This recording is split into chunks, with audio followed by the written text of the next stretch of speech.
Good morning, everybody, and welcome back. After a very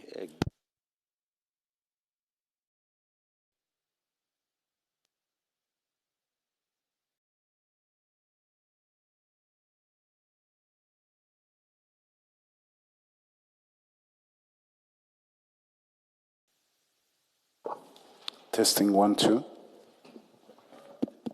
should be fine. Yeah.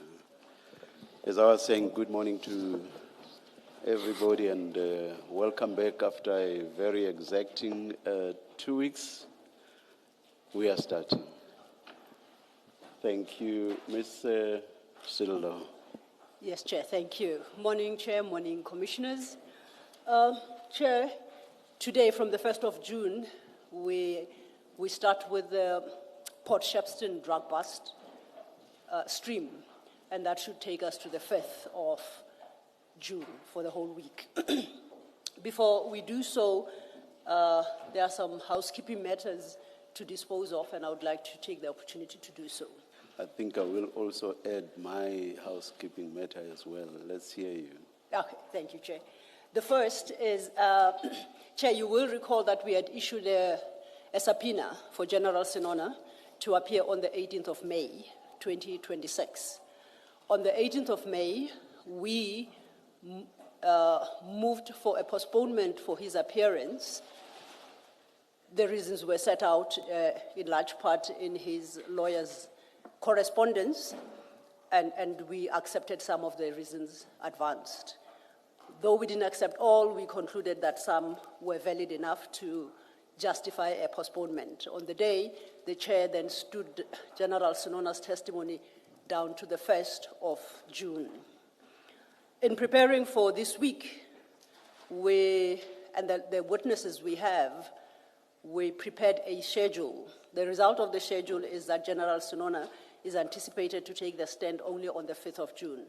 But because he's under subpoena and order by the Chair to be present today, he's availed himself, and he appears with our request that you stand him down to the 5th of June, Chair. Thank you. I see that some familiar faces. I don't know if that's General Sinona's legal representatives, and if they are, if perhaps I may invite them to place themselves on record. Thank you. Good morning, Chairperson, Commissioners. Rehana Talkumba, Johannesburg Bar, and I appear with my instructing attorney, Rudolph Baloyi, for Major General Sinona.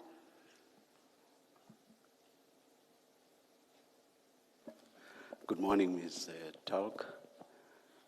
Thank you, Chairperson. Yes. With your leave? Sorry? With your leave, Yes. we're indebted to the evidence leader. It is indeed so that on the papers before us, Major General Sinona's evidence has stood down to the 5th of June.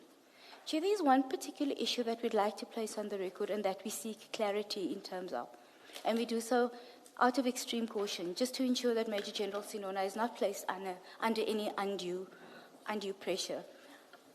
There are 3 operative summonses issued against the General. The first summons was issued on the 29th of April this year. And these summonses were issued after the Major General tendered his evidence between the 27th and the 29th of January. That summons called upon him to appear on the 8th of May. My learned colleague correctly points out that when the matter appeared on the 8th of May, it was then stood down by yourself, Chair, to the 1st of June. Subsequent to that, on the 19th of May, the Commission issued another summons. That summons, the Commission noted, inadvertently replicated the content of the summons that was issued last year in November, and in terms of which Major General Sinona rendered evidence from the 27th to the 29th of January.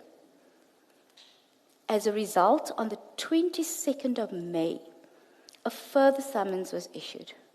That summons purported to, and I want to loosely use the term withdraw because we just don't understand the statuses of these operative summons right now, and that's what we really just seek clarity on.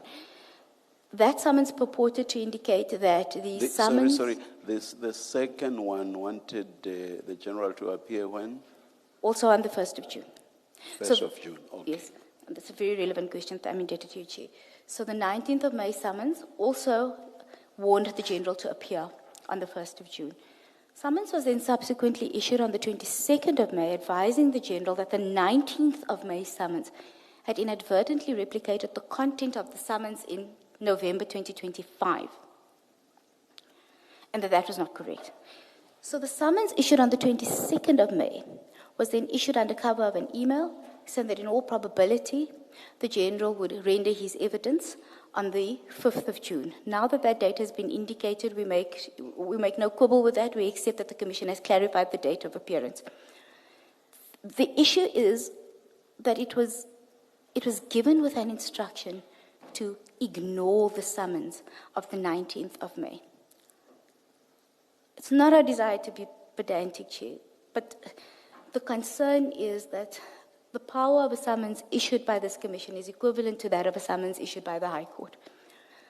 Major General Sinona was explicitly cautioned by, I think the evidence leader was Hassim SC, on the day of the implications of ignoring a summons under Section 6.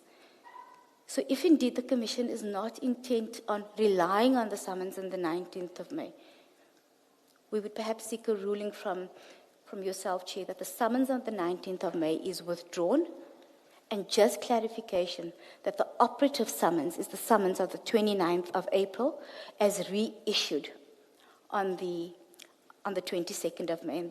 For the 5th, you say for the 5th of June.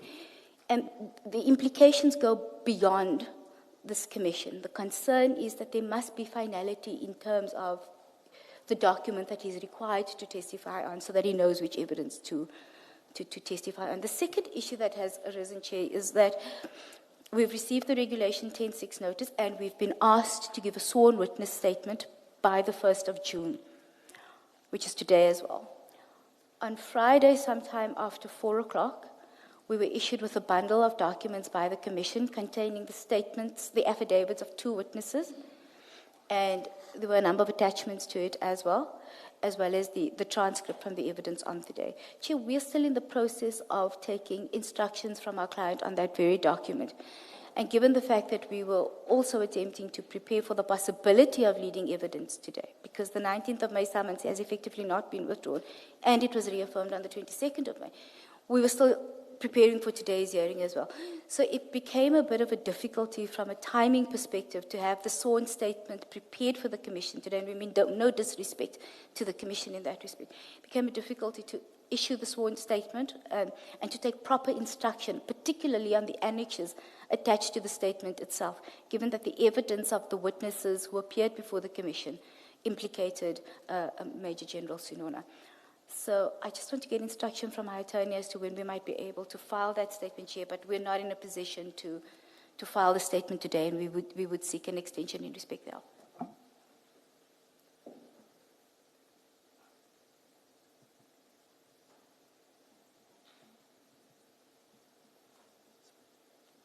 So we would seek an indulgence from the Commission to file the statement by close of business on the 3rd of June, in anticipation and in preparation for the testimony to be delivered by the Major General on the 5th. On the 5th.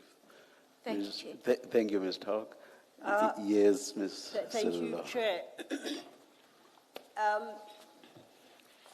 I do this purely for purposes of the record, because I believe that Ms. Talk inadvertently perhaps communicated the wrong position. Here is the correct position, and that is supported by correspondence between the attorneys of the Commission and General Sinona's correspondence. To the extent that it is required, we are happy to print it out and make it available.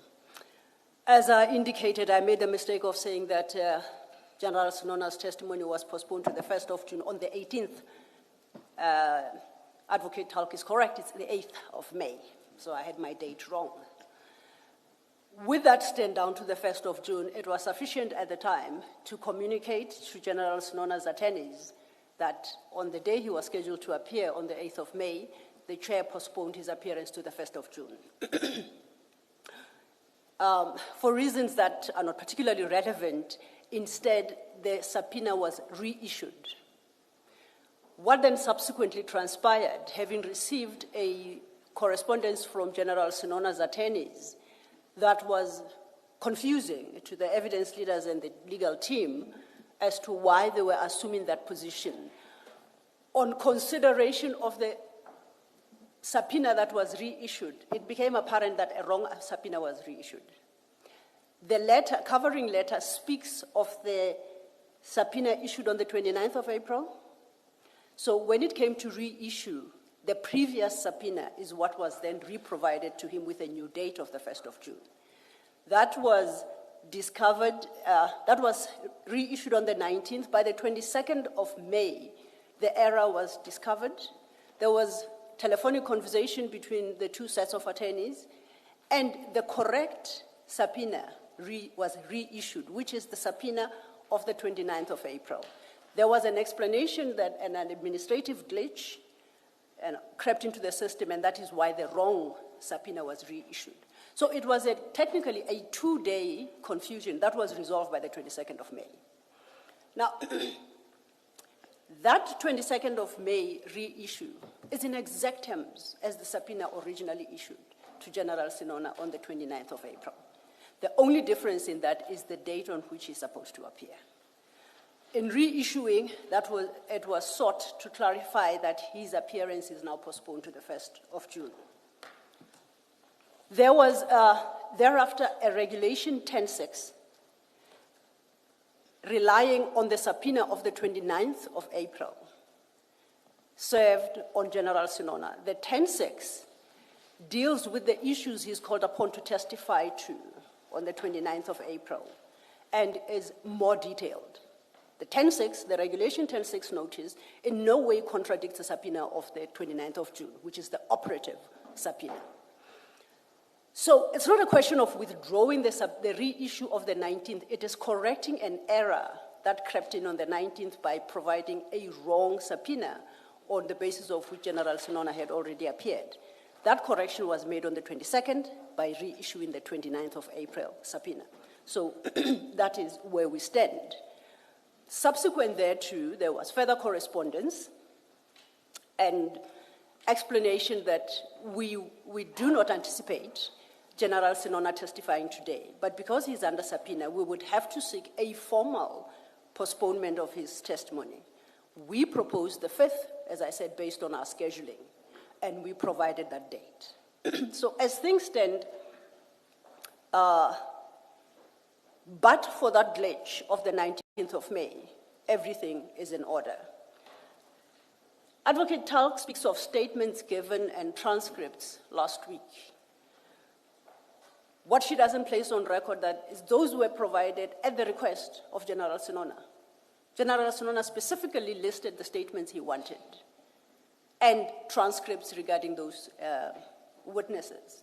And this request came in last week and were duly provided. So it's not a question of us inundating General Sinona with late documents. It's in response to a question, and we fully complied. And that is the position. Not question, but request. Request, yes, a request. Thank you, Chair. And we complied. That subpoena requires his statement, or the 10.6 requires his statement to be provided by the 1st of June. I understand that the Advocate Talk says they are not in a position to provide it by today, end of business on Wednesday.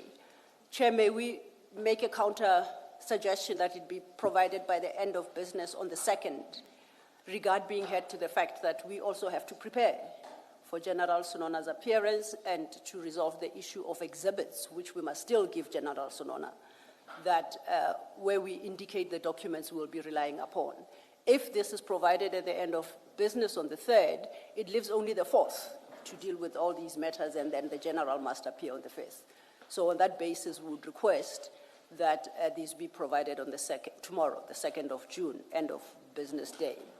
The fact that General Sinona's statement was due on the 1st of June is a matter that the legal team for General Sinona were fully aware of by the 22nd of May, and that would be sufficient time to have prepared.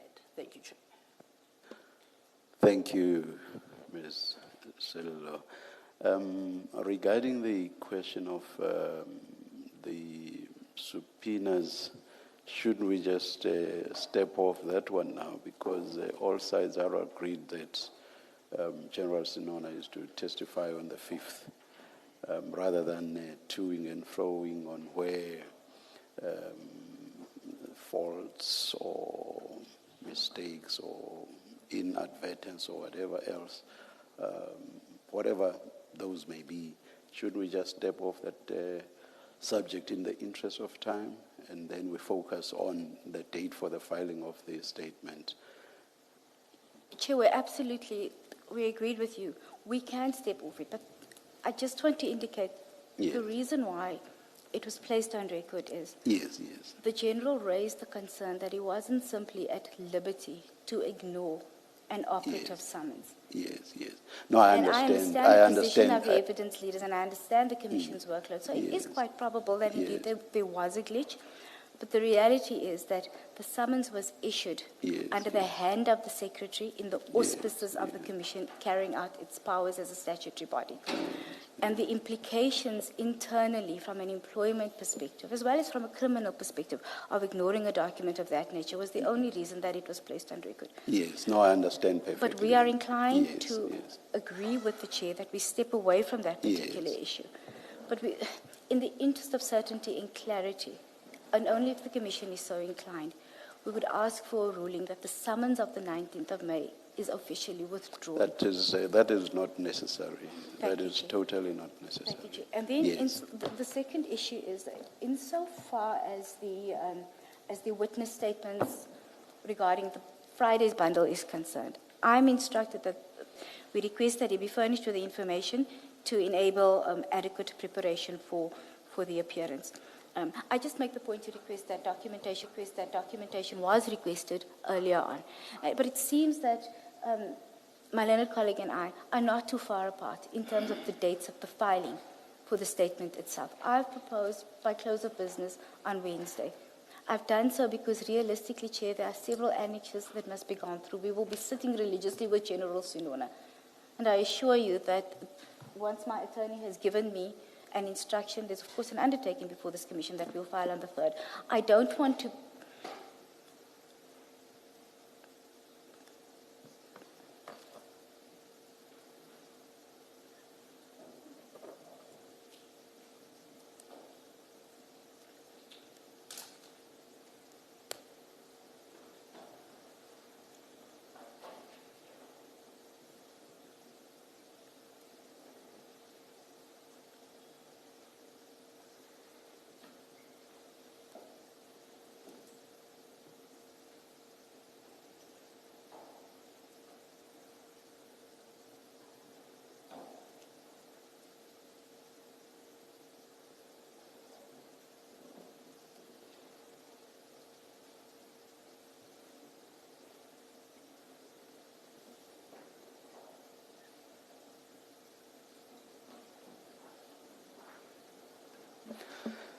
Yes, please continue, Mr. Hawk. I don't want to belabor the point, Chair. We've made our submissions. Realistically, for Major General Sinona to meaningfully engage with the evidence and take proper instruction, the realistic timeline is 48 hours, and we would request your indulgence to file a witness statement by close of business on the 3rd of June. Thank you, Chair. Thank you, Ms. Talk. General, a very good morning to you. Morning, Commissioners. Thank you. We will stand down for a very short time. I won't say how long. We'll just indicate when we are ready. We want to talk about the timeline for the filing of the general statement. Let's adjourn.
Second housekeeping issue is we have a witness scheduled for tomorrow.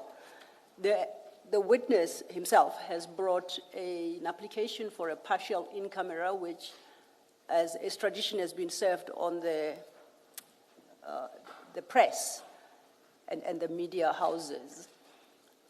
That application has, in large part, I think, been disposed of, but my learned colleague here, Mr. Sikakani, will address you on that and advise the commissioners where we land on that particular application. That witness is scheduled to appear tomorrow. Thank you, Chair. Thank you, Ms. Sello. Yes, Mrs. Kakani. Good morning, Chairperson and the Commissioners.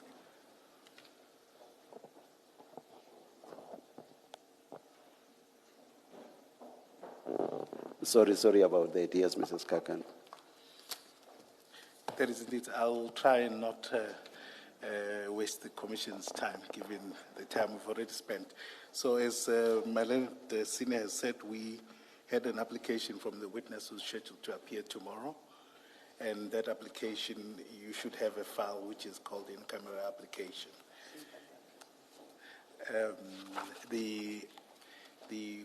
The representatives for the media are present today.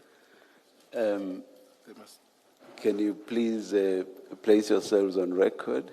Thank you, Chair. It's a pleasure to appear before you. Thank you. It's Ben Winks from the South African Bar Association. WCKS. WICKS. WICKS. Oh, Winks. And I'm joined by Mr. Charles Duplessis from Willem de Klerk Attorneys. We act for Media 24, Daily Maverick, and the editors of Daily Maverick and News 24. It's correct, as my learned friend says, that an agreement has been reached and there's no dispute, as I understand it, certainly between the evidence leaders and the media, and as I understand it, with the witness as well. Thank you. So does that mean council will be handing up the...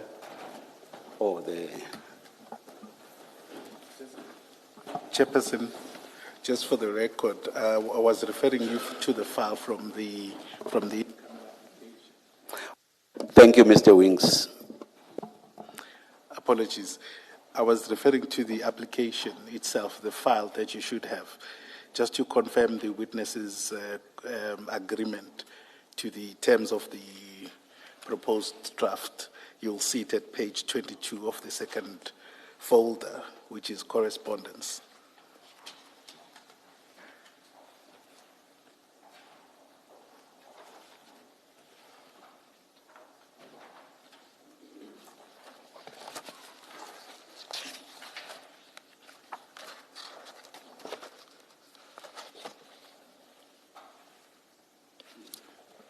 Yes, Thank you. That should then confirm that all the three parties are aligned in terms of how the witness will testify tomorrow. And for the record, the witness is called I, witness I. Thank you. Thank you. I rule as follows in accordance with the consent order.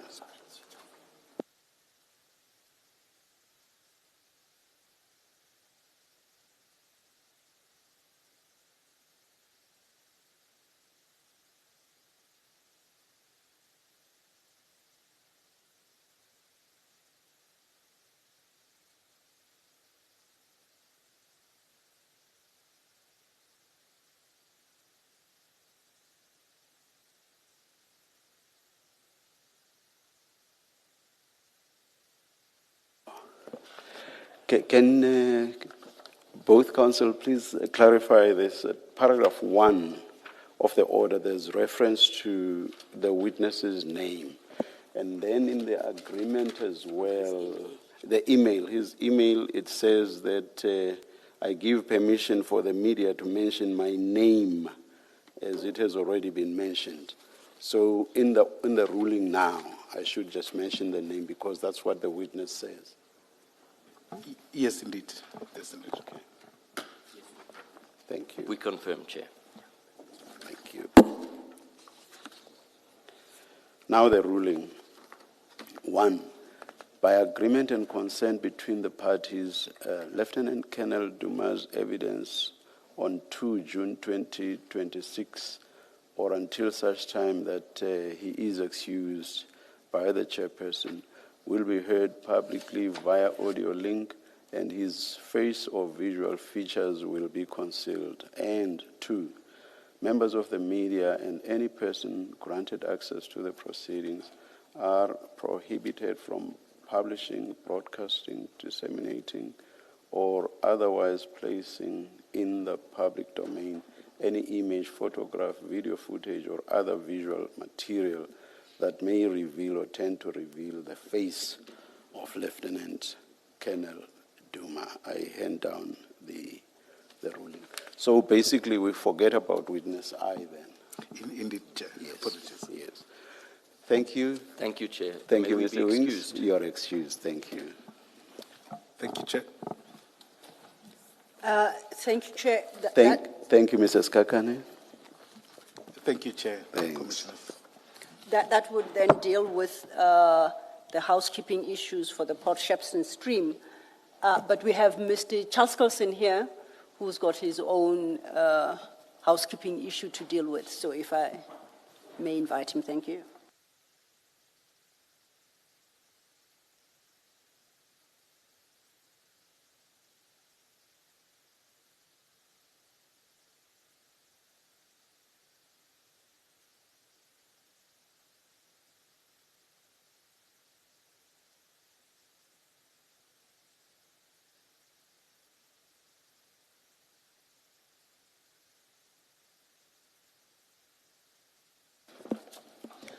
Yes, Mr. Chaskelson. Thank you, Chair. Chair, Mr. Carrim had been subpoenaed to attend today.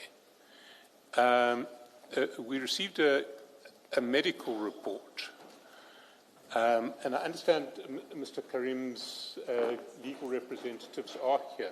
Let's adjourn perhaps and let's adjourn and come back just now.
him to be here, but his legal team should be here. And we're here today. Now, from the Commission side, I do want, we sit in a difficult situation. We have 2 months of hearings left.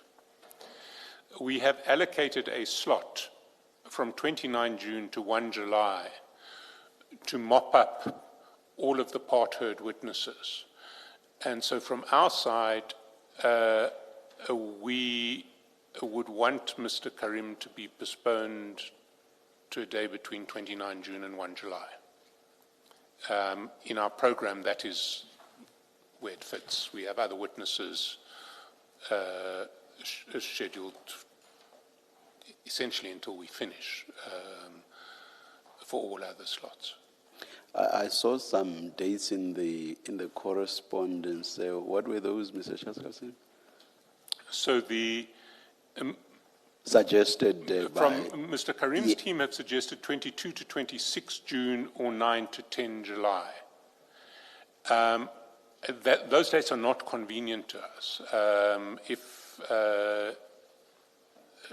To avoid arguments just around the question of dates, shouldn't we again just stand down and see if council cannot find each other, please? Yes, please. Okay. You'll indicate when you are ready. Yes, Mr. Premier. Thank you, Chair. Thank you to my learned friend. I had indicated to my learned friend before we started that those are the dates we are available based on our availability as the legal team. If I may ask, before I talk to my learned friend, can I try and contact the other members of my legal team with whatever those particular dates are that Mr. Chaskelson indicated, so that I can, when I discuss with him, I can tell him what our position is. And if we can't find each other, Chair, then obviously we are in your hands and you'll direct us accordingly, obviously subject to our client's fitness. So I hope it will not get to that. I just hope council will find each other. All right. So the calling and so on will happen as we are. If that's all right, Chair. It might be that, as with today, it's not the entire legal team is here. You know, we might have to play musical chairs ourselves. No, we'll wait until after all of that has been done, and then the engagement that I've suggested. I'm indebted. Thank you, Chair. And I'm grateful to my learned friend as well. Thank you. Let's adjourn.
I don't know how to read the faces.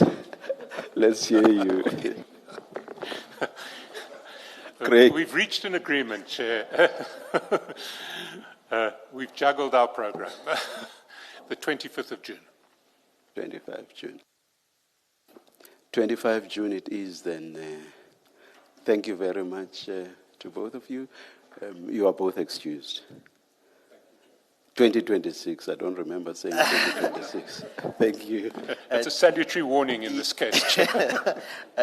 Chair, may I just say thank you to my learned friend and the Commission's team for rearranging the dates to accommodate us.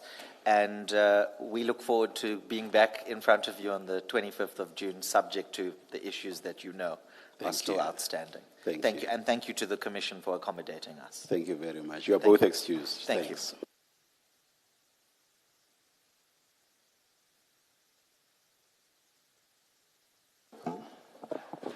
Ms. Sello. Thank you, Chair. I think that's the last of our in-house matters. The Chair, I think, has already disposed of what the commissioners wanted to state. Yes, It I was the did. one. Okay. Thank you. Just to advise, then we are ready to start with the first witness for the Port Shepstone stream this week, and the witness will be led by Advocate Sigals Ncube. Thank you. Thank you. Thank you. Yeah, we've been going out so many times. We'll just sit and wait here.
Good morning, Colonel Sanders.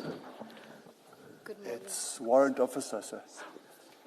Warrant Officer, I'm very sorry. I think I've been reading several statements where we have colonels. I'm sorry, Warrant Officer. Any relation to Colonel Sanders of Kentucky Fried Chicken? No, Commissioner. Thank you. Chair, I'm so glad you made that mistake. I've been practicing not to say Colonel Sanders the whole weekend. Warrant Officer Sander, Chair. The witness is Carl Ronald Sander, and he's taking the oath. Oh, thank you. Oh, without the S at the end. Okay. And spelled S-A-N-D-E-R, the surname. Correct, Commissioner. Thank you. Chair, the witness will be sworn in. Thank you. Do you swear that the evidence you are going to give will be the truth, the whole truth, nothing but the truth? If so, please raise your right hand and say, "So help me God." So help me God, Commissioner. Thank you, Warrant Officer. Thank you, Chair. Good morning, Warrant Officer. Chair, there are 3 files that should be in front of you. The one file is called Consolidated Statements and Annexures, and that contains all the witness statements that will be referenced in the Port Shepstone stream that have been referenced thus far, with the exclusion for now of Captain Duma's statement, given the in-camera application. And then, Chair, the next file is the Exhibit File 1 and Exhibit File 2, which contains the exhibits that will be used in the Port Shepstone stream. Warrant Officer Sander's statement, Chair, can be found in the Consolidated Statement File, Section 3, and it is an annexure to Colonel Jacob's statement, which he has submitted to the Commission for his evidence that will be tendered later this week. That statement of Warrant Officer Sander can be found in the annexure section of Section 3, and it is GYJ1. And if you could just go to that, please, Warrant Officer, Section 3, annexure GYJ1.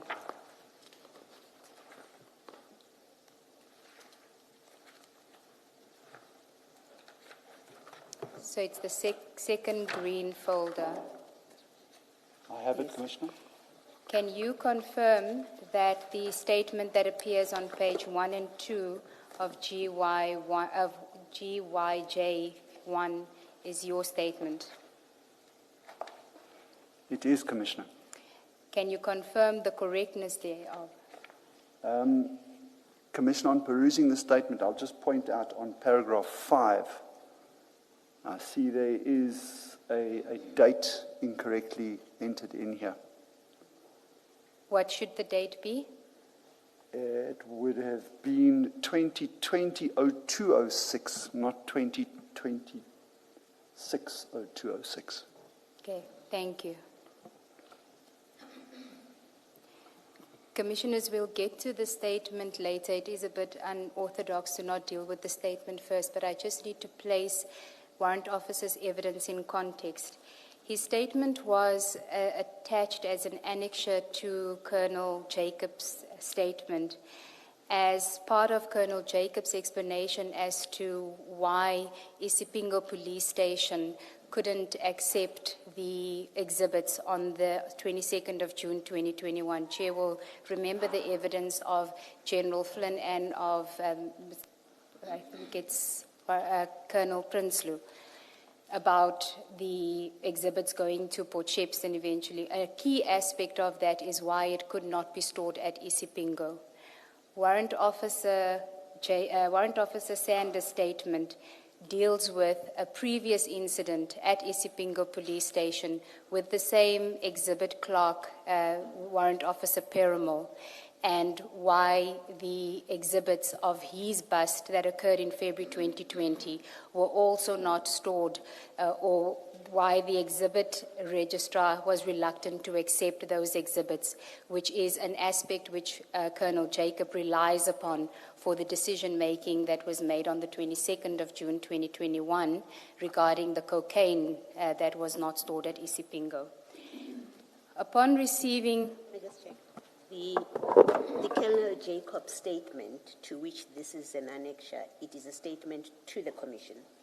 It is a statement to the Commission, Commissioner Baloy, and that is in Section 3. That statement was submitted earlier last week to the Commissioners. Did Gavin Houston Jacob? Correct. He's a colonel.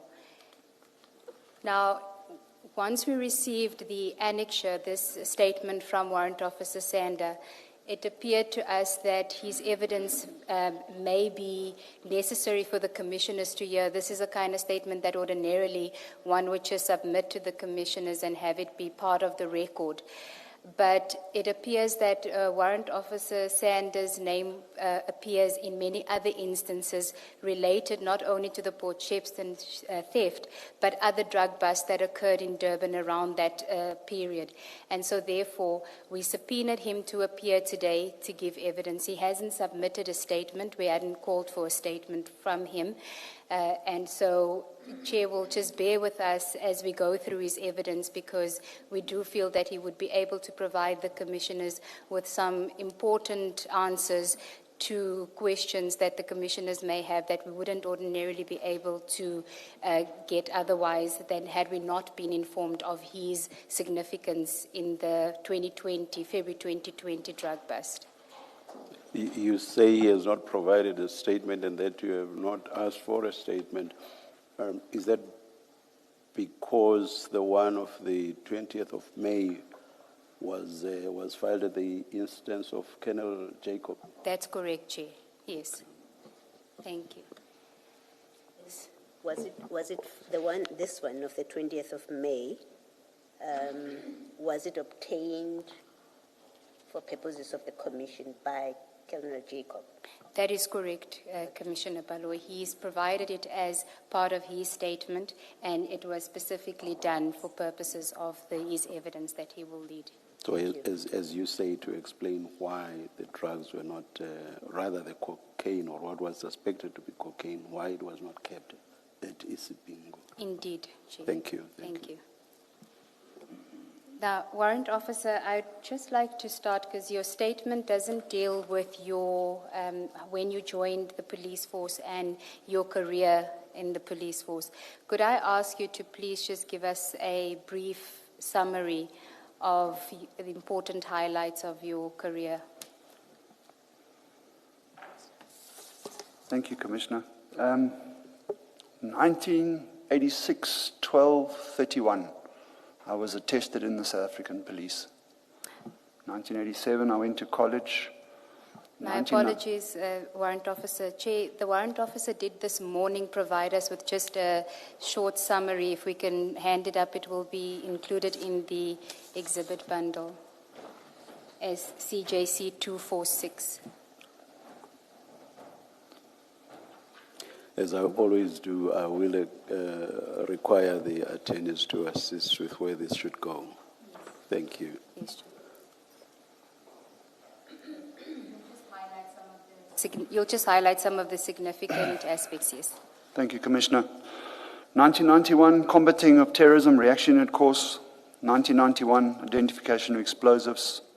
1996, SWAT instructor. I was a training instructor for the South African Police. In 2000,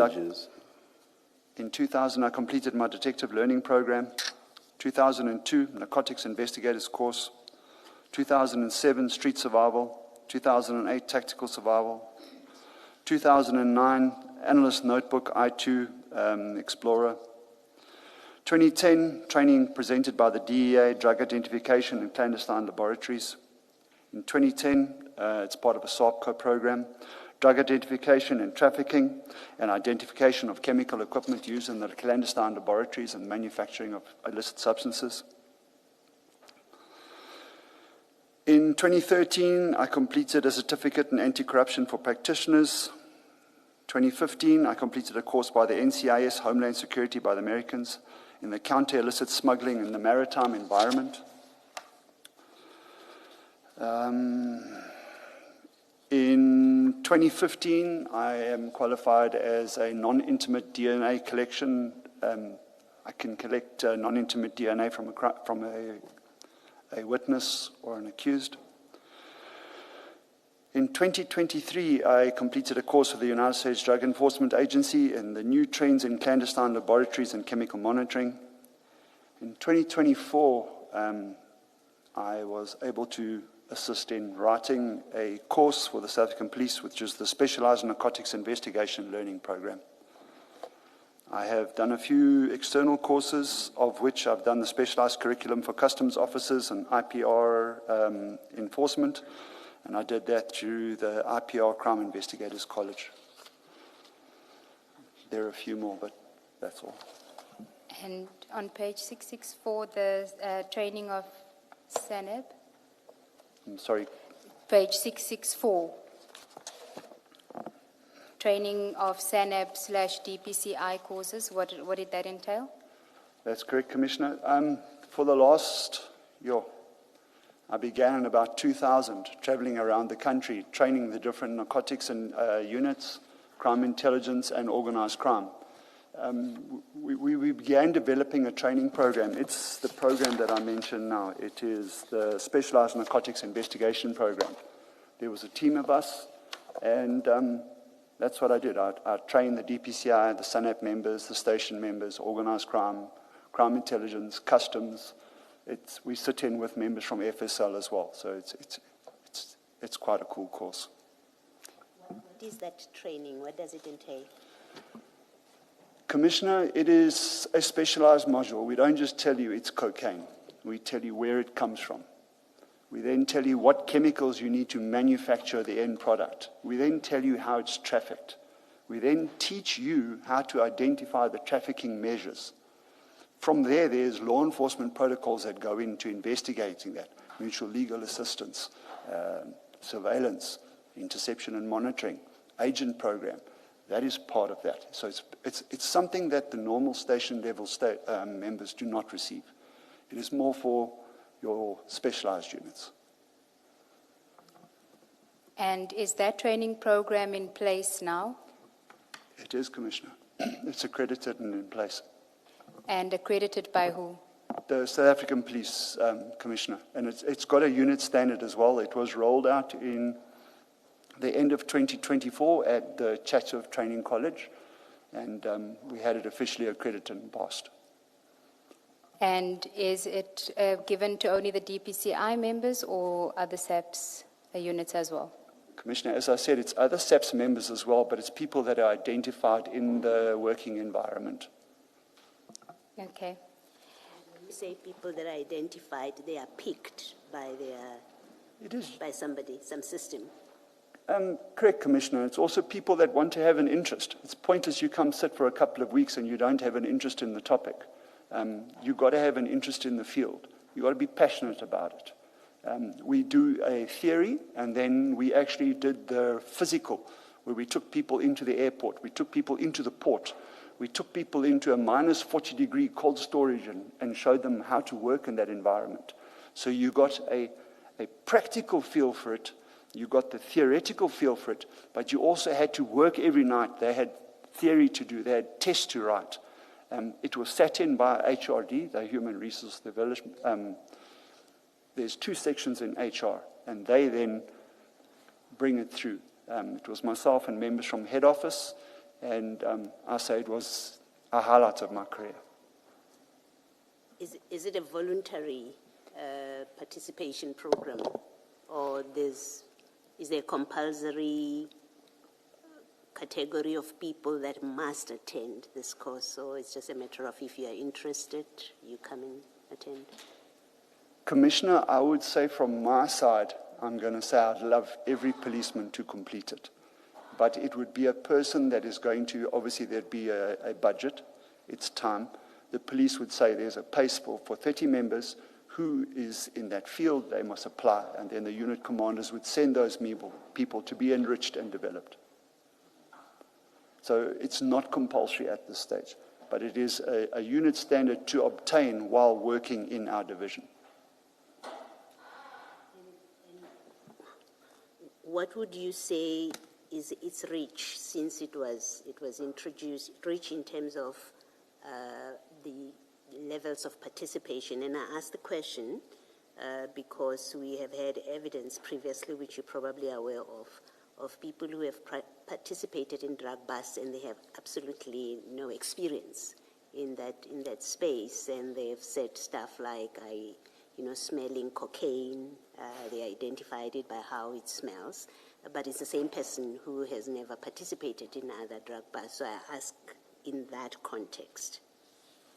So if I'm correct, Commissioner, you're asking, has it shown something beneficial? As in its uptake in the SAPS, do you find that lots of members who are potentially involved with narcotics operations do participate? So it's really a statistics question that I'm asking. Commissioner, the people that we are training are not the people on the ground that you are hearing about. So maybe it's the wrong field. But there is interventions from the South African police to train those people. The South African police members, when we joined the police, or when I joined the police, we were taught about drugs. Believe me, it's nothing what we are where we are today. I accepted it, I appreciate it, but it's not where we are today. There are different risks.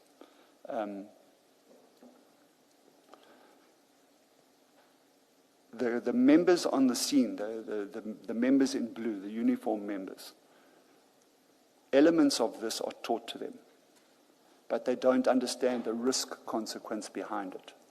And Commissioner, I'll say this from my side because I've got the experience of it.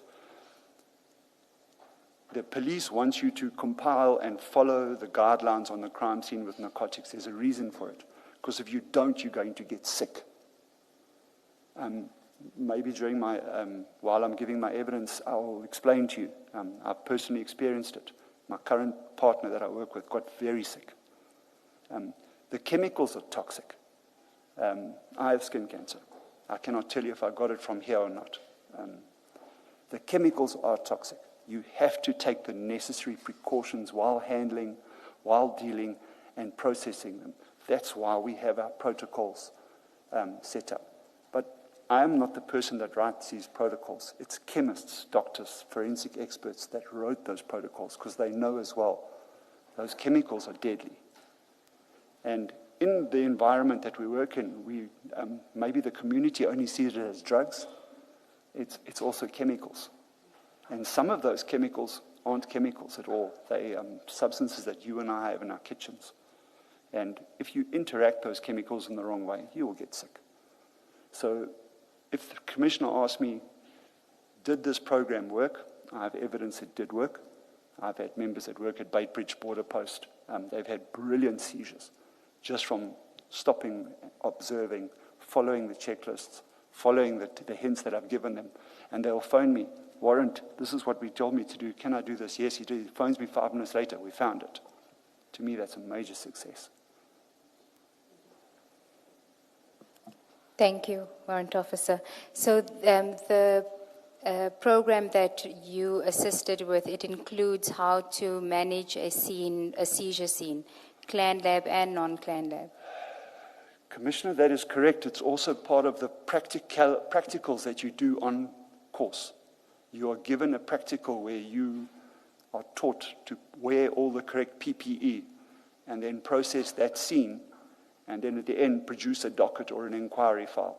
It's part of the course.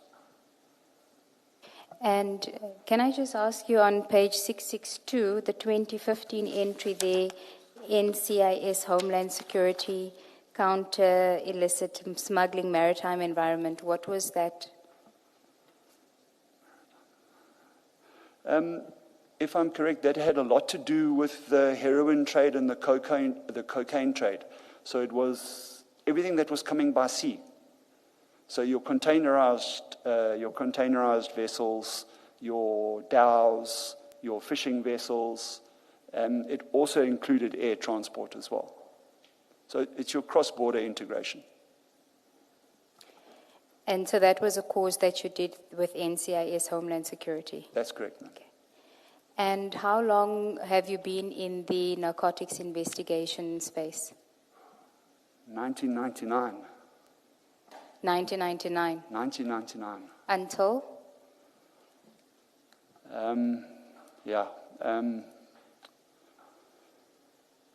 2023, 2024, Commissioner. And where did you move to in 2024? I was moved away from my work environment, Commissioner. Where were you moved to? The provincial head office under General Sonona. As what? What specific department? Supply chain management. And what did that entail? I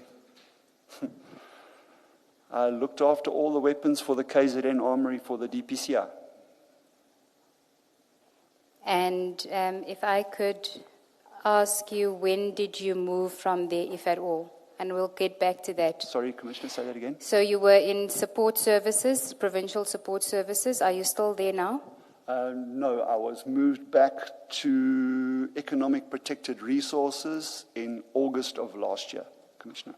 And what is that unit? I now work with crimes against infrastructure, your power lines, your fuel, Transnet, wildlife, as well as high-profile kidnappings. And human trafficking, of course. My apologies. I'm still new at it. Okay. We'll get to... It's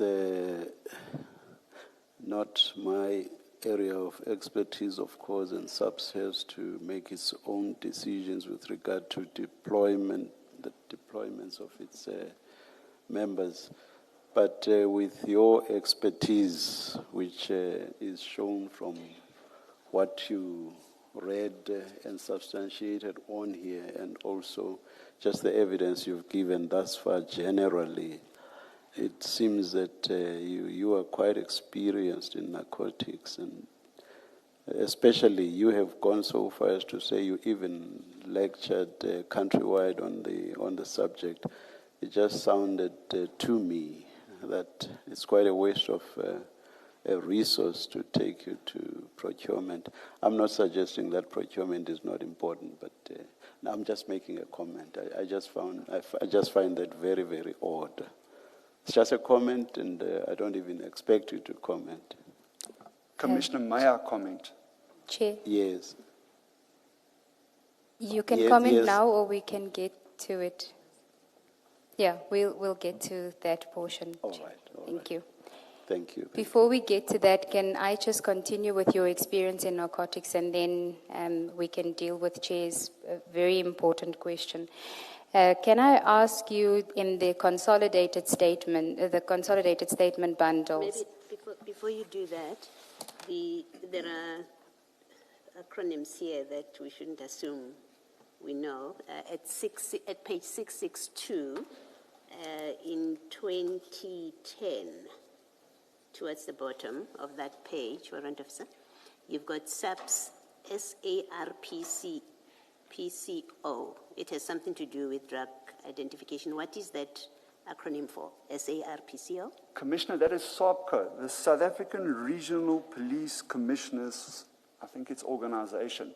It's all the people in the southern hemisphere of Africa. It's all their police members that come together. And I began attending one of their courses, and then I was privileged enough to present lectures to them. And it builds up a brilliant communication, because that is the corridor for the heroin and methamphetamine into our country. So I was presenting courses to SAPCO attendees. Okay, thank you. Thank you.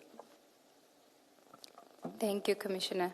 I had directed you to the statement bundle, consolidated statement bundle, section 1. And it is, you'll see there's another folder in section 1, a divider, an orange divider, with General Flynn's supplementary statement.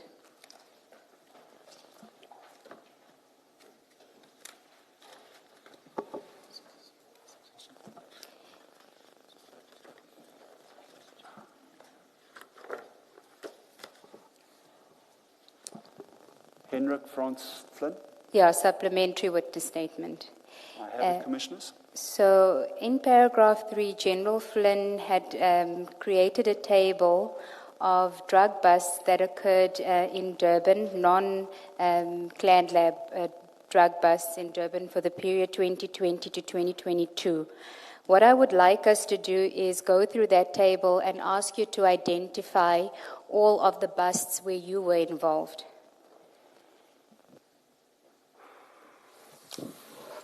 So the first one is 5 February 2020 at CHC Depot, 547 kilograms mandrax. It is my case, Commissioner. And the next one is the 8th of May 2020. It is my case, Commissioner. The next one, 11 August 2020, Durban, 20 kilograms of cocaine. My case, Commissioner. 23 February 2021, 495 packages of meth. That's methamphetamine, yes, Commissioner, it's mine. 22nd of June 2021, 541 kilograms of cocaine. Not mine, Commissioner. The 30th of July 2021, Maiden Wharf, 1,000 kgs of cocaine. That is mine, Commissioner. The 16th of February 2022. Commissioner, I attended the scene. I was present there, but it was not my case. Whose case was it? It was given to, it's now Colonel Sabia. KG Sabia. Correct, Commissioner. 28th of November 2022, 60 kilograms of cocaine at R&D Port. Yes, that's mine, Commissioner. That's also yours. They're all mine. Okay. There is also another document that has been submitted by, which formed part of General Sinona's bundle. If I could ask you to go to that. It's in the exhibit bundle. It should be the second file, page 549.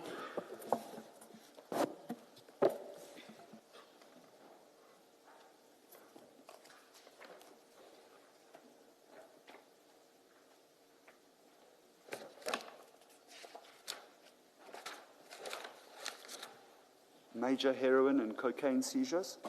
Yes, that's correct. Can we start on 550 because I think they inverted, but let's just wait for the commissioners to get it there. And you can display it if you have it available. First, we'll start on page 550. It's Durban Central Inquiry Case 13 of 10, 2023, 228 kilograms of cocaine. It was seized at Edube Cold Storage. Yes, it's mine. That was yours as well? Yes. Okay. And on page 549, are those the photographs related to that? Yes, they had an owl on them. That would be my scene. Okay. So that is October 2023. This is not at the harbour or a depot near the harbour. Where was this? Commissioner, it's deemed a port operation because it's inside, it was right next to the King Shaka International Airport. It's inside an industrial space that processes goods in bondage, goods in storage, and in transit. And this was frozen chicken coming from South America into South Africa. And here we had information, and there was a shipment of cocaine hidden in between the chicken. Okay. So, did you make any other busts after October 2023? Commissioner, I've been part of one. I think there's another one there. The cocaine was found in paint drums. That is on page 551. Yeah, that's it.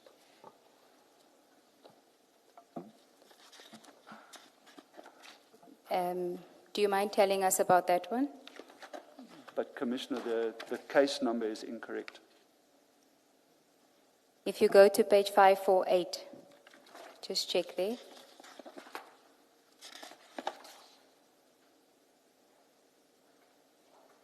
It is a description. That would be correct, because it was at Grindrod. That is correct. It's at the Grindrod warehouse, that's correct. But on the image itself, the index to the 13 of 10, 2023 is incorrect. Okay. So the description at 548 goes with the photographs on 551. That would be correct, Commissioner. Okay. Ms. Nube, if then we make the correction on page 551 so that when we read away from you and the warrant officer, we remember what it was.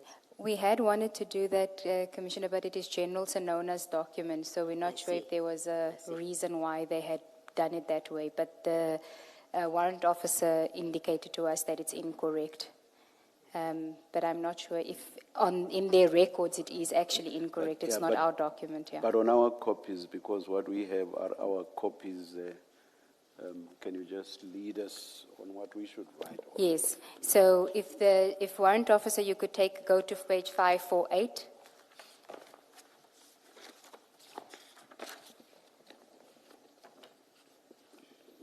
Commissioner? We want to write what's correct on 551. So 548 is correct from what I can understand. Yes. It was at Grindrod, it was in paint drums. It's the inquiry number that's It's the different. inquiry number that is incorrect. So we just, where we have 13/10/2023, we simply write 10/10/2023. Correct, Chair. Thank you. I see you, Warrant Officer, I see you straining your ears when I speak. Am I speaking too softly? Commissioner, I can hear you. Yes. My ears I have permanent tendinitis. I hear the sea all day long, so it's very fortunate. I don't need to go on holiday. All right. Thank you. Thank you, Chair. At that 551, the correction we make, you say, is 10/10/23, but it looks like even the quantity, it says 228. Is the quantity correct? Commissioner, I will not say I cannot confirm that. It wasn't my matter. Okay. I can confirm those are the images that were there, and I can confirm I did attend the scene. Okay, I understand. Thank you. I think the mistake is that they confused the paint bust with the inquiry number for the paint bust with the inquiry number for the frozen chicken. So at 550, where you deal with the frozen chicken, it's 13/10/2023. But the photographs on the next page, which is 13/10/23, is not the paint, not the chicken, it's the paint. That's really where the mistake comes. So Commissioner Baloy is correct. It's not 228 kgs on 551. It should be 200. And yours is the 228 for the frozen chicken. Okay. Now, what was your involvement in the paint bust? I was part of the team under a commander. I can say it was easy. We spotted the paint tins because of irregularities on the lids, and then we identified the cocaine and unpacked it. I did nothing further than that. Okay. And were there any other busts before you were then moved to support services? Not that I can recall. There was quite a few, but not that I have in front of me right now, Commissioner. Okay. Before we deal with the reason that you were moved to support services, can you tell us more about what you were doing at support services? You mentioned firearms. What did it entail? Was it a operational position?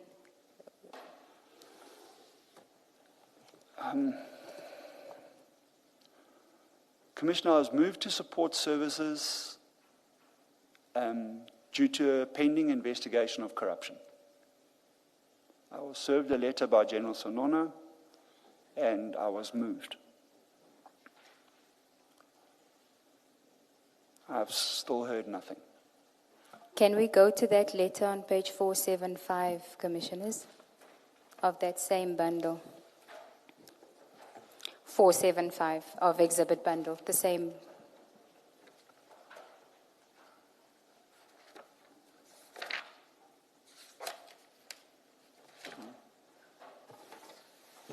Yes, this is it. Okay. We obtained this. It's a photograph of the actual letter, but I think you have come today with the actual letter. That's correct, Commissioner. Okay, we'll just wait for the Commissioner. Sorry, we missed what you just said. We obtained a photograph of the letter, but the warrant officer came with the actual letter, so you'll see the quality is not that great. So, warrant officer, it is a notice of temporary placement. Can you read to us what it says?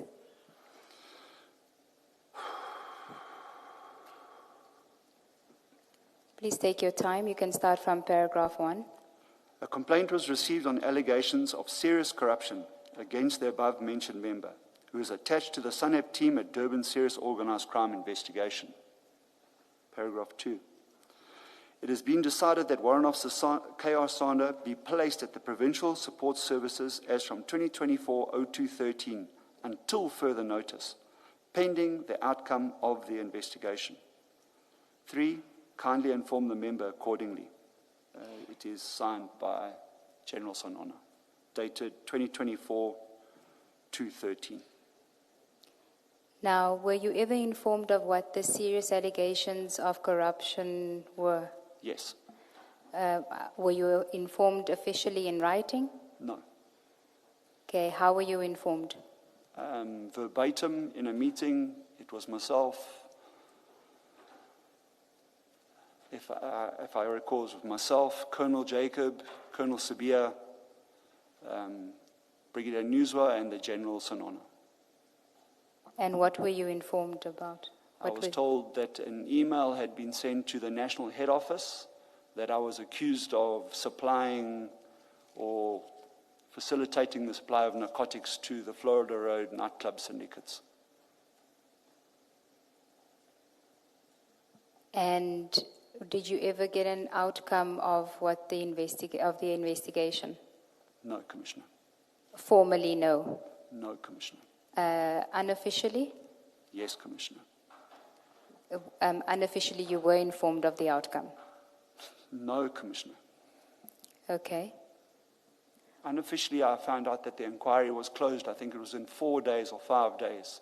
The inquiry was given to members from Port Sheps and DPCI.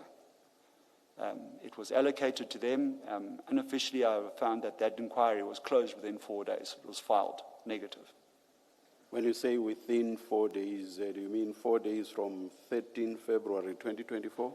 No, Commissioner. From the time that it was opened to the time that it was closed. Yes. The time of me being placed and the time of the inquiry are different. Okay, all right.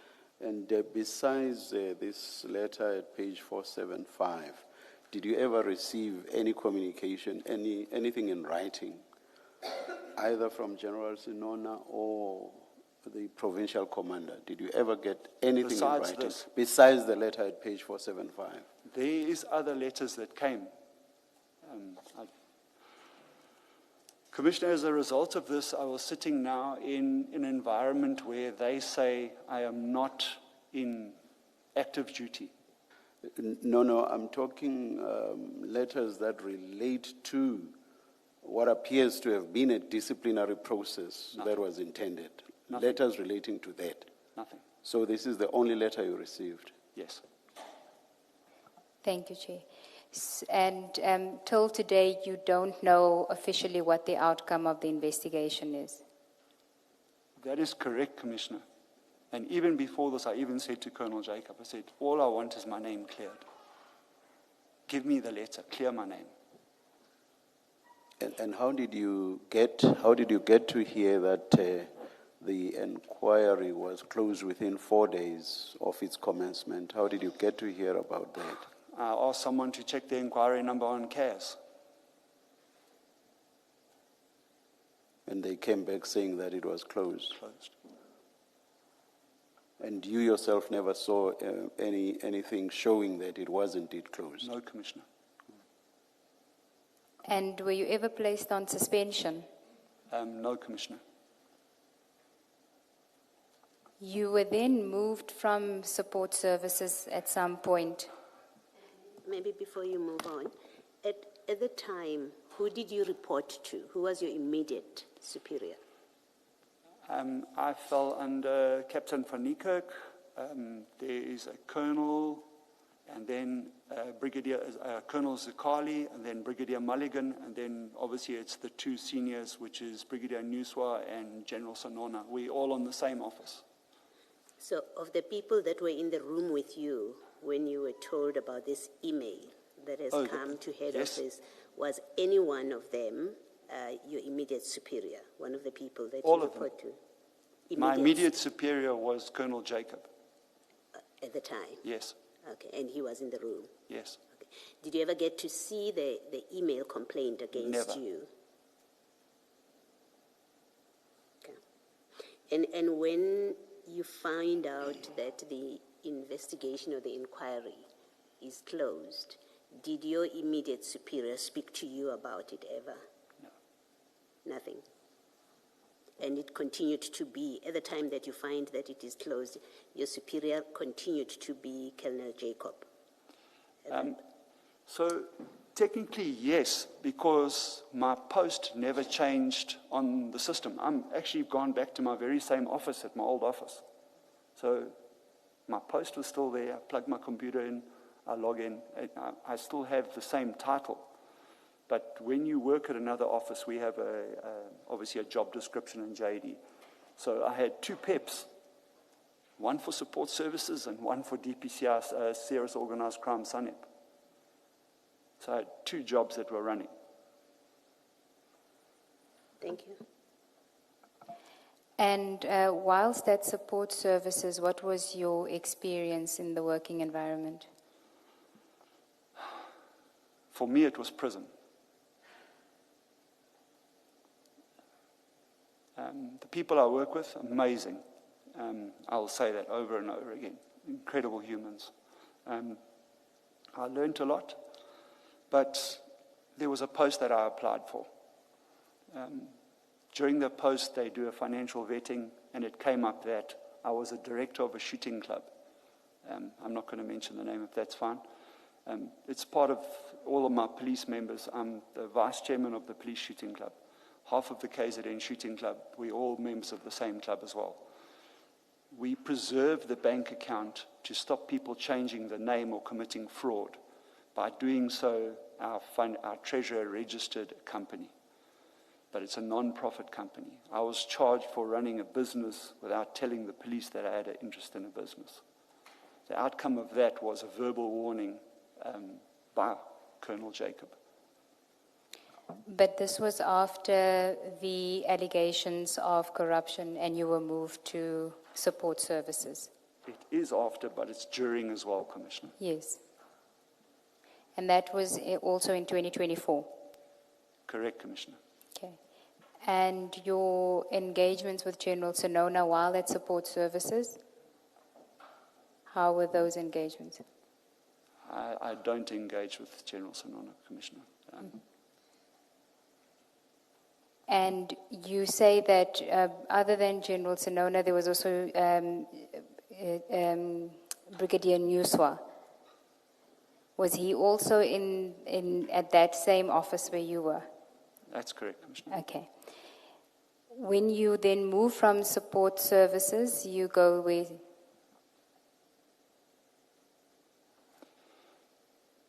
Commissioner, I was called to Brigadier Nuswa's office. He was told I'm going back to my old office, but I was being moved. I wasn't allowed to work narcotics. And Commissioner? Continue. But prior to this, they wanted to stop all my scarce skills. And this had resulted in me getting legal counsel, drafting long statements, and we served a notice on then it was Colonel Jama. Colonel Jama was acting on behalf of General Sonona. She served a notice to suspend all my salaries and my incomes, and I challenged it. To that, I never received a response, but I did get the verbal response of Brigadier Nuswa telling me that I'm going back to operational space. But I was told I was not allowed to work narcotics.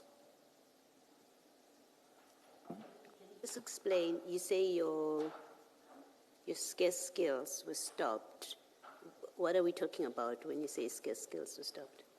Commissioner, in the DPCI environment and the organized crime environment, FSL, task force and stuff like that, certain skills, you get a financial remuneration. For the Commissioner, I get 1,000 rand. That's my scarce skill. An allowance, 1,000 scarce rand. skills allowance. It means a lot to me, though. Yes. It's 1,000 rand. I've been receiving it since its inception, and I'll work for it. It's mine. I was then told, but now remember, on top of that now, there's no more danger allowance. So I lose my danger allowance, my operational allowance. So financially, it's a huge knockdown now to be sitting in an office. I have the court papers here, if the Commission wants it. When I say court papers, my legal bundle, which I served on Colonel Jama. They moved me. There's still no answer. And I said, you moved me. How can you take my money away when nothing has happened? And then I was moved back to my working space. That was then the scarce skills allowance restored? It was when you never were touched. When you were returned? They never touched it, Commissioner. It's maybe the correct wording is, it was a notification to suspend your allowance. And it was never suspended? They never touched it. Okay. I still receive it as we speak, Commissioner. Okay. So you were moved to support services in February of 2024, and when do you then move out of support services? 2025-08 in August. And that's when you were moved to the economic... Economic protected resources. And what do you do there? I'm busy with human trafficking investigations. I'm busy with quite a few investigations into non-ferrous syndicates, fuel pipelines, infrastructure damage. I've got a wildlife one at the moment with people poaching out at sea. It's quite interesting. You had mentioned earlier that when they moved you verbally, they said that you would not go back to narcotics. Correct. Were you given a reason as to why not? No. Why do you think you were moved in February 2023? Am I allowed to say? I think I was standing on their toes. Can you just elaborate on that?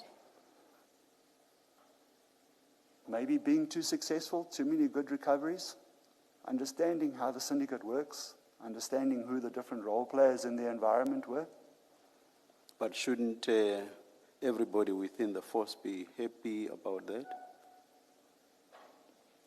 We should be promoted to actually make that bigger and go further. I guess what I'm trying to establish is why something that has all the hallmarks of a disciplinary process should be instituted against you when, as you say, you were quite successful. Should those that purported to institute this disciplinary process not actually have appreciated what you were doing? I guess that's another way of trying to get an answer to Ms. Sigers-Nube's question. Commissioner, it's very difficult for me sitting here because, as I say, I don't have a statement or anything like that, and now we're talking of a different subject. And it has affected where I am. And Commissioner's question is so valid, I could answer it for days. I'll give a Commissioner an example. The police has excellence awards. But you, as a policeman, to get the excellence award, have to motivate yourself to get the award. It's not your commander who says, well done, Warrant Officer, you did this, I'm going to put a letter in for you. It's the other way around. I must write my own story and hand it in to get the award. So management is getting the accolades, they get their pep, they get their accolades as commanders. But you as the members that do the work do not get the recognition the other way around. It's confusing, but that's how it works. So in answering your question, Commissioner, is the teams that work with me, I never work alone. The teams that work with me, they don't get recognition. Myself, there's no recognition.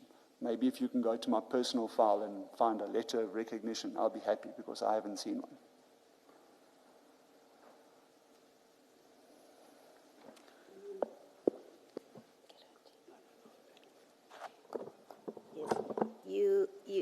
You were asked the question, why do you think you were moved? And you say, I think I must have been stepping on their toes. I'm not asking you the they to name the they that you refer to there. But here's the question. Did you have reason in these operations that you were doing, taken together? Did you get to a point where you had reason to suspect that some of your colleagues, whoever they are, may be involved or have an interest in these operations? I'm not asking you to mention names, but to understand what your answer means. Thank you, Commissioner. Prior to me being moved, this investigation of the corruption, myself and my immediate commander were not seeing eye to eye due to, let's just say, there was allegations of theft of exhibits going missing, dockets going missing. I filed a complaint like that. About that? Yes, Commissioner. Yes. And I don't think management took like to that. That would have been the start. I then applied for a transfer from the DPCI to organized crime at the provincial head office. So it would have been to the 14th floor under, it would have been under General Sabia, or sorry, Brigadier Sabia. The same working environment. If you ask how to challenge a system as a junior, you learn quickly that you can't. I applied to go as an investigator at Durban Central. That application, I cannot tell you how, which magic spell was cast, was changed to Durban Central Charge Office. And the transfer was approved, not to, so remember the questions being asked now. Do you have scarce skills? Yes. Are you an investigator? Yes. At that time, there was a policy in place to retain detectives, people with scarce skills. So that is why in my application for a transfer, I asked to go to an investigative field.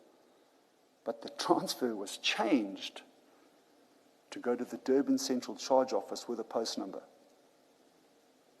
When that came to our head office HR, they said, "Are you aware of this?" And I said, "Oh, your transfer is approved." And I said, "Okay, I'm very happy, thank you very much." And I said, "It's a Durban Central Charge Office." When I went to the HR at our provincial office, I was told, "Rather just go sit in your office, drink your coffee. You are now fighting big people, leave it." And I took that advice. You comply. But I cancelled my transfer. And I stayed at SCM until where I am to today.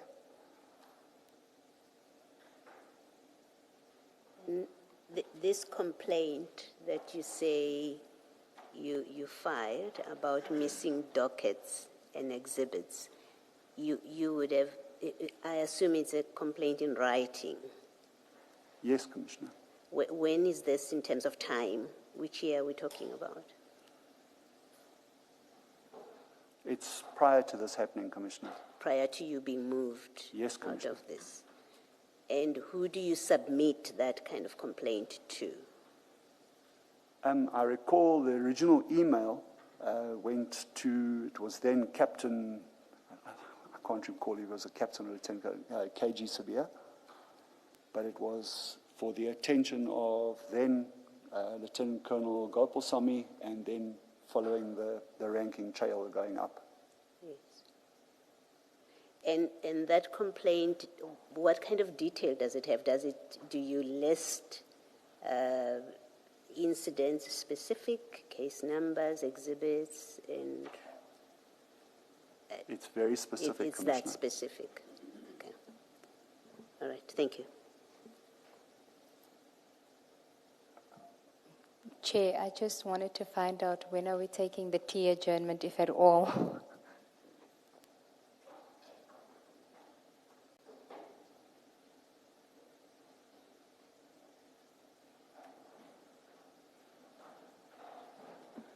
Let's adjourn and come back at 10 to 12.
the evidence, if I can have 2 minutes of your time to tell you how we disrupt them getting the stuff and the different techniques, but it's going to expose undercover operational techniques. I think just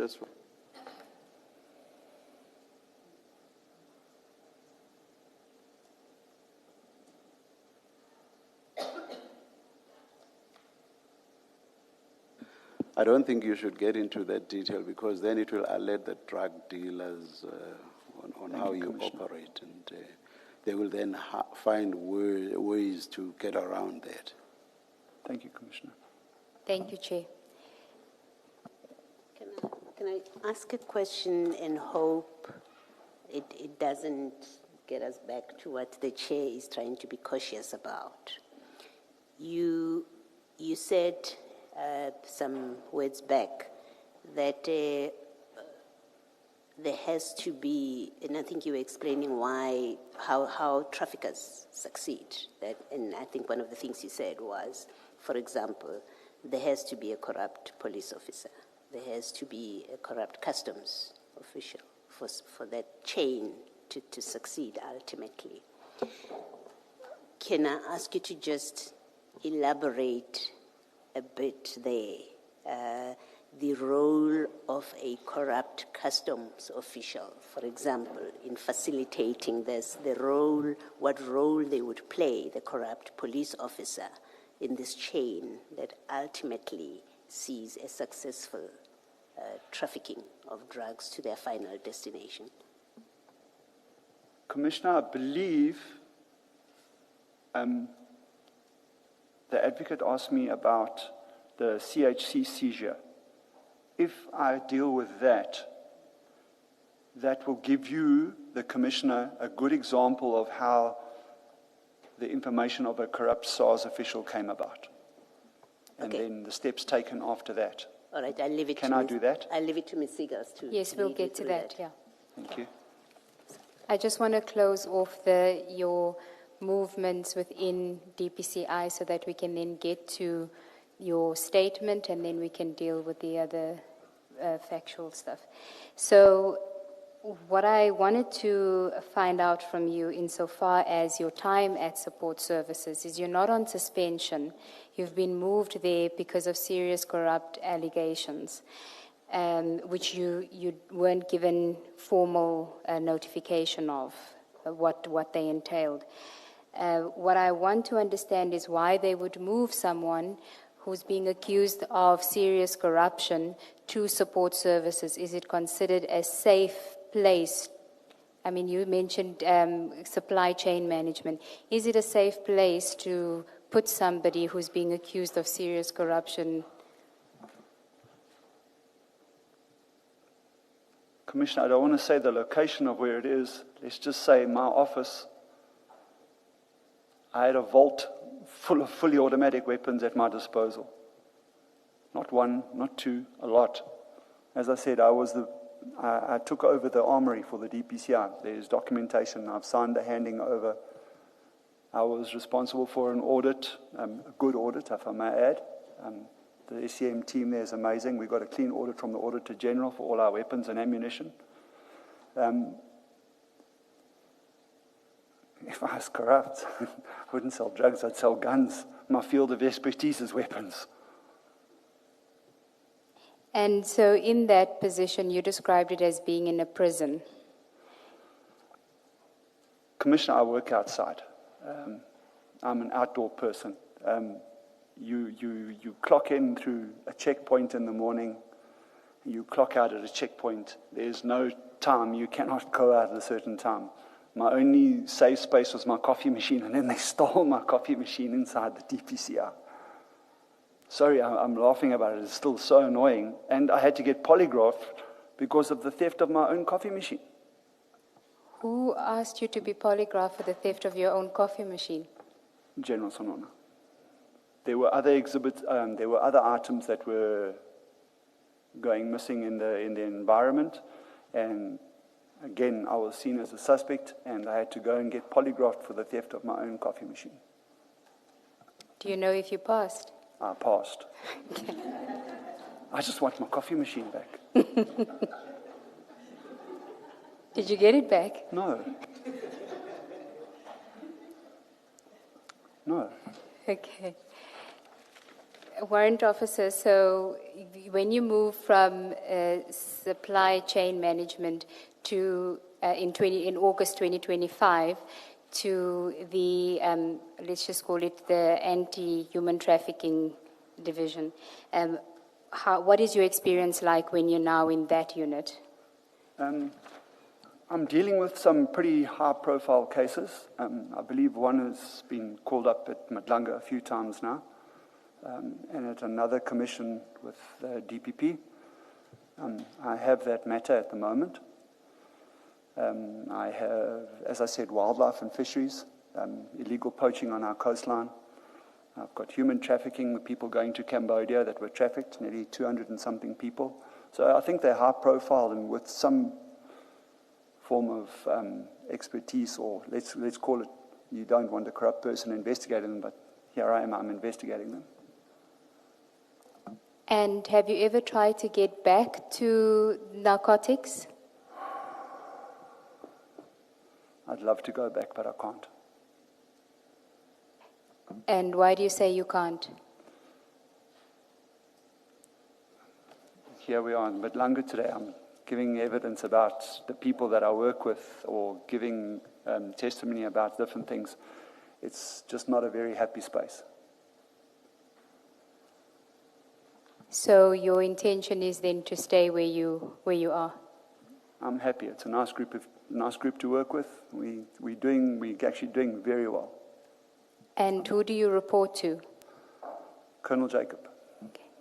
So you still report to Colonel Jacob? Yes, ma'am. Can I just ask, how long have you been a warrant officer? 2003. Since 2003? Yes, ma'am.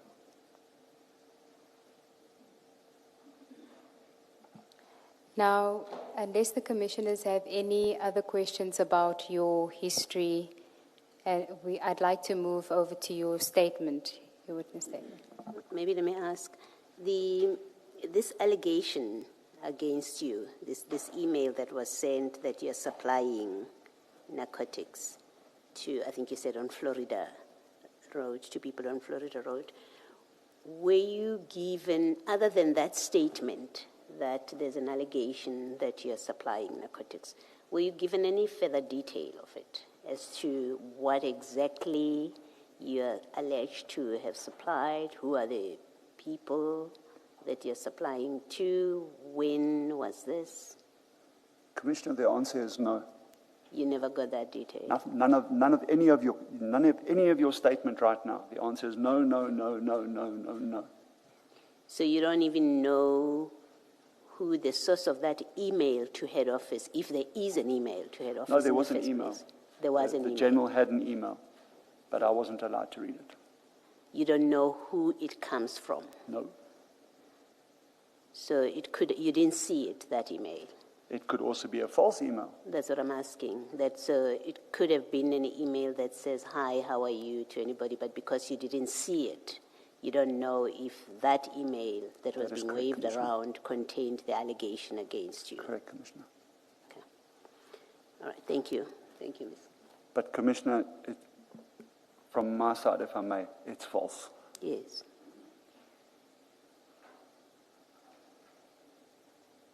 Yes.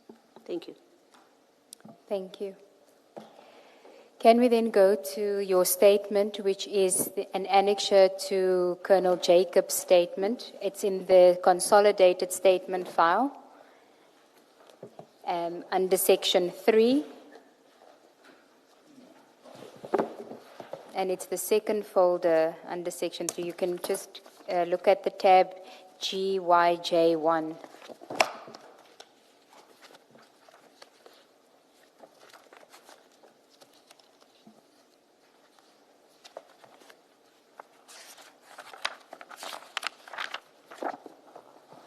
Have it, Commissioner. And now, before I ask you to read the statement, can I just ask you, how did it come about that you prepared this statement?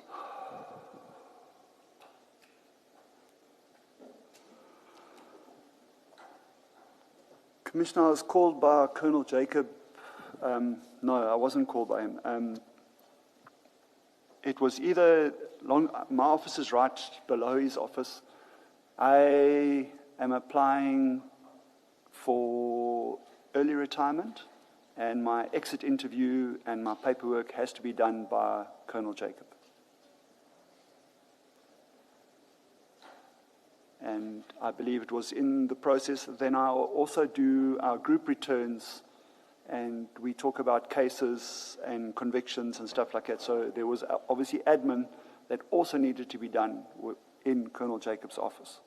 And when I was in his office, he said to me he'd been approached and he had to give a statement for Madlanga. He wanted just to confirm a version of his regarding a seizure that I had made at CHC.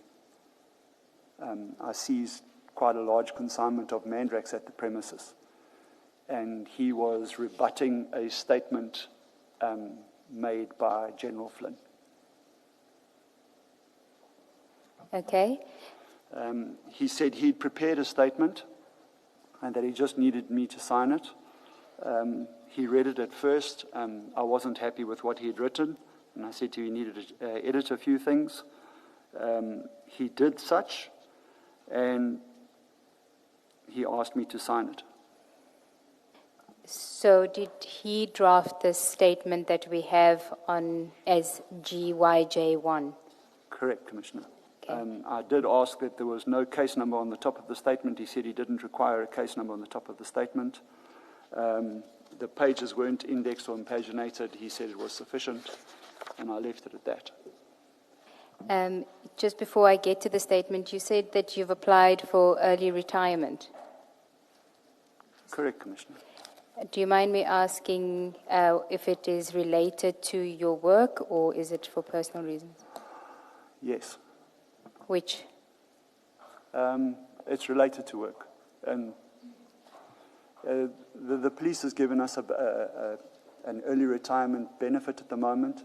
It's a no-brainer. It's suitable. After this year, I've got 40 years service. I wanted 42. I'll take 40. I'm not going to get promoted. I was shortlisted previously. Thank you for that. I did not get the posted asset forfeiture. But if I'm correct, there won't be another notch increment, or I won't qualify for any further promotion in the SAPS at my current rank. So for me not to take the benefit, it's actually nonsensical. There's quite a few other fellow members that we're all applying to leave. It seems, maybe to state the obvious, quite a shame that with the amount of experience that you have in matters relating to narcotics, you would leave early, but also because of circumstances in the work environment.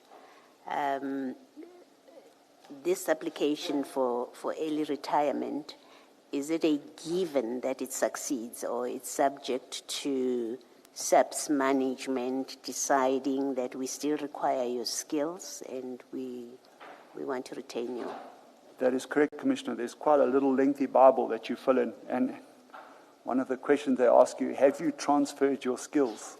I said, how do you transfer your skills in 2 months? Yes. That's impossible. That's impossible. 40 years of skills, how do you transfer it in 2 months?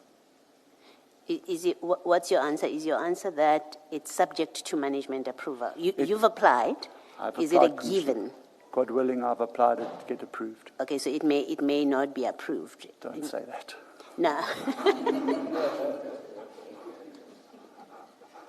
Okay, I'm having a theoretical discussion with you that theoretically, the way the system works, I'm asking a systems process, the way the system works, it's in the realm of possible outcomes.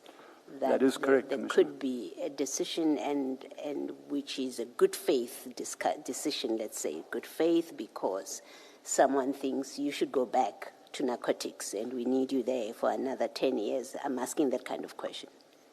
You nod. You agree that? I agree with you, Commissioner. Okay. That, to me, if I was the commissioner of the police and you had to read certain people's performance and stuff, and you say, yes, that person can do this, okay, come back, I want you to do that. I agree, Commissioner. The skills retention, if I may, I have asked her permission. My current partner, her and her sister are twins.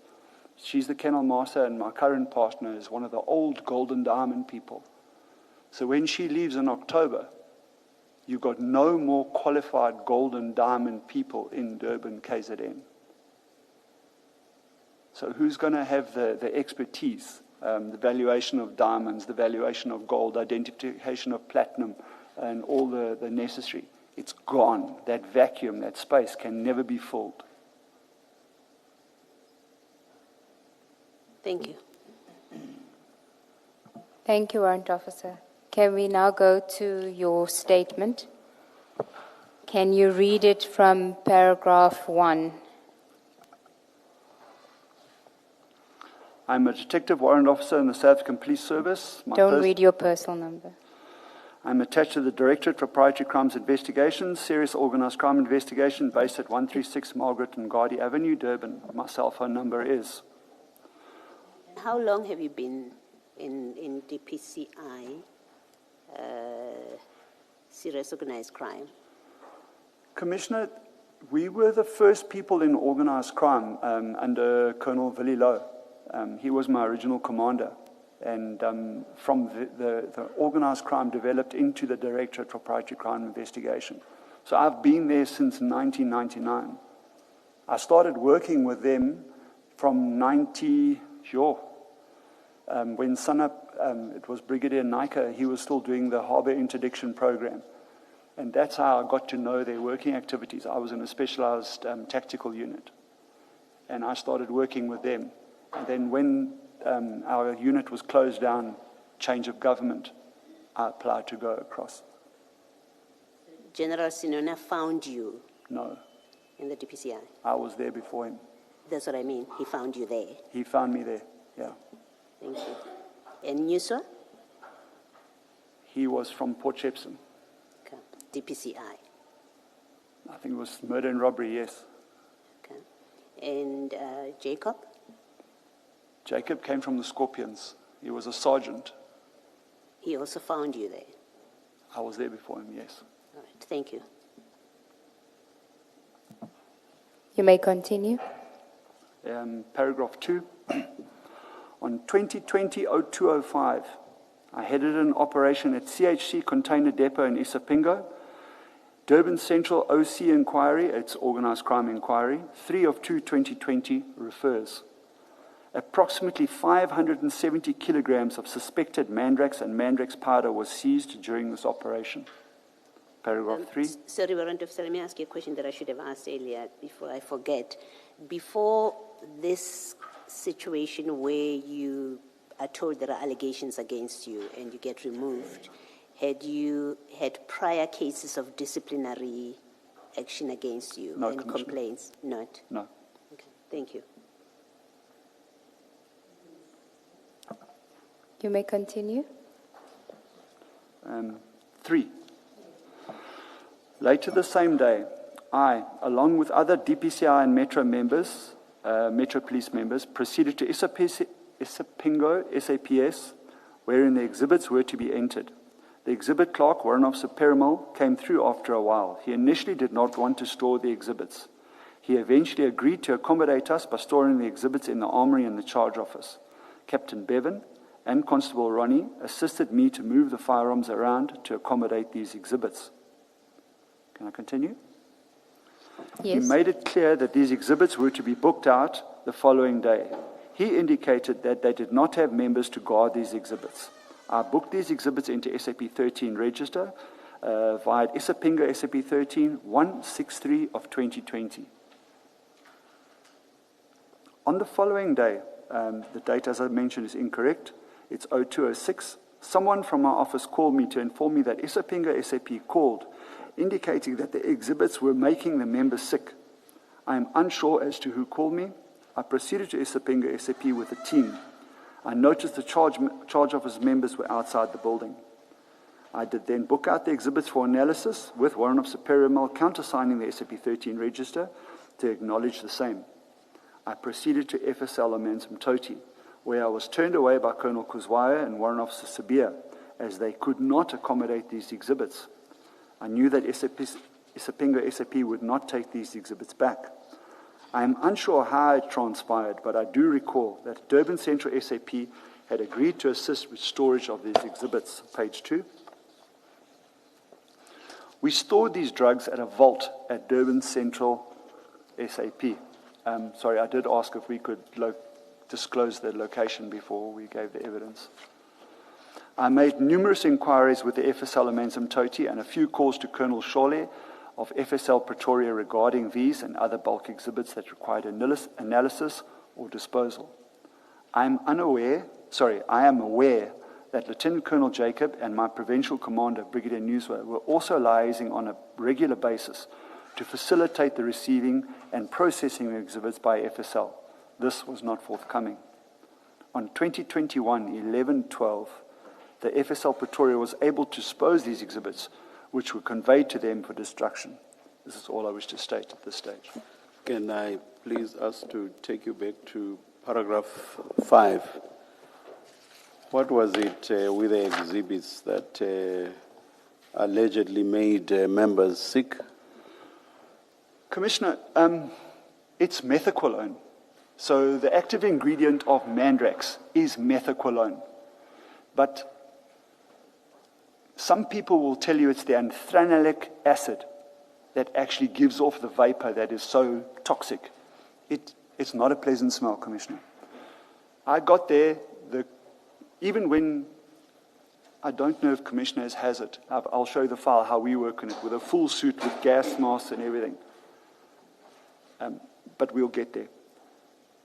The members they'd come out of the charge office and set up charge office outside on the veranda, and were working outside. So the day shift had finished shift, the night shift had booked on, and it was now the morning shift that was on. And I recall meeting the station commander, because that's why I'm saying I'm unsure who gave me protocol to go and move the exhibits, but it would have not have been a junior member, it would have been someone high. The members were complaining, and then even standing outside the charge office, you could smell it. So now you're going to ask, how did they smuggle these drugs? Well, the tablets in this stage, it's a very unique phenomenon in South Africa. Everyone will hear you say Mandrax, Mandrax, Mandrax.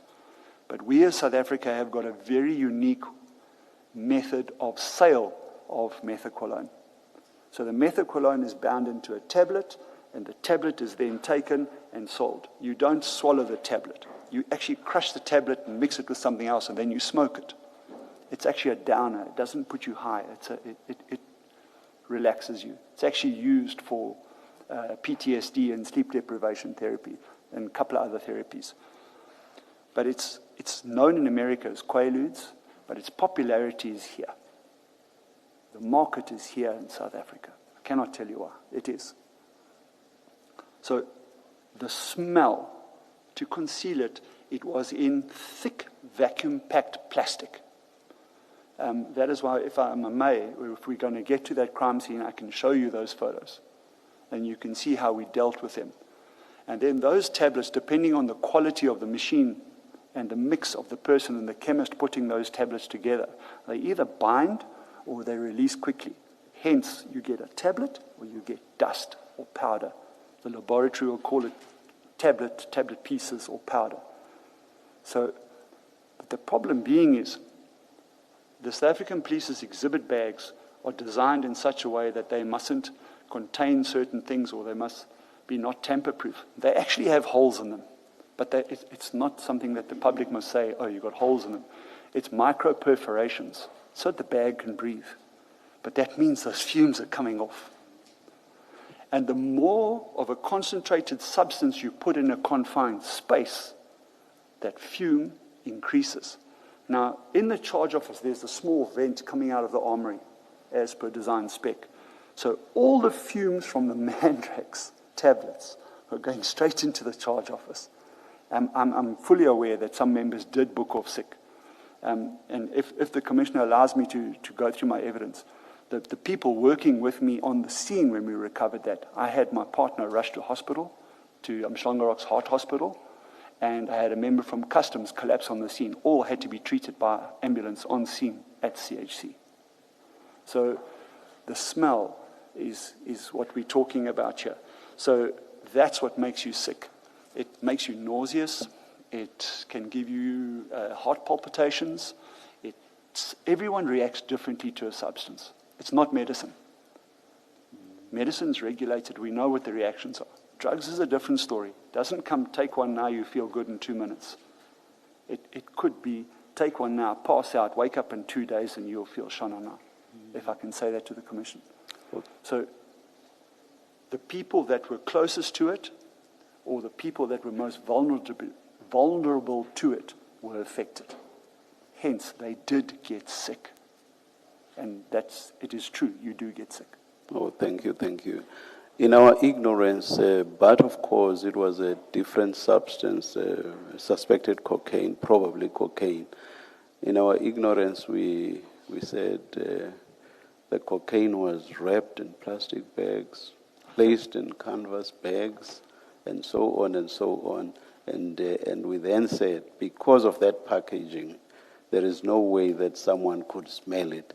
But as I say, different substance, but probably we would have said the same thing even about Mandrax, maybe just purely because of the wrapping, the plastic, this and that. But from what you are saying now, it seems that's simply not the case with Mandrax. Commissioner, I can say I have got a nice experience with cocaine and methaqualone and Mandrax. Clan labs with respect of methaqualone as well. When dealing with cocaine, through training and experience, we know it's cocaine. But we don't say that. We say it's suspected cocaine. Am I going to taste it? Definitely not. That is, you don't do that. Do you sniff it to see if it is cocaine? No. We even teach you how to obtain the fume. There is an identifiable aroma to it. The drug dealers are mostly all laughing now, but anyway, the drug users will be the same. We can tell you the street ways of telling you if it's good coke or not. But let's go to the parcel. That parcel is wrapped at source and labeled at source. It's wrapped and labeled to prevent detection by narcotics machines, dogs, and humans. Sometimes I profess to be a cocaine dog myself. I find it before the dogs. So if you cannot find it by your nose, you must find it by sight. If I can say that to the Commission. Mandrax is large. Cocaine is also large in bricks. They will both give off an aroma once exposed to the atmosphere. But going back to the brick, that brick is transported by road and sea. If it gets dumped into the water, it must float or be able to be recovered. It's worth a lot of money. Therefore, it's waterproof. I've dismantled many, many, many cocaine bricks. It is layer upon layer upon layer of cling wrap, latex housing, condoms, and then again more, and then tape, and then again more, to stop the fume coming out of the box, if I can say that. And do you succeed, or do they succeed in... They succeed. The smell coming out? There's no smell. All right, thank you. There's no smell. Thank you, Warrant Officer. Going back to that paragraph 5 in your statement, does this kind of incident not perhaps suggest that the storage facilities that are available may not be suitable for this kind of drugs? And so while we are speaking here about a specific case, I'm asking more of a general question, such as, does the SAPS suitable storage facilities for a drug such as methacolone, I think that's what you call it, that would avoid the effect in paragraph 5? Commissioner, if I answer this question honestly, I'll get fired today. I will say no.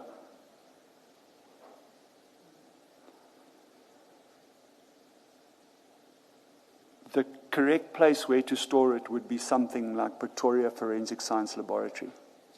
I'm not going to mention the other locations. I know the name of Pretoria has been mentioned.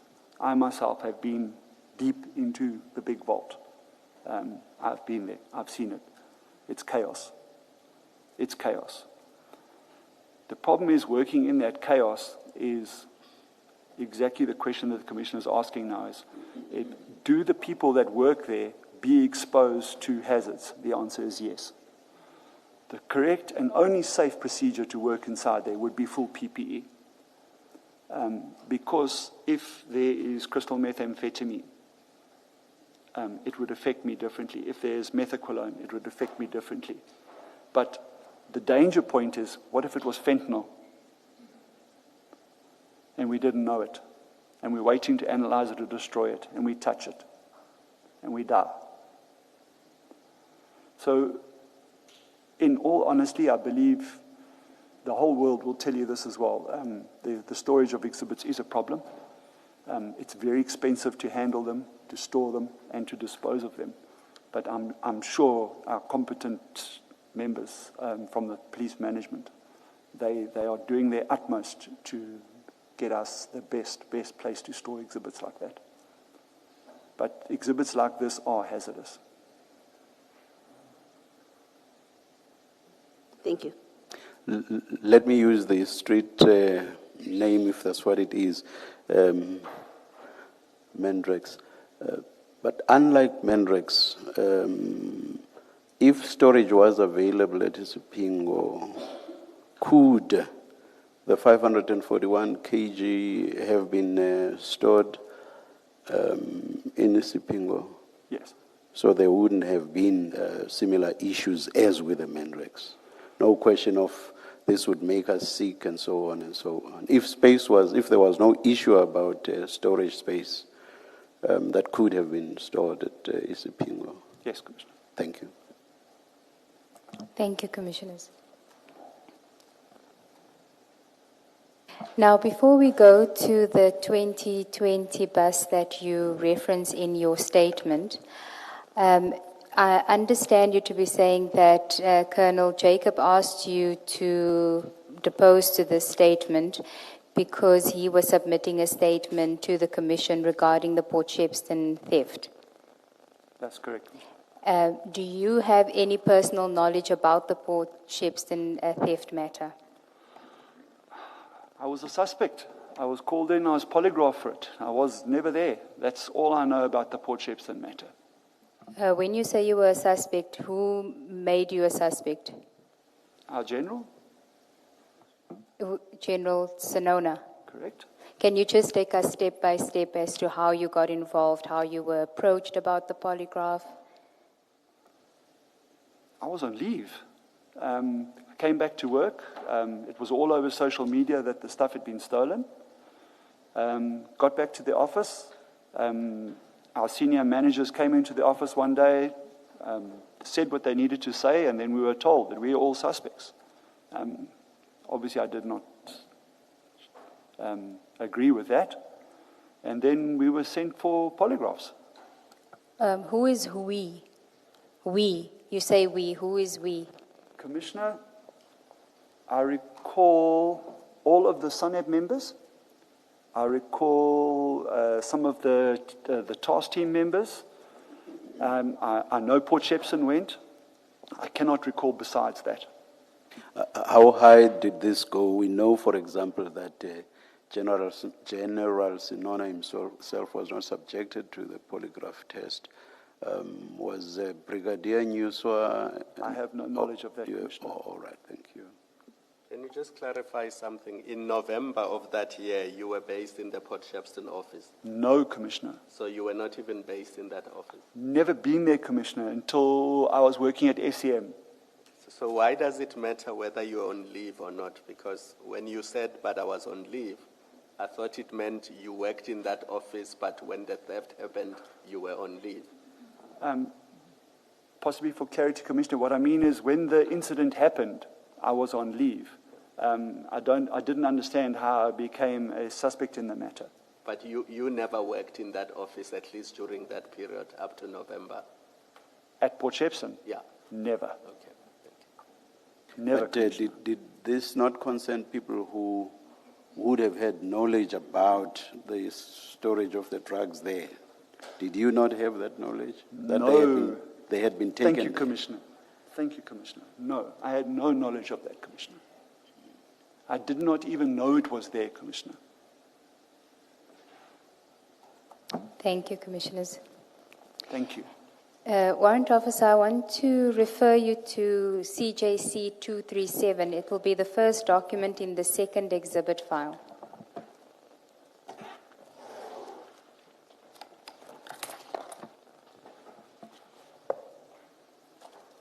Commissioner?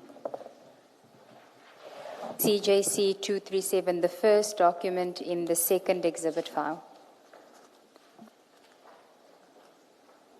Just let me know when you have it. I have it. In the second exhibit file. First document, page 424. Yes, I have it.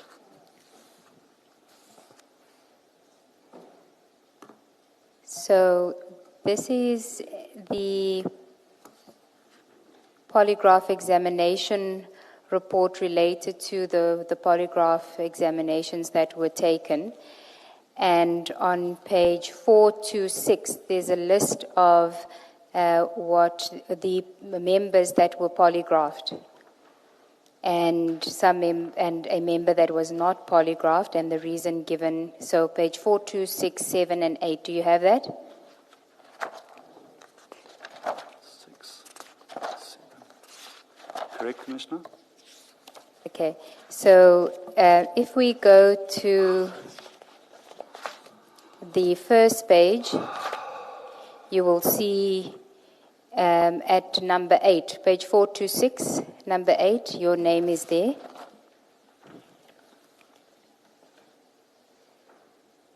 Do you see that? Yes, Commissioner. And the result next to it, the DI, would indicate, DI indicates detection, there was deception indicated. So in the polygraph exam, there was deception indicated. Where it says NDI, no deception indicated. And then on the next page, you will see that there's no test refused, no test refused. We'll go to this, what the various symbols mean.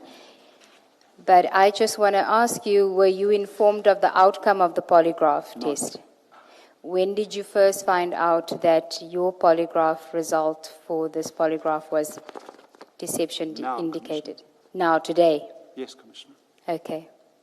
Now, before we deal with that, can I ask you, do you recall what questions were asked during the examination?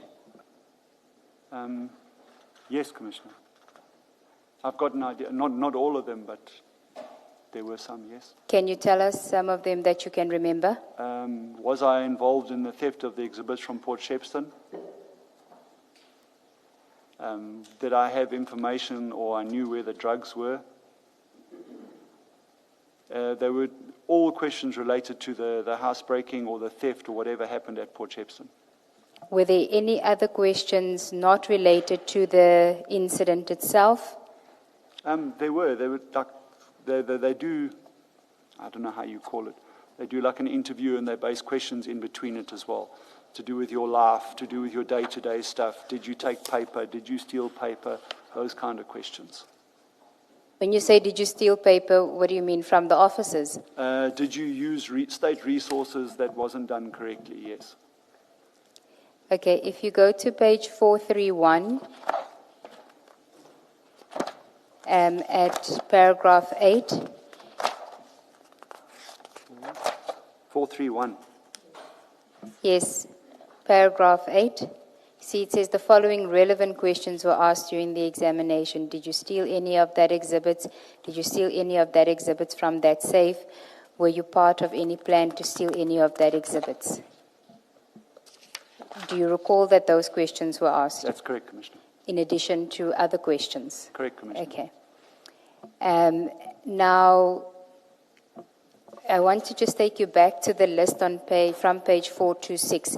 You say that members of SANAP were tested. Correct. With reference to one from number 1, can you identify who the SANAP members are? Number 1. Number 4. Number 5. Sorry. I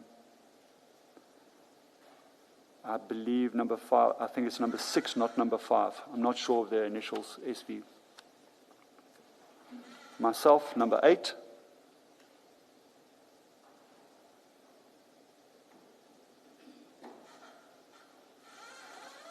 Number 21.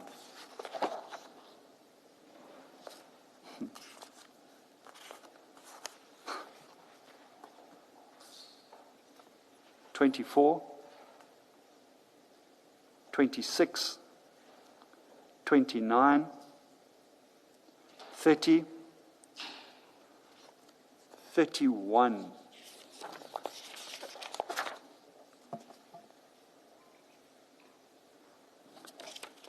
And the next page, 4 to 8. Is there more?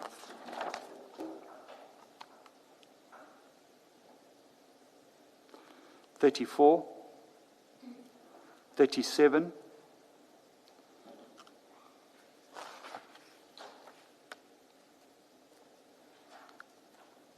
I can't recall if Colonel Governor was still part of us or part of the tracing team at that stage, but 30, 38.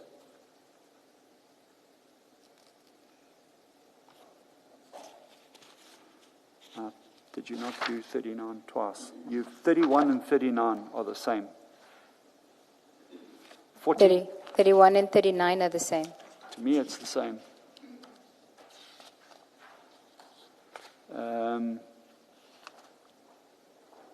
Colonel Moodley, 40.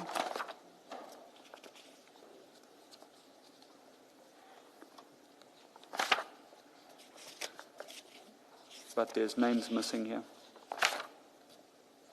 You say there are names missing. Do you mean you know that those people took the test but their names are not here? No. Or you just remembered? Okay, so just part of the team that weren't tested. Correct. Okay.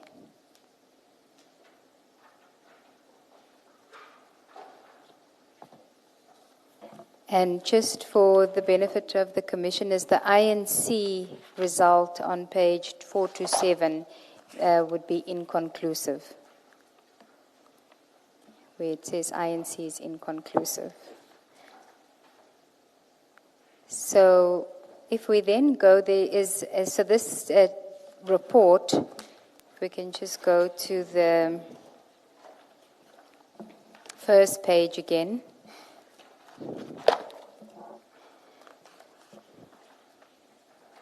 On page 424. This polygraph examination, it was then finalized, and on page, and then it was, we don't know when it was submitted, but there is another report that is also relating to the polygraph, which I want to refer to. It's an unsigned report, and you can find that at CJC 238.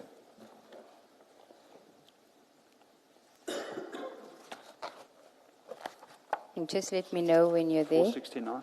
Yes. It's a feedback polygraph testing. And you will see on the last page, page 474,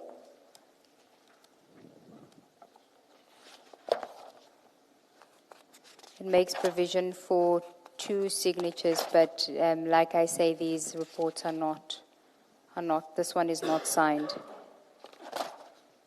Now on this report, on page 470, you can see the same 3 questions at paragraph 4 are listed. Did you steal any of that exhibits? Did you steal any of that exhibits from that safe? Were you part of any plan to steal any of that exhibits? And then at 5.1, it sets out that the following members tested non-deceptive to the polygraph, and it lists the members. And then under the next, on page 471 at 5.2, where it says the following members tested deceptive DI to some of the polygraph test questions. Do you see the list of names there? I do. Do you see that, and it follows on the next page? I Do you do. see that your name does not appear there, I see as that. it did in the first report? Commissioner, yes? Again, you weren't informed of the results of the No, polygraph. Commissioner. Okay. And Am I then allowed to, sorry, am I allowed to see this, Commissioner? yes. Then if you go to page 473 at 5.5, you see it says no opinion NO was recorded for the following members due to examiner error, and your name is the second name there. So on this one it says that there was examiner error, so there was no opinion submitted in respect of your polygraph. You weren't informed of that either. No. So as of this date, you still don't know what the results of your polygraph. I have it now. Thank you, Commissioner. Okay. Do you know if any of the other members were informed of what the outcome of their polygraph tests were? I do not. Okay. Sorry, Ms. Sigels, can you please make me understand this one and the earlier one we went through, where there was a result recorded, and that result was what? DI, is it? Deception indicated, Yes, yes. yes. Can you explain how the two stand together? Chair, all that we know at this Yes. stage is that the one is signed by FSL. We don't know whether it had been submitted to the DPCI, and we know the other one seems to be a feedback report, which should be based on the first report, but it is unsigned, and it seems that it was intended to be signed by the national head at the time, General Libya, either accepting it or approving it. We don't know at this stage, and we're still investigating the differences in the reporting. The differences and the source, for example, of The source. first one. Yeah, all Correct, right, Chair. all right. So Thank it's you. possible that there could be a signed one somewhere. It is possible. Yes. Now, just to then deal with that aspect, you say that you were not present. I was confused as to when you say you were not present. You weren't present when the theft occurred? Were you on leave when the theft occurred? Or you were on leave and then you get called in about you having to do a polygraph test? Just clarify that for me. As far as I can recall, I was on leave when the seizure was made. That was And- in June 2021. Yes. And if I'm correct, I think I might have also still been on leave when the housebreaking took place, the theft. So that would have been in November 2021. Yeah. Okay, so on both occasions. I cannot recall, but my records are easily accessible, but I know that I was never at either of those scenes. Okay, but when you came back from leave, is that when you were told that you have to undergo a polygraph? That is correct. Our And- whole office was called in, and we were paraded. You were? Paraded. What do you mean? We stand parade before an officer, and they give us instruction. All of you are standing. We were in the boardroom. It was quite a few of us. It was members from the Serious and Violent Crimes. I think there was other sections as well. Okay. So can we then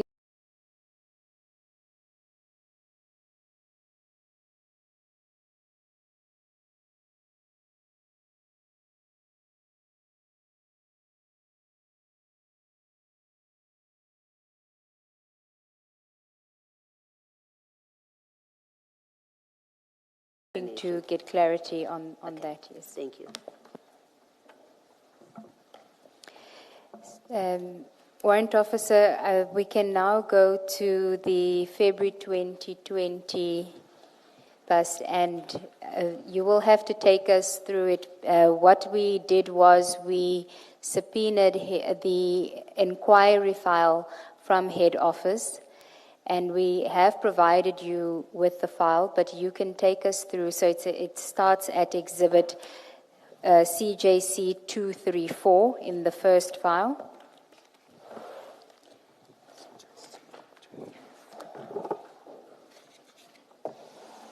Yes, it's here.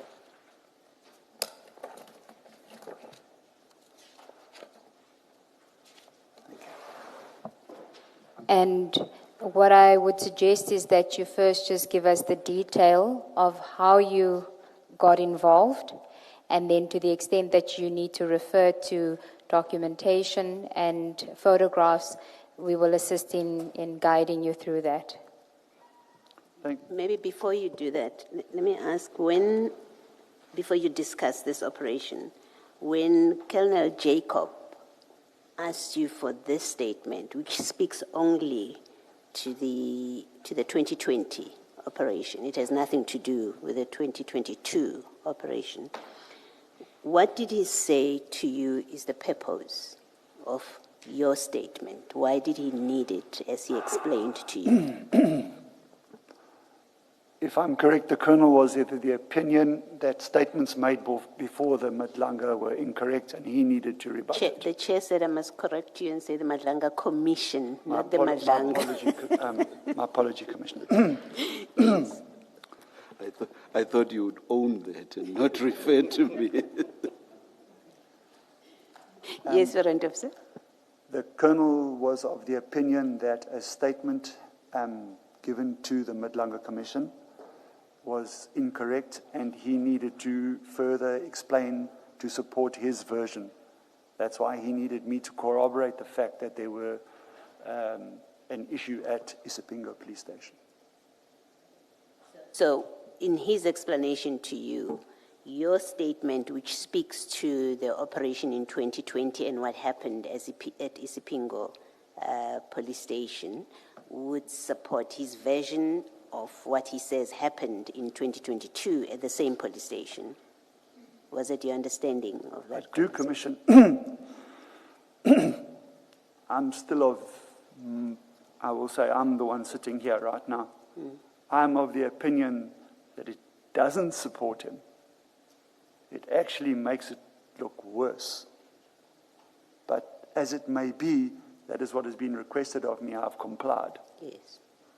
Okay. So, if I can say that, Commissioner.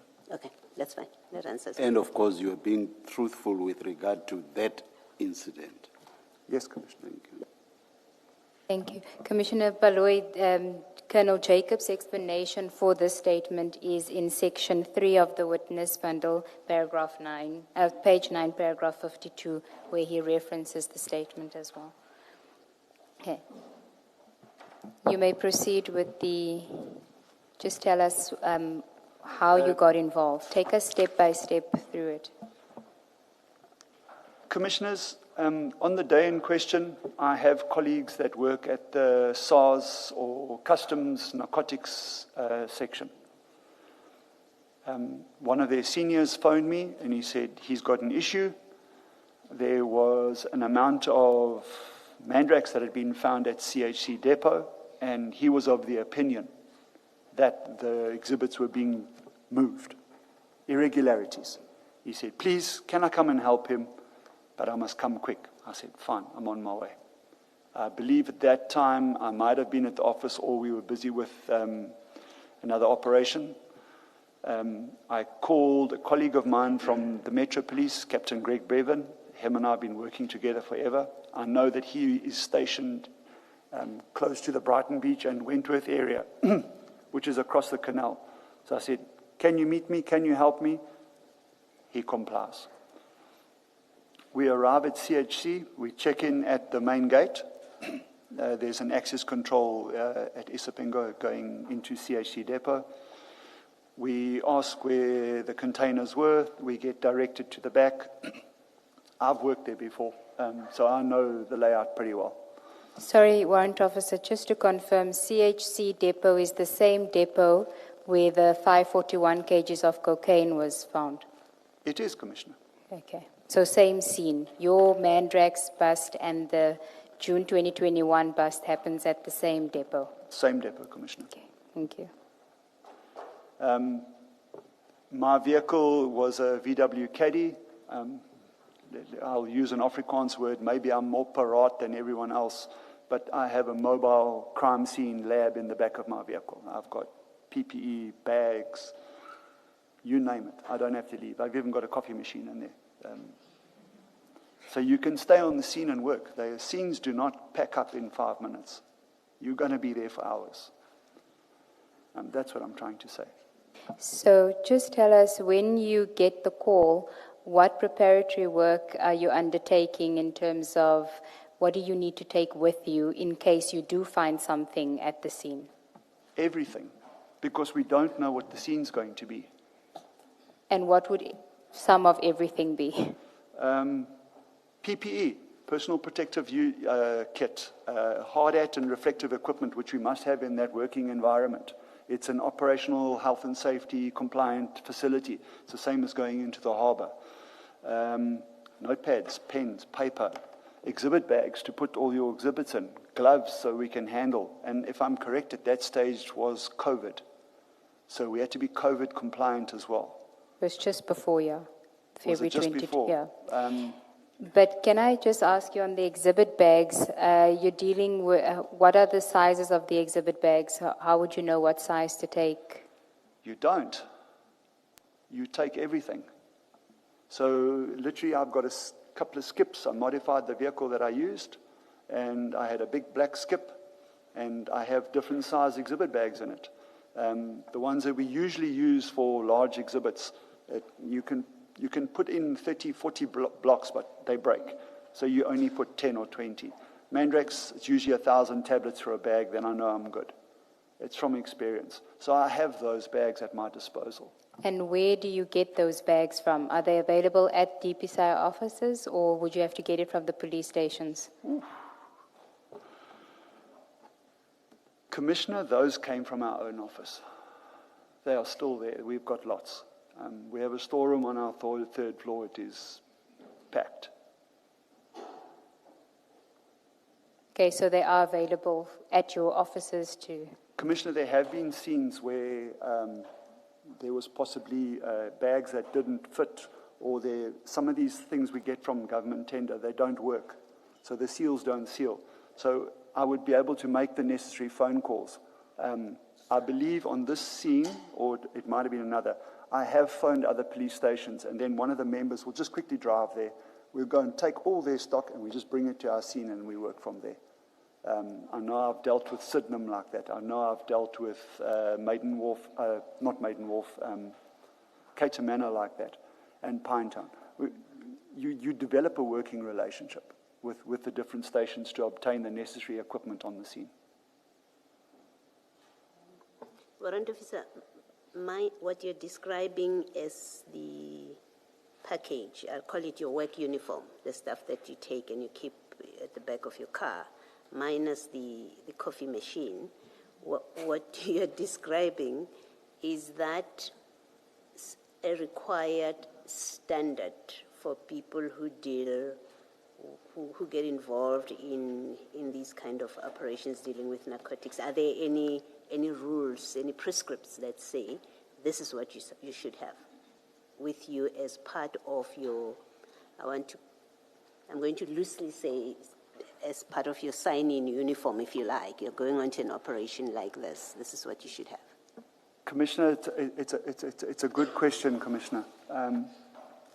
This question that you put to me now is now in that new training manual, where we say to the policeman, don't think of going to a crime scene unless you've done X, Y, and Z. It is, and it's difficult when you're in a space where the public is also involved, because they always criticize you after the fact. But that is also how we learn. And I think from these things we've now learned, and we've included that as, and you'll see all the national instructions, but none of the national instructions will say to you, take X, Y, and Z with you. And remember, Commissioner, you can't just take everything and not know how it works. I cannot take Commissioner, for instance, in 2 minutes ask you to put on a crime scene suit. You might put the wrong crime scene suit on. Then you might tear it. And if you had to put on a gas mask with the right filter, you might put the wrong filter on, or your filter wouldn't seal properly. Or if you didn't know what you were doing, and you were walking around the crime scene as like a media liaison or something like that, you would have it all on your shoes, and you didn't decontaminate leaving the scene, and you got sick, you blame me. So the Commissioner's question is there a prescript for it? The answer is no.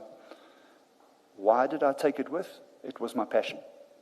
I taught myself, if I'm going to do something, do it properly. And then how do you do something properly? You take the tools. Thank you. Maybe you watch too much CSI.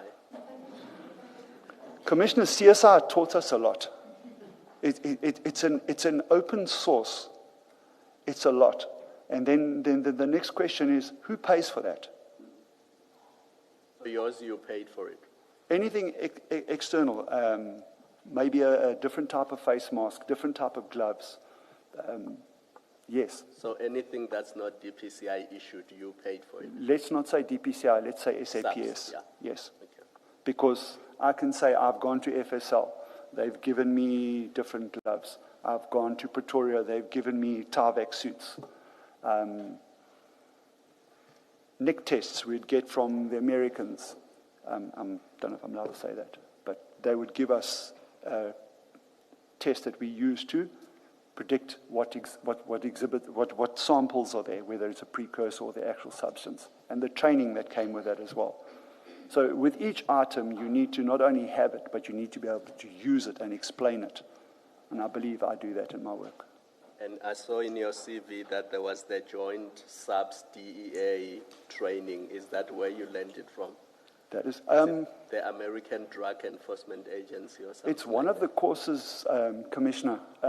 I was following that procedure prior to that course, and maybe some of the successes we had in detecting different techniques and identifying laboratories and stuff, that was also discussed on those courses, so we were used to that environment. Thank you, Warrant Officer. You may continue. You were telling us you got the call, you packed, and you were going out. When I arrived on scene, the customs officers had parked. If you come into the depot, you come through the access point, you turn right through the stack. From there's inspection bays. There's possibly maybe 10, 12, 15 inspection bays. In the far right-hand corner is the bonded section of CHC. The bonded section is where everything that has been seized, detained, or hasn't been released due to a query from customs, not police, customs. That's their section. I was told, please go look, and he showed me, here's one box. I do believe it still had a torn customs sticker on it, and I could see it straight away. It was Mandrax. Mandrax is very unique. It comes in a tablet form. It has a color. It usually has a logo, a marking. But also, I could smell it because the bag had been torn. So I asked what's going on. They said they'd put a narcotics dog in. I know the narcotics dog. It used to be Tequila. It was a brilliant dog who used to work with us. Phenomenal narcotics dog, Cocker Spaniel. Tequila reacted there in seconds. It was positive. So, right, okay, we were happy. Then I was briefed that it was suspected that there were more boxes hidden in between the bonded warehouse. We had to find them. I got the team together. The warehouse gave us their cooperation. We shut down that section of the operation. The rest of the operations continue. It's a massive place. It continues. Where we were, we parked our vehicles. We were safe where we were. We then set up a manned search. not a dog search, a man search. And from my observation, I noticed on the box, the packing tape in the shipment was different to the packing tape on the other side of the yard. So I asked, is this the same shipment? They checked on the packing notes, the SADs, and they said, yes, there's supposed to be so many boxes. I said, we've got a discrepancy here. So I went to the box outside, the colored tape matched what I said. I said, there's our boxes. Look for this tape. And we did, and believe it or not, that's where the Mandrax was. So we seized those boxes amongst that, and we brought them to a central point. At that time, I'd called for the necessary people, informed my seniors. I'd called for FSL, I'd called for LCRC. And we began processing the scene. Can I just ask, why did you call FSL and LCRC? I always do. I've got a relationship with the Clan Lab team. I will call them. They won't come out. It's a seizure. But if I find something and they know it's worthwhile coming out, they came out. So just on this matter, we were returned the next day. We found there was wine, Chinese wine, but it tested positive for methamphetamine.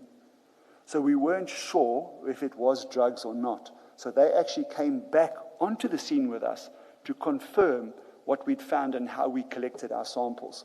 And they did the process of eliminating that out because it's something we hadn't been found out. The lab comes out for stuff like that. But that is the relationship I have with them. I phone their commander, I phone their call phone. They'll say to me, Carl, you're on your own. It's a recovery. You do what you need to do. Bring the exhibits when you're ready. And that's how we carry on. But LCRC, I work with the provincial fingerprint team. We also have an understanding with them. Told them, guys, we've got a large recovery. It's going to be a long day. Bring all your stuff. And then they come with a full team with all their equipment, and we start work.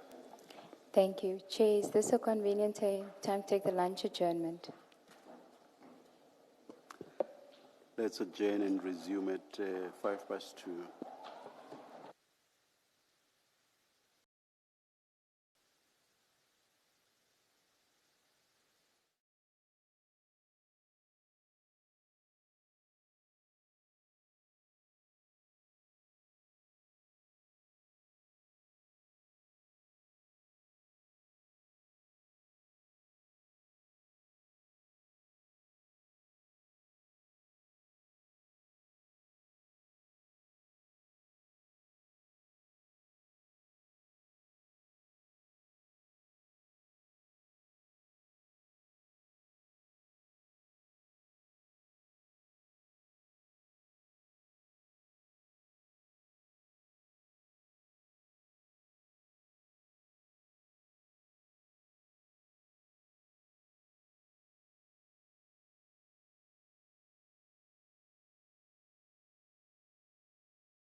Yes. Warrant Officer, we were still busy dealing with the February 2020 bust, and you were dealing with the fact that you had called LCRC and FSL to the scene. I just want you to explain to us the purpose of calling LCRC to the scene, and are you required to call them, or is it just a nice to do? Commissioner, you're required. Circumstances may pertain to different elements, etc., like that, but I will say you are required to call them to a scene. And why are you calling them to the scene? What are they doing there? With modern technology, a photograph becomes a museum of the crime scene.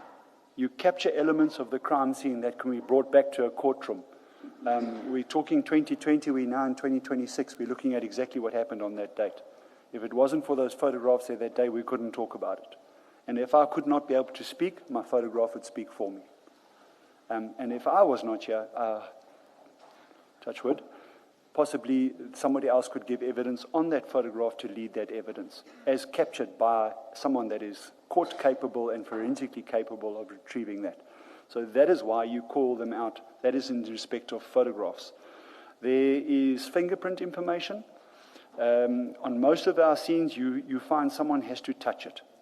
It cannot move without being man-handled. So by him touching it, he would leave a latent fingerprint on the scene, which we need, and at the same time, he would also leave part of his DNA behind, which we also take swabs for. So it's DNA, it's fingerprints, and it's crime scene preservation and recording for court. And it's going to form part of my notes. If I forget something and I need to make a statement, it's recorded in those photographs. So I do the same thing on a scene. I use contemporaneous notes. I will either write down notes, but I'm very quick to take lots of photographs on the scene. I download them, and then they are in my albums. I depose an affidavit to them, and I submit them as such. Otherwise, you'll never keep up to all what's happening, all the different numbers, locations, things. So it's nice to keep those notes. And are there circumstances in which it's just not possible to get LCRC to come out? And what do you do in those circumstances? There are, Commissioner. I was asked about a scene where fingerprints could not come out. 16 nautical miles out at sea, we removed a shipment of cocaine out of a fridge. It's literally the motor of a fridge. They hide the drugs in the air vent of the fridge. It's the same as putting your hand in a deep freeze. When you take out the Tupperware bowl, it's going to precipitate, so it's going to be wet. But the fingerprints members and the LCR, or the fingerprints guys and the FSL guys, aren't qualified to go out to sea. They're not prepared to go and put their lives at stake and go 16 nautical miles out to sea, climb 10 floors up on a container ship, then still climb below deck. It's a hazardous environment. Yes, I've got experience in it. I'm from that environment. I can swim maybe as well. But the point is, in that environment, I must try and take more steps to preserve that. So I would have taken a lot of contemporaneous notes on the scene. And I've got the one example where we got the cocaine. I even allow the ship's captain and the customs officers that raided with us to take their notes and photographs. And then I submit that with a statement in my docket. And also if the weather is really inclement. If you're in an outside area and it's really raining or whatever, you can't take photographs nicely, or you can't take fingerprints nicely. That would be another a non-persuasive environment. But otherwise, if you move things around, you should be able to make it quite cozy that the fingerprint expert can work in an environment that you can work through the day and the night. When General Flynn gave evidence on the table that we went through earlier, he made a comment. I'll just give you the reference and I'll read it. It's in his supplementary statement at paragraph 11 on page 6 of section 1. He says, from the aforementioned, I was able to ascertain that unlike the June 2021 seizure, 11.1, LCRC was called to the scene to process the crime scene in respect of all the other seizures, except the second Bologna vessel seizure and the Manu Chao seizure. You earlier identified both Bologna seizures as being your seizures, correct? That's correct. So he criticized that in LCRC, well, I wouldn't say it's a criticism, but he noted that LCRC wasn't called out in two seizures. The one is yours, and the other one is Manu Chao. In respect of yours, why didn't you call out LCRC? Approximately 12 nautical miles out at sea off the coast of Umhlanga Rocks in Durban. Bad waters, bad seas. A small ski boat was used. Very quiet and let's call it a covert operation was sent to go and search the container for drugs, and it turned out to be positive. So the other thing is we didn't know the drugs were going to be there. So you do the seizure on sea? It was on sea? That's correct. And that's why you didn't call them. So that's Yes. the one you were referring to earlier. You were explaining. Yes. So okay. It's very difficult in a scenario like this because you can always look back at it. So they're saying if you found it on the ship, you could have stayed at the ship. But then when was the ship coming into Durban Harbour? If the ship stayed out at sea for 21 days, I would have to have kept policemen out at sea for 21 days, or myself for 21 days. And then sailed in with the vessel, and only when it was in Durban could the LCRC members have boarded the vessel and then done a forensics. So what we did is, we did contemporaneous notes, recorded it with witnesses, and corroborated with a statement. And then once it got on land, why could you not call LCRC? I understand when it's in the water, there are dangers, they can't go there, but the exhibits don't stay in the water. At some point, you have to bring them on land. Why at that stage, as soon as they land, can you not call LCRC? Commissioner, it's a valid question. You could. They would have taken a photograph of the sealed exhibit bag. The bag was sealed with the exhibits in it. I wasn't going to break the seal on the exhibit bag. So all they would have taken a photograph of was the sealed exhibit bag and wet cocaine blocks inside. I believe my contemporaneous photographs were sufficient and good enough to be able to identify the logos, identify the wrappings. I believe that mine was the Audi in that case, and I had the different logos inside. So, yes, looking back, yes, I should have possibly have called LCRC to the shore. Guys, this is the stuff that came off the vessel. Please photograph it for me. They would have done that. Would they have been able to take any DNA at that stage? No. It was, as I said, it was, if it's in the freezer, it's at, I think chicken and fish is kept anywhere between minus 18 and 20 degrees Celsius. It's an industry norm. So we are sitting at 32, 34 degrees Celsius outside. The moment I take that ice block out of that fridge, it'll start to precipitate. So the stuff could go wet inside. I don't know. I haven't opened it at that stage myself. But I can tell you the outside is slippery and wet, and we just slipped that into exhibit bags, and we sealed it beneath deck. We didn't even take it on deck to seal it. We sealed it beneath deck. I have the photos if you want to see those. Okay. And on the Manichau one, you said you were at the scene, but it wasn't your scene. You left at some stage. How is that different to the scene that you explained now, just to understand why LCRC was not called out in that instance? Commissioner Manichau, I was called in the evening to attend through a source that had called Crime Intelligence. Myself and a person from Crime Intelligence, we have a good relationship. I was informed, please come, pick him up. There's something being found, and it's very suspicious. I arrived on scene, and what had happened is, when a package is damaged or mishandled, or in any way not how it was declared or packaged, the shipper then repackages it to make sure that the original stuff is what was originally said. And what they do is, in this case, it was bentonite. For those of you that don't know bentonite, it's either used in making soap or kitty litter. But it's a chemical product, but it's not bad or anything. And the bricks were hidden in 1-ton bags of bentonite. So bentonite is dusty. It would have devoid any fingerprints on the outside. And it would also have made the DNA of whoever had handled those bags devoid. Because it's the same as soap, just without the water. So that scene there, I called out my seniors, they took over that scene. But with regards to Manachar, that was about it for me. And when you say your seniors, you're referring to Colonel, is it Sevilla? Yes, ma'am. Yes, Commissioner. Okay. So we can go back to the exhibit file, Exhibit 1, the Exhibit File 1. I just want to take you to the LCRC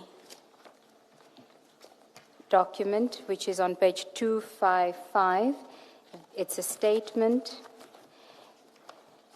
And then what follows is what's referred to as a photo album. It does seem to be incomplete what we had received from the subpoena, but if you could just explain to us what this document is, why it's taken, and its significance in an investigation.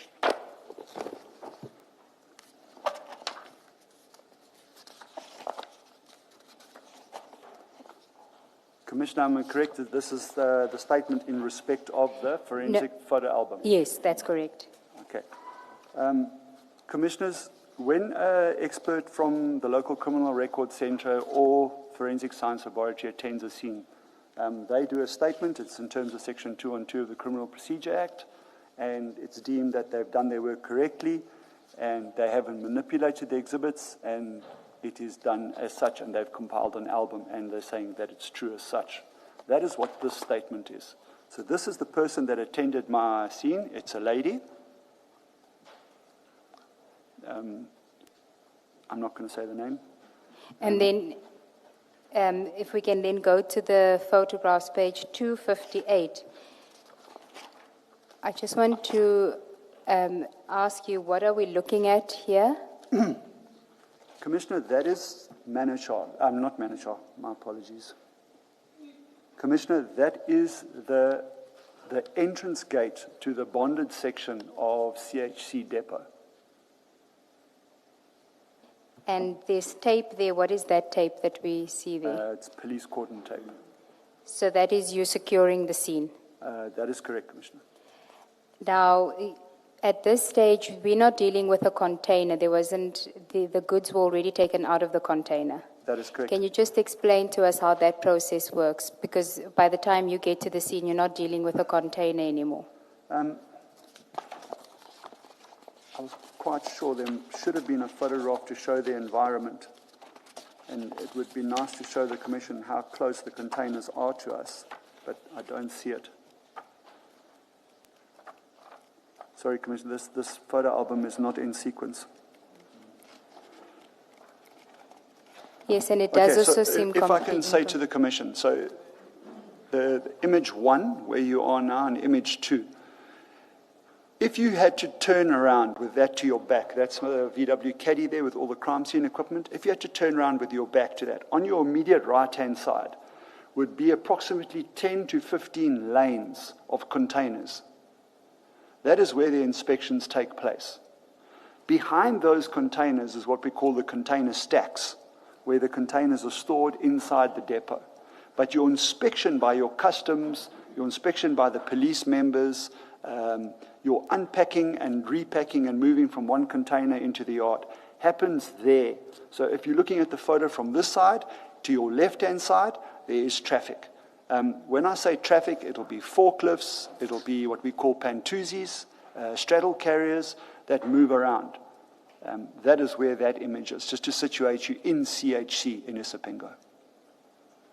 And what is the impact on the rest of business going on in the area if you cordon off a section? Only that section where I'm working has got no access to. The rest of the business carries on. And in your experience, especially since we are talking about CHC, how is the cooperation with you cordoning off a section of the scene? You cannot do an operation there without their assistance. The reason being, Commissioners, maybe the people don't know this, but there's a sequence of role players that needs to be present. I don't have a suspect. So who's accountable for what's there? Did the police put it there? Someone put it there? Was it done maliciously? We don't know. And also, we want to prove that we are not stealing anything from the yard. So there's a process. We call the depot manager, which is CHC. CHC will then give us their operations manager to attend. Then there's a person in charge of that section, because I cannot drive the forklift or move the stock around. They do it for you. Everything there, we don't move, they move. They do it all for you. They're very cooperative. Then the other thing is, there's no paperwork that goes around passing files like this to each other with all the documents. It's all done digitally. So for me to have obtained these documents, I would have to have cooperated with the management of the CHC to obtain the digital downloads.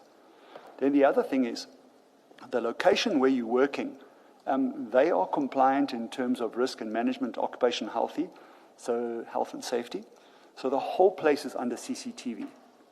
So we are actually being monitored by them in case something happens to us. So we must also work cleverly, work with a reflective jacket if there's a machine around, wear the heart at if there's a machine around, or give way. We comply with their occupational health and safety to be safe.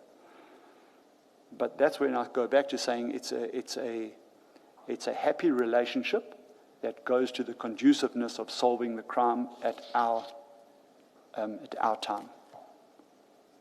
And what is customs' role? Customs in this matter were the original complainant to myself. So customs had detained this shipment of, it was suspected to be illicit goods, counterfeit. I'm not going to mention the suspect's name, so I can say the commodities. It was skin lightening creams, it was hair products, it was counterfeit sunglasses. There was a whole lot of illicit and counterfeit. There was an ongoing investigation with these people bringing in different containers full with illicit goods, from clothing to medication. And in this case, customs had obviously done an inspection on the goods that had been unpacked from the container prior and discovered that one of the boxes contained suspected Mandrax tablets. So now, because they found it, they become the custodian, because it's in a customs area, or as they say, a customs space, if that's the right word. So technically speaking, the scene and the exhibits belong to customs. The reason being is, in South African economy and law, it's a criminal case, but it's also a SARS case. If SARS is going to charge that man in terms of the Customs Act, we won't see that. They will deal with him for all his illicit goods and his counterfeit goods, but we won't see that. That's the taxman. The taxman does his own thing. But the point is, the scene gets handed over to me by customs. So there's a handing over certificate. But because it came from a container, SARS goes further with their investigations, and then they profile which group of containers are coming in on the vessel or part of that, and they detain all of those containers for inspection. So there's now an enforcement process that begins. So because we have this relationship now, then we do a dual inspection of the other containers, hoping to find more illicit goods. Can I take you to page 223 of that same bundle, that 223, 223 of the same exhibit bundle that we've been dealing with? I have it, Commissioner.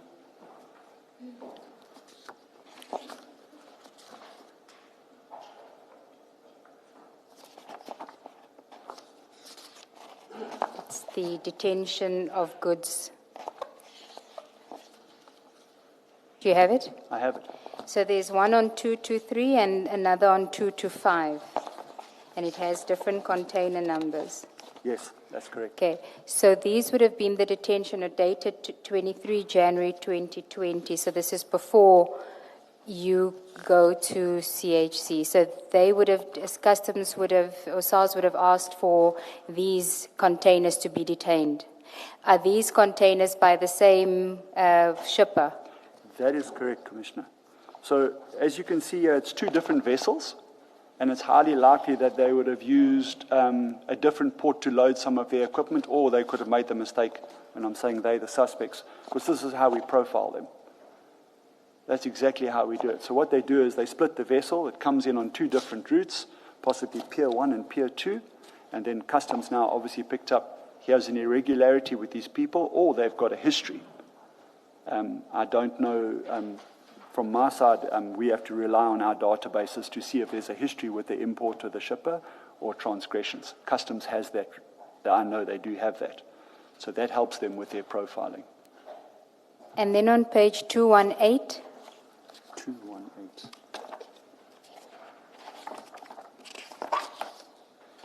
Yes, Commissioner? that's the handover form that you're referring to. Correct. I reported earlier that it was the narcotics section that called me. The person on the narcotics section's name is here, and he hands the scene over to myself. So the person on the top, that would have been from SARS, and you are the No, that's person... incorrect. That's incorrect. That's 281. Must be 218. Yeah, 218. But the one that you have, 218, in front of you, we're looking at the right one. Yes, I am. Yeah, okay.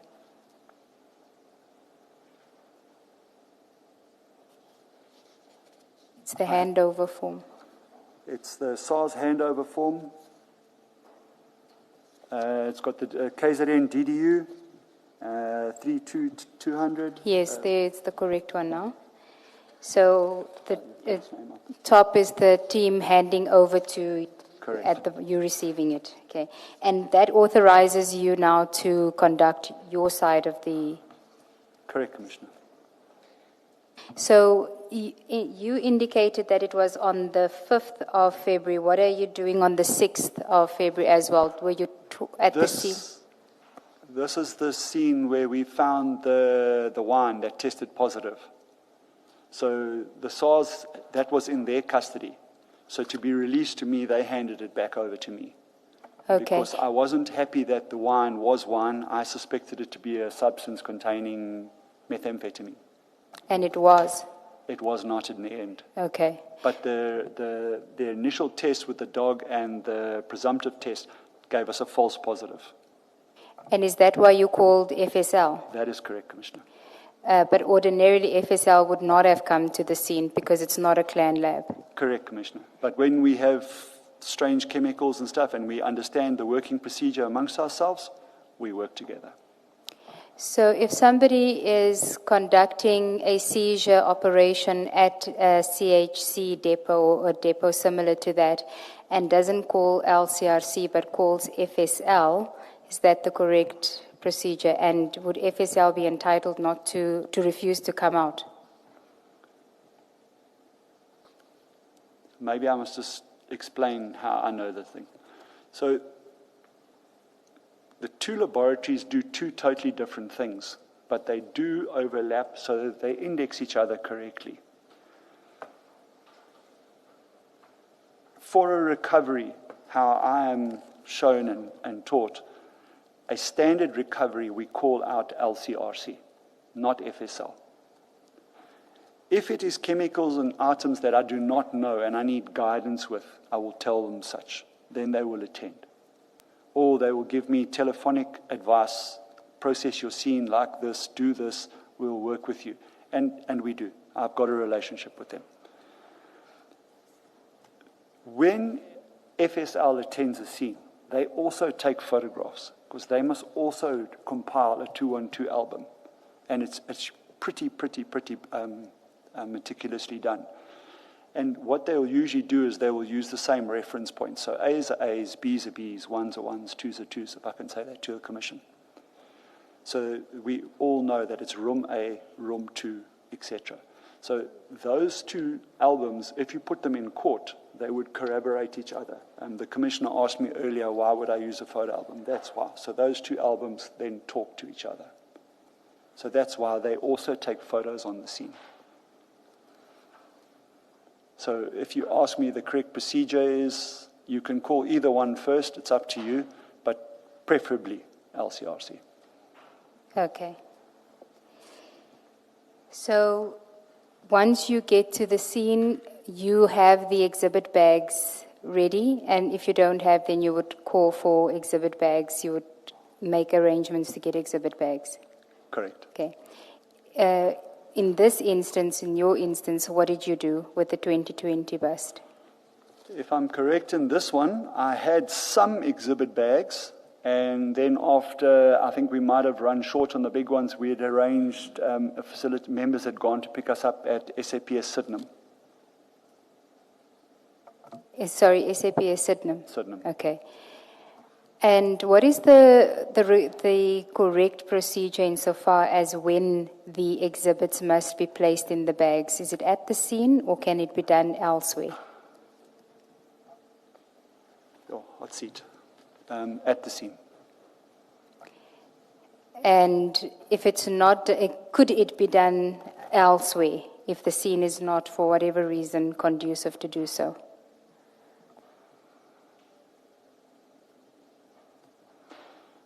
There would have to be a reason why you're moving it.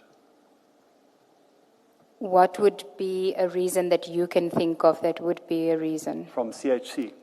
Yes, CHC specifically. No reason. You say? I don't think there could be a reason. Could it potentially be that from a safety point of view, you want to make sure that you don't let people know that you've just uncovered 500 kgs of cocaine, for example, or in your case, mandrax?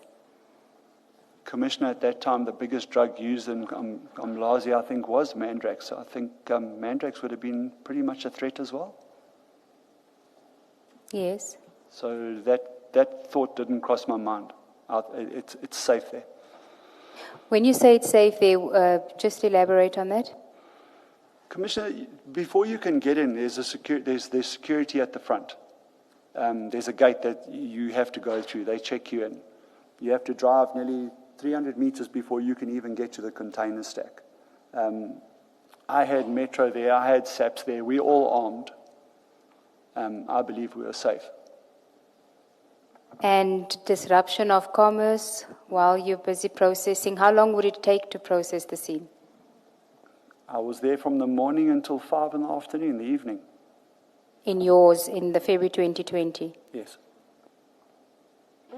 Can I just ask, you're discussing the 2020 operation, and this is a consignment that is bonded. It is in the, so it's away from the other commercial activity that happens. Let's put a different scenario. There's no SARS detention involved, and so these goods are not in the same corner as we see in these pictures, or the same working space, but it's in fact goods that are in a container lined up. We're still at CHC, lined up in the way that you describe. I think you described that there are other containers there. What constraints, if any, would there be to conducting the kind of checks that you're speaking about? You have a crime scene, what you're describing with Ms. Siegels. What would be the constraints that would make it difficult to work from there as a crime scene? And assuming the weather is not an issue.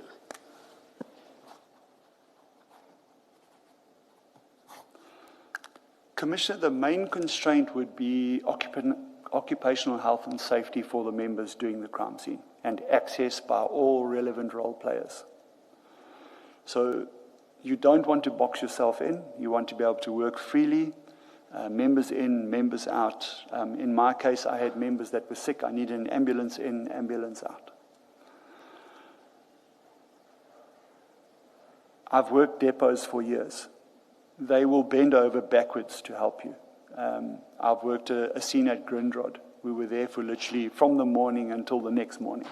They send people, they sit with you. So what usually happens is, if the scene becomes complicated, if I can use that word, Commissioner, they would then stop their activity on the left of your container and the right of your container.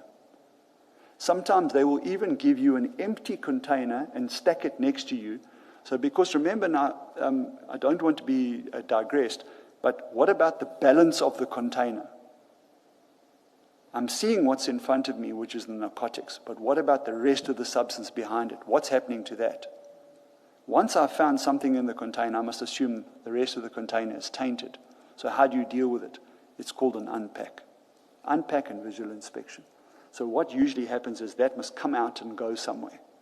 But because it hasn't gone into the warehouse, it goes into the container next to it. And that's a nice way that you can get a hands-on look at it, probe it, open it, stuff like that. So the constraints are you need to have a relationship with the warehouse before you start. Once you've got that, you must be prepared to work because everything should be able to be done there. If it rains, you're under roof. They just push the container forward. There's a machine that moves it for you. If you want to unpack into another container, they give you another container. They've got empty containers. We don't. The police does not have that. We don't have the machines to move them, the trucks, nothing. So the only constraint you would have technically is consumables on the scene, your crime scene consumables, your forensic test kits, your forensic exhibit bags, etc. That would be your constraints. In that case, you would unpack the container. Correct. Because you really don't know whether what you're seeing in front of you is all there is. Commissioner, with your leave, I've been asked about another matter in regards to a ton of cocaine that I seized. My notes will show you that nicely, how we do that. And leading up to that, the process of identifying the container from start to finish. So maybe that will answer your question again, but if you want me to answer it now, I can. No, I'm happy to leave it to when you discuss it with Ms. Ncube. Maybe let me ask my second question related to this, that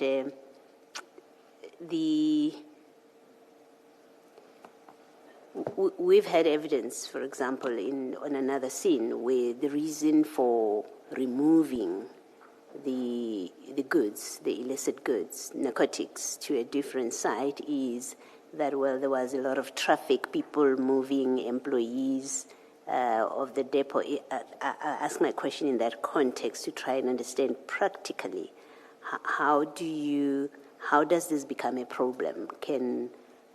There's no means of cordoning off an area and preventing other people who are not part of the crime scene management to isolate them from that scene so that you do what you need to do on the scene. I'm trying to understand that practically. Commissioner, it's a good question. And maybe I'm going to get a few bruises from my colleagues afterwards, but the people that bother you on the scene are policemen. That shouldn't be on the scene. That's who contaminates your scene. So if I tell you I've got a cordon tape, the stevedores and the warehouses, they will accommodate my request. They allow that scene to stay there and they will assist that it stays like that. They're not interested in coming in the crime scene. It's the policemen that want to come in and see, and the media that comes with them, and they want to take a video and look and touch. That's what contaminates your crime scene. So if you ask me, can you lock down a crime scene at a warehouse? My answer, Commissioner, is yes. How long can you do it for? As long as you want to. I've proven that my longest is 2.5 days. Thank you. Isn't the short answer that once you identify an area as a crime scene, whatever commercial activity was happening there becomes secondary? So people who are doing business there are no longer allowed to go to the scene. It is your scene. You are entitled to cordon it off for the purposes of conducting investigation.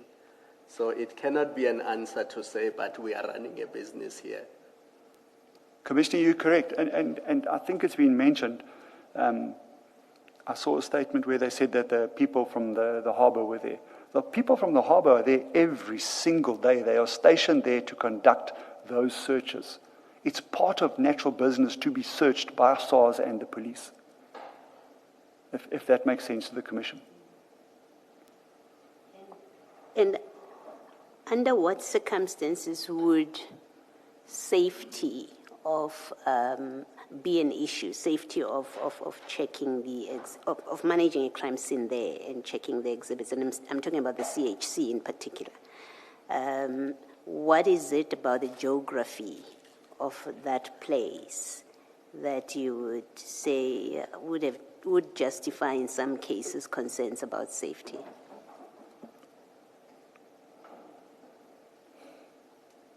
I have to think carefully how to answer this, Commissioner. Commissioner, are we safe here?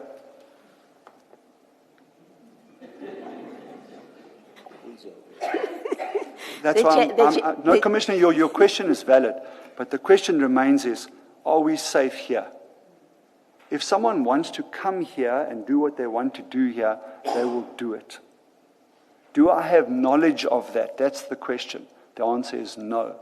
Do I know who's coming to do it? The answer is no. So what steps must I take to prevent that from happening? I need to be aware, I need to be cautious, I need to make sure I've got my weapon. Must I have other guys on guard? Yes. Must I have a cordon up? Yes, because then I can see if someone crosses the cordon, I know that man is coming to make trouble. Deal with him. Does that answer it? For you, you've got security at the front door, you've got security when you scan through. Don't say too much. No. I agreed, Commissioner, my apologies. What I'm saying is you've got an operational plan for a threat assessment. We have to do it the other way around. So it's in reverse. Now I'm here inside, I must protect myself going out. So the question that I would ask is, the Commission's asking me, was it safe there? In my scenario, I will say I was safe. I took the steps to make sure my scene was safe. Let me ask this, and in fairness, I have to ask the question in fairness to those that have managed this crime scene differently.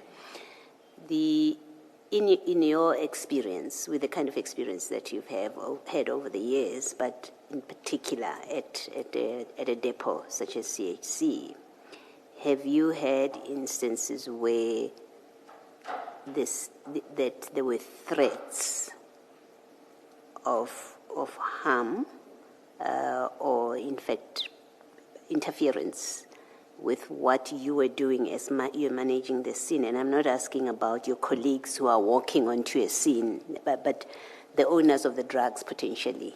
Have you had scenarios or situations where, as you're managing that particular scene at CHC, you might have thought, maybe it's not safe? There are indications that there are people who are looking at what we are doing, have bad intentions. Let's move on. Have you had that kind of experience?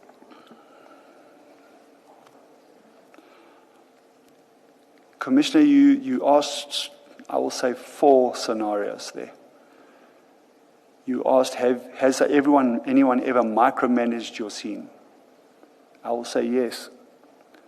Have I ever felt unsafe at the scene? I will say no. If I can, Commissioner. Unsafe as in not so much you personally, but the scene itself being disrupted. You've never had that kind, and no cause to be concerned about that. There's a list here with a statement within general. I didn't know it was here, but here it is. Those are my scenes. They're not missing. They're safe. Okay. I transported those exhibits myself, all with colleagues across the country to places unbeknownst to a lot of people here. They're safe. Okay. We were never attacked. We were never assaulted. We were never diverted from our route. Yeah. We were safe. So you're able to say, are you, that, and to say it unequivocally, that CHC, it's geography, it's set up there, and what happens when the police run an operation there of a seizure, it doesn't pose any fears of risk or an attack that you can think of? That's correct, Commissioner. Okay. Thank you. Thank you, Commissioner Baloyi. Can we just go back to where you were dealing with the scene itself? But before that, you are now in the bonded warehouse area. Where was the recipient going to intercept in order to get the drugs?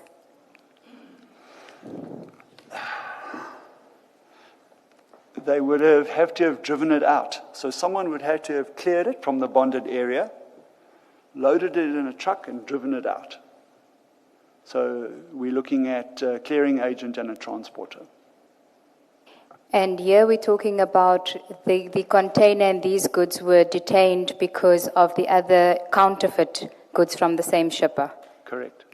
So ideally what was going to happen is that these containers were not going to be detained by SARS. They weren't going to go to the bonded warehouse. Correct. Okay. But in the instance of where you're dealing with food, like bone meal, wouldn't that automatically be detained by SARS? It's actually the Department of Health. Yes. Not SARS. Okay. It's the Department of Health. The reason being is it's a foreign food coming into our country, and our government needs to know it's not going to be fed to humans. It's bone meal. Funny enough, half of you people eat it anyway. It's used in making processed food, for bulking processed food, pet food, stuff like that. It's sad, but it is. Unscrupulous people do put it in. So it's dumped here as waste, but it carries duty. But because it's a food product and an animal product, the Department of Health must clear it. So they will inspect it, clear it, take a sample, and it is then released by them. And where would they do their inspection? As you open the container. Where? At the depot. At CHC? If it's at CHC, at CHC. If it's at Grindrod, at Grindrod. If it's at Maersk, it's at Maersk. It's done right there. Because the reason being is once that container is open, if there's a disease or something in that container, it's now exposed to the environment. So that if they find a disease substance in there, they must be able to contain it and be able to deal with it there. So that's why they themselves will deal with it right there. And where does the Department of Health do their checks at CHC? It'll be wherever their container is loaded. Okay, so they don't have a special area? No, it's where those containers come, they will check it. Now, in the June 2021 bust, are you aware that it was bone meal that was in the legitimate container? No, I'm aware now. Okay, so that would have, in any event, been inspected by the Department of Health? Department of Health, yes. And they would have presumably found the cocaine amongst that? Well, the answer is yes. It would have been the poor guy that opened that container from CHC. He would have been the first guy to see it. Then with him would have been the supervisor and the guys from the Department of Health. So the answer is in the end, yes. So how would the recipient have intercepted on the June 2021 bust? How would they have intercepted to get the drugs undetected? They would have taken it before it got into CHC. And where would that have been? So it could have been when it came off the vessel and put into the container stack alongside Pier 1, Pier 2, or New Pier. It could have been en route from New Pier to the packing area, and it could have been on the road. So again, stevedores, transporter, customs, police. And maybe for those of us who are not familiar with the space and goods coming in from a ship, maybe if you could, in some, as best as you can, using language in some graphic detail, explain to us, a ship comes in, this is what happens ordinarily, and all of that process up to when it gets to the depot, just so that we have a mental idea of what you're talking about. Thank you, Commissioner. So maybe I can illustrate, it's easier. There's a container identified on a ship. The ship comes in, the ship gets allocated a certain loading space, dependent on the depth of that vessel and the size of that vessel. There's also what they call a pre-arrival notice. It's put on an electronic system. We're going to be teaching this. If this container is, if you know Lego bricks, 1, 2, and 3. If you look at a six Lego bricks, it's got 6 dots on the top. Let's look at that in the stack as 1, 2, 3, 4, 5, 6, like that. So they get instructions like that where to put that container. Now the suspects know that. If it is here, they can't touch it. It's too heavy, it's too high, they're too short. They need to move it. So we pick up the irregularities when an unauthorized move puts that from level 2 and 3 on the ground. If it's been moved to the ground without authorization, rip-on, rip-off takes place. I agree with that. But if they fail there, this container must then get moved again out of the controlled area into a processing place where they put it on the transporter's container. That transporter must then drive out of the harbor to a yard where it will be stopped, placed, stored until ready for unpacking, transporting, or whatever its destination is. Highly likely, the moment that truck leaves the control boom by Pier 1 or Pier 2 or New Pier, they will break the seal, take the drugs. Because normal people can have access to that part of the harbor. It's a risk. Thank you. That's rip-on, rip-off. So warrant officer, by the time you get to the depot, that rip-on, rip-off would have failed in transit. Correct. Okay. So when you get to the depot, can you still steal without being detected? You can, but then you need to be part of the depot. Just explain that. Well, you would be a staff member, and then you would slowly but surely carry the stuff out of that part of the section. But it would limit you for your access to that side, so it would identify a suspect to us. And how would somebody other than a civilian, so let's say SAPS, how would they try and steal it? Drive in when no one's looking, load it in your car and drive out. No one's going to search you. And on an official basis, so if you, and yeah, I'm not talking about undetected, so if once it's in the depot, how does SAPS get access to it? The police is allowed to be there. It's part of our duties. If I've got information of the drugs being there, there's elements in the Criminal Procedure Act, the Drugs and Drug Trafficking Act, the Medicines Control Act. They allow certain elements there. We can also rely on the Customs and Excise Act, because we can enforce that. So if you're asking how would a policeman go in there and take it and drive out, you could. As part of a seizure?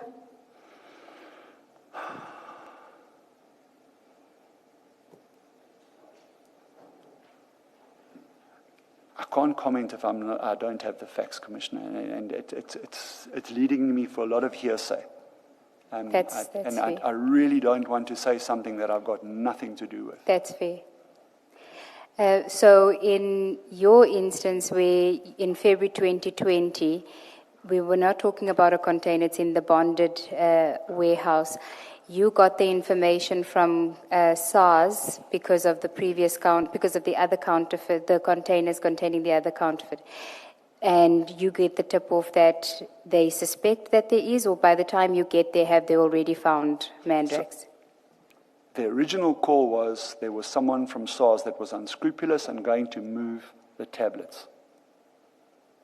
Okay, so somebody from SARS was going to steal the Mandrax. Okay. And can you then just take us through, I know you've spoken about the scene, you bag it into the exhibit bags, LCRC takes the photographs, what happens next? From there, it needs to get booked into the SAP 13. So the SAP 13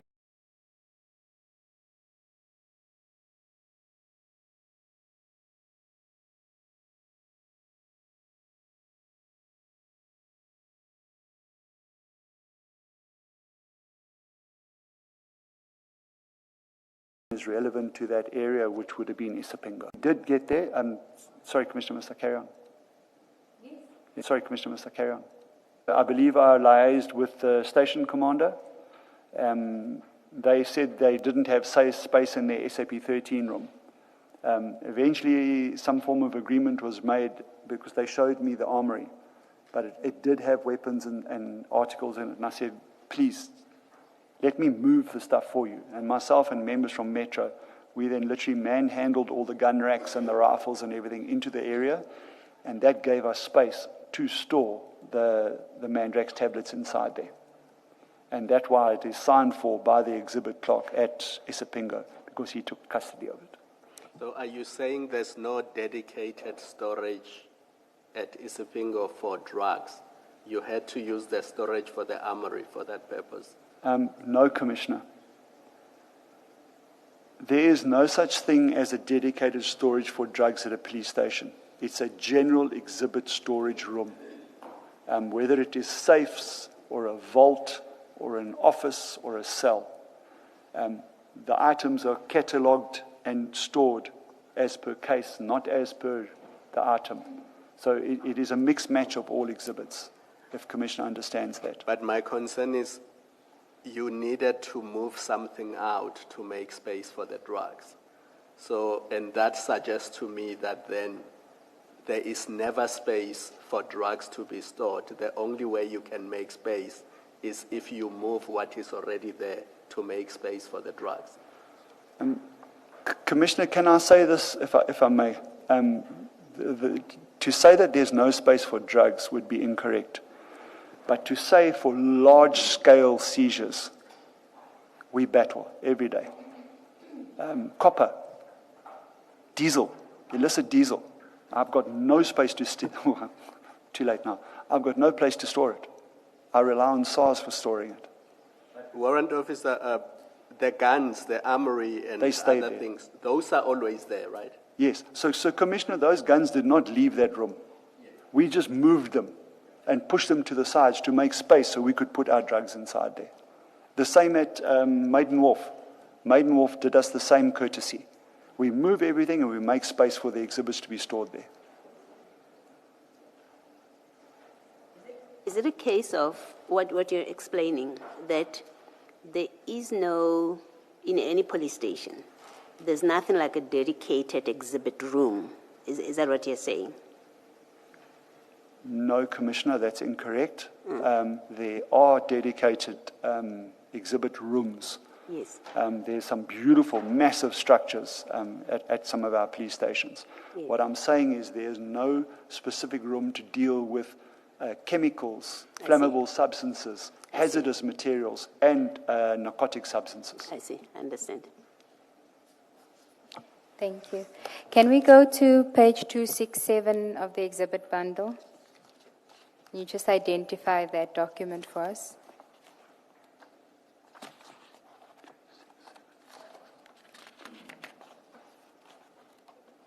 (267). Yes.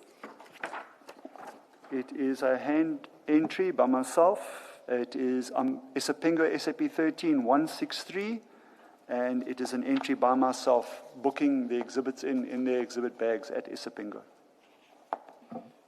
And you're writing out every single exhibit bag? Yes, Commissioner, with this pen. And what is the role of the exhibit clerk in this process?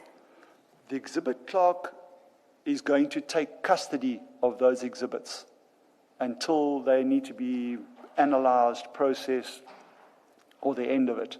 So he is the custodian once I've handed them over to him. And can you just explain the significance of the description that you use for the exhibits? You specifically say sealed exhibit bag, there's a serial number, and then you say what it contains. Why is that important? This description comes with the forensic seal on the scene. So it shows that I have not tampered with my seal from CHC. So I have my contemporaneous notes, I have my LCRC member taking photographs of the same process, and I say here, can I read it? So yes, you can read one here. So entry 1, sealed exhibit bag. It's Papa Alpha 3000286215. These are unique numbers. They don't exist anywhere else but on one exhibit bag. Each exhibit bag is unique. It has a barcode, so you can scan it, as well as you can handwrite it. But each bag only exists once in its lifetime, so it's unique. It contains 2 packets with Mandrax tablets. Okay, I should have written suspected Mandrax tablets. But it is the description, and it shows the continuation from the crime scene, and it will show the continuation to the laboratory. So it gives me a quantum and how it's packaged. Now, in your statement, you say that you then booked it out the next day for analysis. That's correct, Commissioner. What was the reason for booking it out? Commissioner, I received a phone call. I cannot tell you who called me, but it wouldn't have been the station. I wouldn't have taken an instruction from the station. It would have been from my management, someone senior. There wasn't an issue at the station. They said their drugs need to go to the lab, people are sick. And I went there myself. And yes, the place, as I explained to you, it was cordoned off. It did stink. Now, with FSL, do you have to contact them ahead of time to tell them that you're bringing the exhibits to them, or do you just rock up there? If I'm bringing exhibits for analysis, I can rock up there. It was a Manzamtoti. They were our service provider. But in this case, when I did rock up there, they said, sorry, there's way too much exhibits to fit in our safe. It won't fit. And now I'm sat with a problem, because I know the police station is closed and everyone's booked off sick. They won't want me back. Where must I take the exhibits? And I believe there was quite a few phone calls made, and eventually, at that stage, I believe it was Brigadier Paramusa and it was Captain Banzi that allowed the authorization of using a part of their vault at Durban Central to store those exhibits. So from Amanzimtoti, we then transported them and they were stored at Durban Central. Okay. Now, when you book it out for analysis, the intention is to take it to FSL, because only FSL can do the analysis, correct? And the SAP clerk would have countersigned that you're booking it out for analysis. You ultimately don't take it to FSL for analysis because they don't have space, correct? Correct. And now it's going to another police station. Correct. Isn't there a step missing insofar as the transfer from one police station to another? Because as far as the exhibit clerk at Isipingo is concerned, you've booked it out for analysis. You've attempted to take it to analysis, it hasn't. What steps must you take to rectify the entry with the SAP clerk at Isipingo? So technically, because I've booked it out at Isipingo, that entry is closed. They won't be worried about that matter anymore. It's now, I've taken responsibility with it, I must deal with it. So me as the warrant officer must now deal with that problem. So the step that I take is now, it's booked in at Durban Central. It went into their books now. So I will then now have to do a chain statement saying I transported all the way and booked in. And I confirm these are the bags booked in, they haven't changed. But is there a process that is followed? Is there a protocol from transferring exhibits from one police station to another? Or can you just take it, sign it out at the one police station, even if the reason for the signing out is not the correct reason? It may have been at the time when you did it, because you didn't know FSL was going to reject you. Commissioner, I cannot say that there's a protocol, or I'd rather say I'm not aware of a set protocol when transferring exhibits between stations of correspondence. In my inquiry, I've documented what I've done. My seniors were aware of what I've done. They were aware of where it was.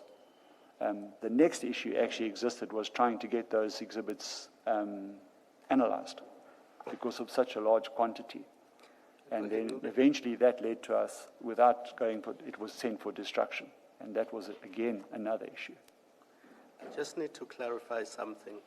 When you book out exhibits from an SAP 13 at a police station and you want to take them to FSL for analysis, why is storage an issue if you are only taking a sample and not the entire set of exhibits, for lack of a better term?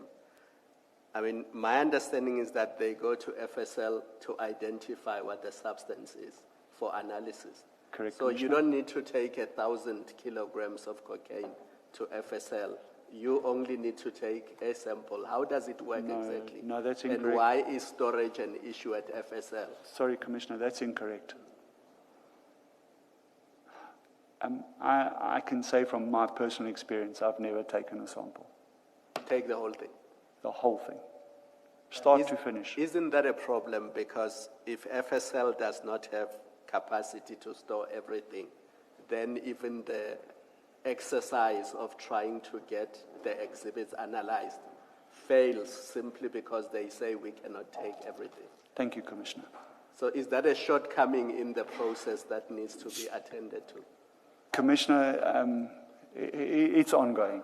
And you've got it, I cannot say 100%, 220%. And I was just trying to understand. I wasn't, because I don't know, but it Commissioner, seemed you've to got me it. that there was a problem there. You've got it 100%. Sorry, Commissioner.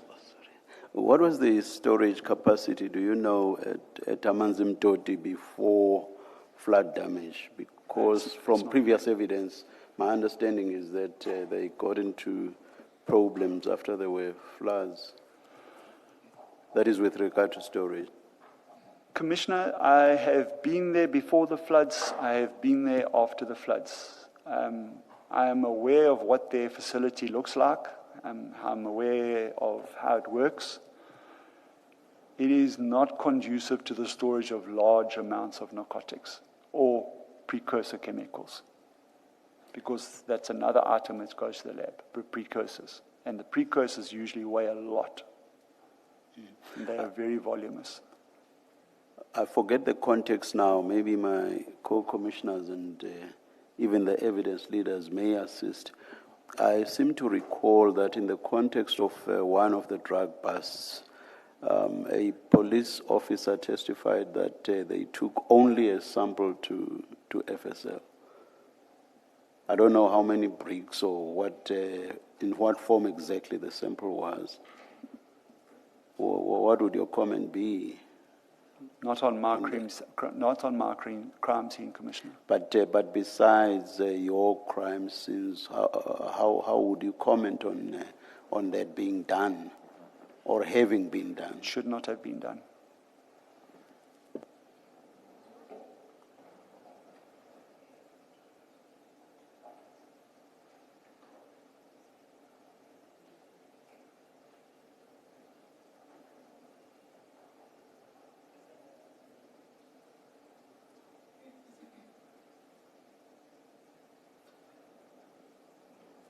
Can I just to understand your answer for taking the whole consignment to FSL, all the exhibits? Correct me if I misunderstood the evidence. I thought, in fact, the national instruction requires that within 7 days, or maximum 7 days, all of those exhibits must go to FSL. Anyway.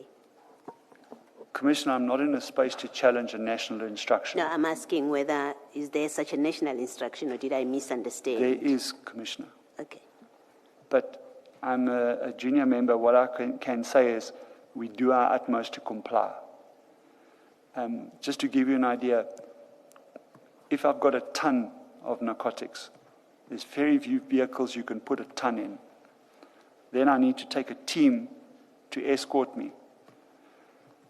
I then need to have accommodation for those members, going there, coming back. They must get paid. That paperwork takes some time. So when you've done that paperwork, you are past your 7 days.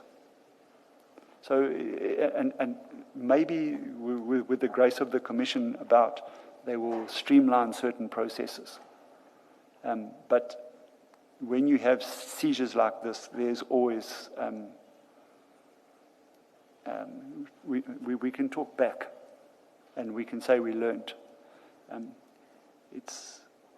I need 10 members to do the armed escort, but we don't have 10 members at DPCI, so I must use NIU, TRT, or Special Task Force. I must then await their commander because I must do an application through my provincial office to them. I'm explaining processes now, but these are all that have to be documented and authorized by senior members. But it must be done.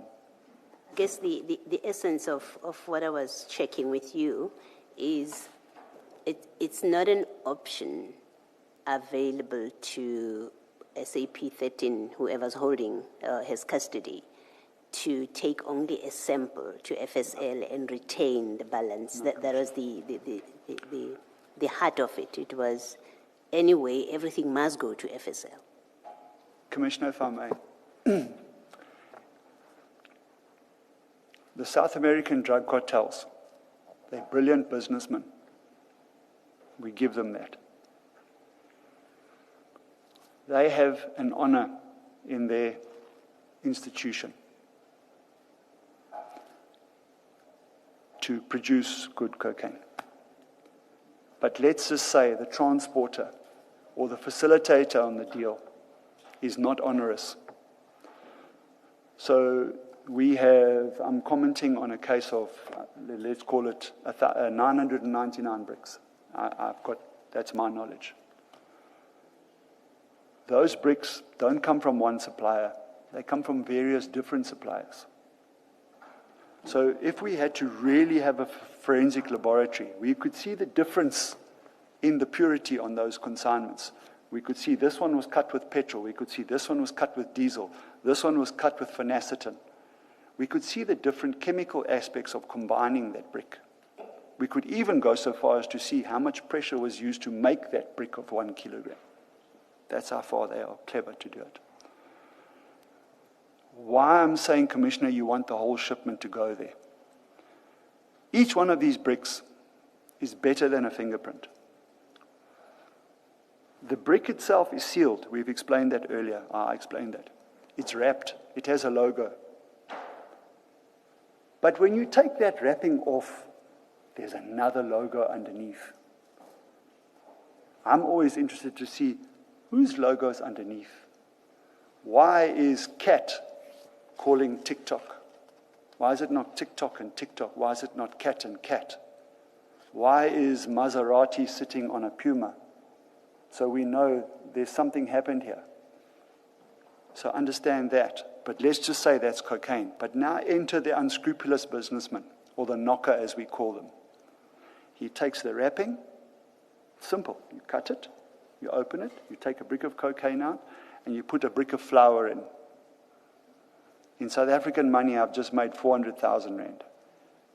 I spent 24 rand on 1 kilo of flour. I think it's a good business. I then wrap it with cell phone tape, and I book it in the SAP 13. That's why I would rather say, let's respect that the drug dealers there were onerous. Let's analyze all of them and get the proper analysis. But here comes the final element, Commissioner.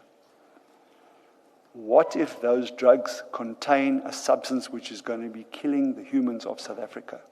We've got a duty to then put a message out, which is what we do. We talk to the UN, we talk to the UN ODC, we do what they call a purple notice, and we can publish. Of these 999 kilos, one of them contained fentanyl. Fentanyl is deadly. Please put the word out. We're going to start finding people dying. So that's why we must analyze all of them. And the other thing is this builds data to work on international trends. This data is stored. It's shared across the world. So that's why, Commissioner, I'd say every single item should be analyzed. Thank you, Commissioners. The protocol, it's on page 87 of the exhibit bundle, and it's 5.8, which requires all the exhibits, except for Dacha and Kat, to be cut. To be given to the FSL within 7 days in exceptional circumstances. It must be done immediately. But in exceptional circumstances, 7 days. That's at 5.8A on page 87. The heading, Submission of Illicit Drugs for Forensic Analysis. If I understand what you're saying, Warrant Officer, you don't have an issue with all the exhibits going to FSL. It's the time period to do it within the 7 days that you say is unrealistic in certain circumstances, or in all circumstances. What are you saying? Another thing maybe the Commission needs to understand, we've gone without S&T. Our commander said to us, guys, please, let's move these drugs. We know that authority hasn't come through. I've paid for 5, 6, 7 TRT guys, put it on my credit card at Southern Sun, because we didn't have S&T, but we wanted them out of the province. We wanted them in a safe space. And then we come back and we claim. We get our money back. So it's the diligence and maybe the passion on my side that you're hearing my story. But if you can hear it, what I'm saying is, if you want to do something, you can do it. Okay. Now, insofar as the exhibits in the 2020 matter is concerned, when were they then? We know that it gets kept at Isipingo for 1 day. You then try to get it to FSL. Thereafter, it goes to, was it Durban Central? Correct, Commissioner. Okay. At Durban Central, don't they then have an issue, the same issue that Isipingo had with it making the members sick? What was the scenario there? It's a vault, Commissioner. No one's down there. It's locked, it's sealed. It's like a deadly dungeon. No one knows it's even there. Okay, so Durban Central has a vault. Okay, and Isipingo, it wasn't a vault. Correct, Commissioner. Okay.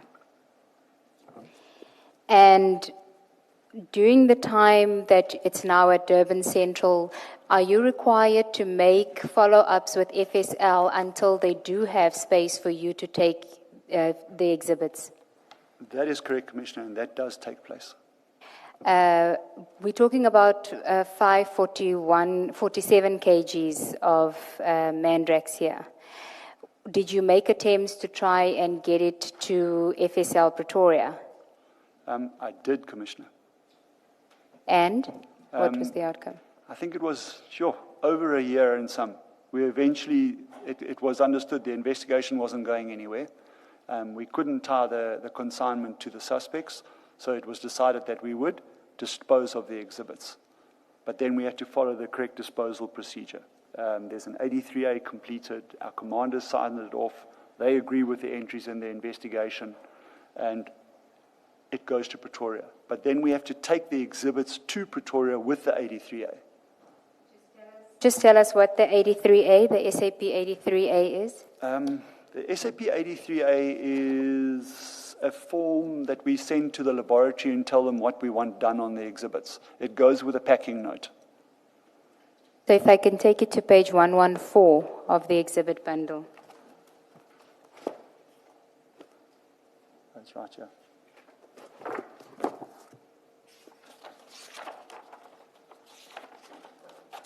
It's also on 113, Commissioner. 113 is related to the wine, isn't it? But it's also on our 83A. Okay. But the 114 is related to the mandrax. Correct, Okay. Commissioner. So explain how this document comes about. Commissioner, it is the result of trial for investigation. So usually after a person is found guilty or not guilty, acquitted, whatever, it's the court result. So in this case, it was an inquiry. It went nowhere, so the inquiry was going to be closed. It says there, case closed, yes. Suspects at large, no. There's no date of trial, and it says there specifically, for destruction, mandrax tablets can be destroyed. It's signed by myself, and then that is countersigned by my group commander. When is the decision made, and who makes the decision as to when it's ready for destruction? So who makes that decision that these drugs must now be destroyed? It's a commissioned officer. So in this case, it was, can I say his name? Yes. It would have been, I don't know if it was still then captain, but it became Colonel Gopalsamy. Gopalsamy. Yeah. So you, as the investigating officer, you don't make the decision? No. And you say it's a commissioned officer, so who would that be? What rank are we talking about? Captain and up. Captain and up? Yeah. Okay. So if the investigating officer is a captain and up, they can make the decision? Not for themselves. Who then makes the decision? Next person above him.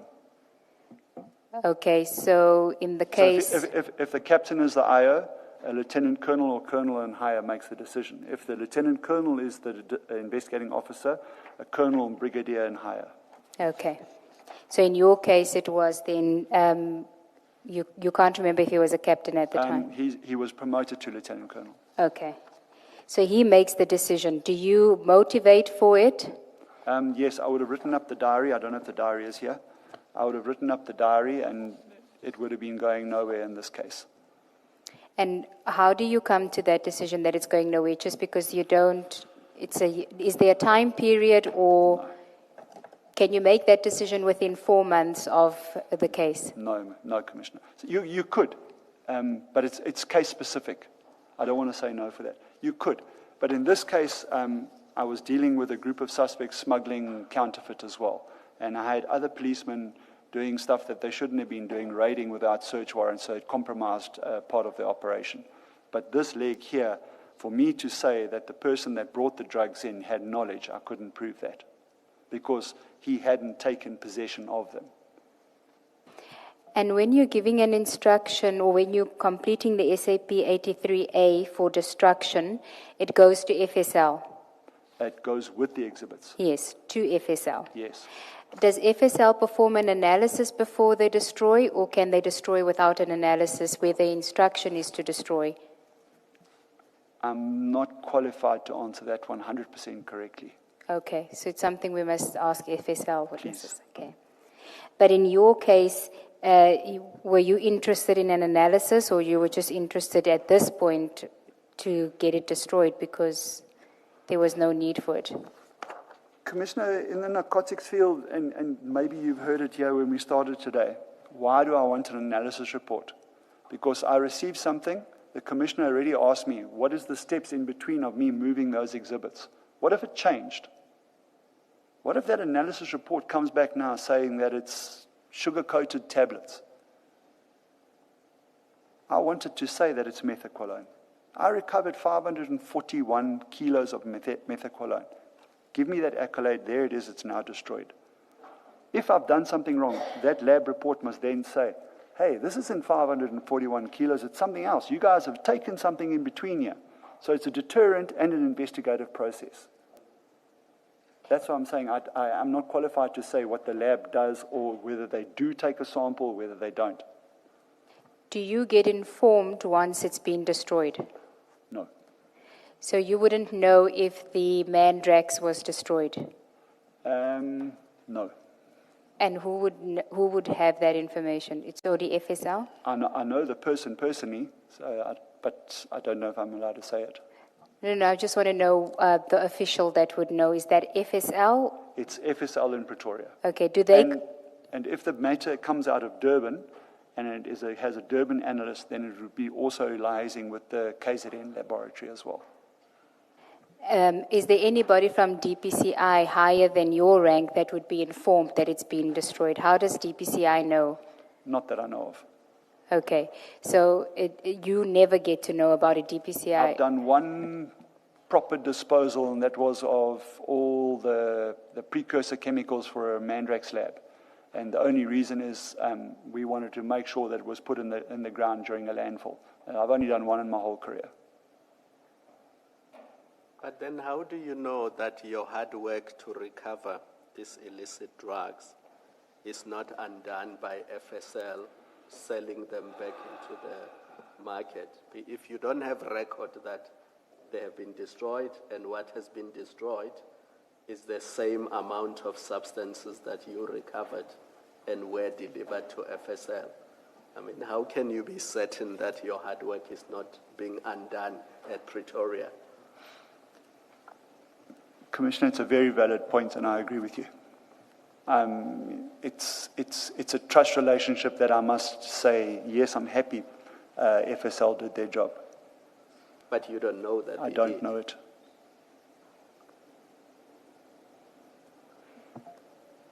There. Can I just check this in this discussion?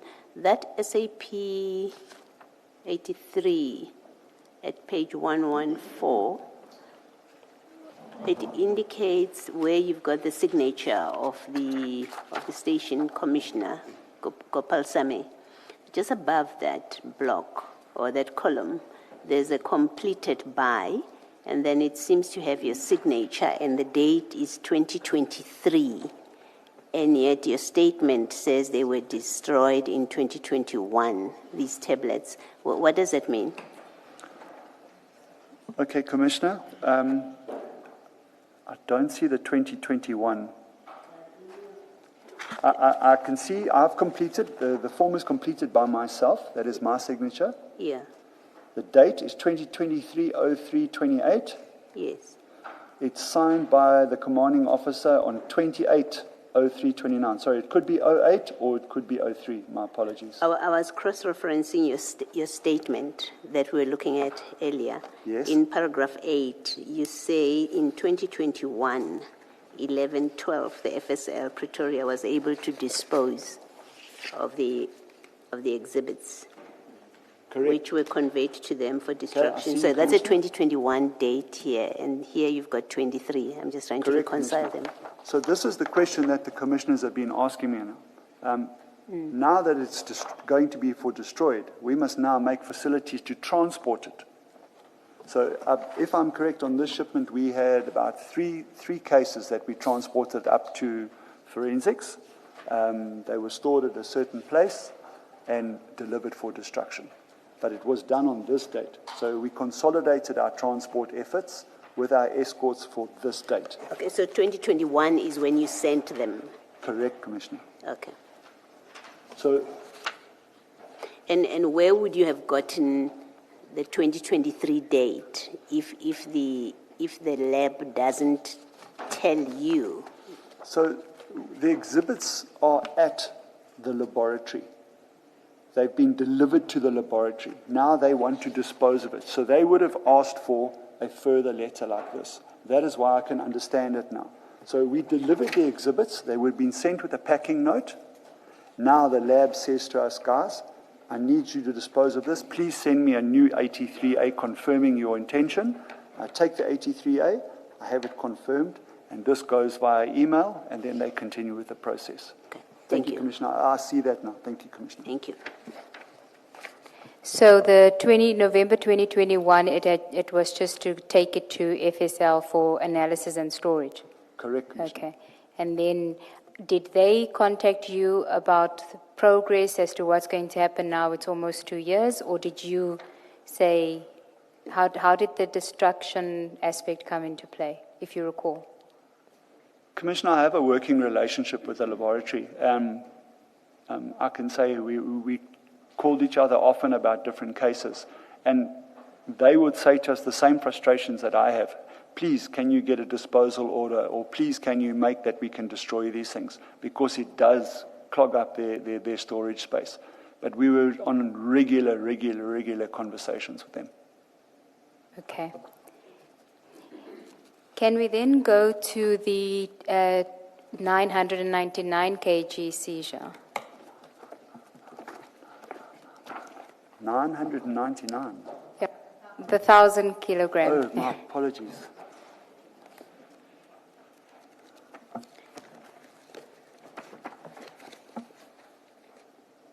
That would have been in July 2021, after the 541 cocaine of June 2021.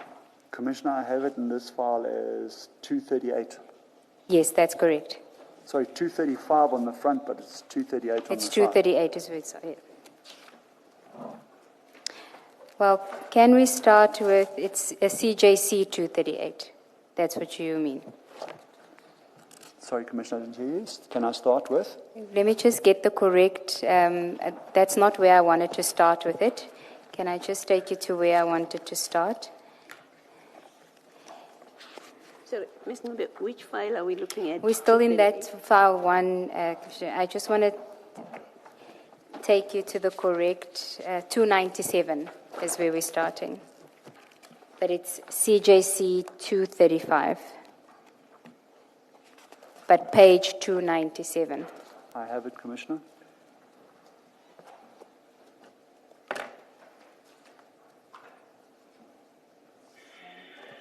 Sorry, this is a different. It's the Maiden Wharf 1,000 kg bust. Maybe then let me ask a question that I had wanted to ask previously. In this 2020 transaction, or operation, you have an inquiry number. Correct, Commissioner. Not a case number or docket number. Can you just explain how you obtained that or how you obtained that? So, to do my job correctly, I need a case number. That gives me the power and a lot of other things that I need to do for the investigation. An inquiry number, it's generated on the CAS system from the police. So I can get it by asking my commander to register it. We have a clerk that maintains our database and our CAS system, so they could register it for us. And then that's how the inquiry number is registered. The difference is between the CAS and the inquiry. We cheated the police system to get DNA. You cannot log DNA on the database with an inquiry. It wouldn't capture it. So we opened a case. If the Commission understands that. So for me to get my DNA captured, I needed to open a docket, even though I didn't have a suspect. And usually a drug case is a straight charge on the police system. So straight away, they start phoning you. Charge your suspect, where's your suspect, what's going on? So the moment you open a drug case without a suspect, it causes a red flag in the police, especially for my managers. But the case number allowed me to load the DNA at the laboratory, because that's how the system worked at the time. I don't know if it's changed now. So we hotwired the system.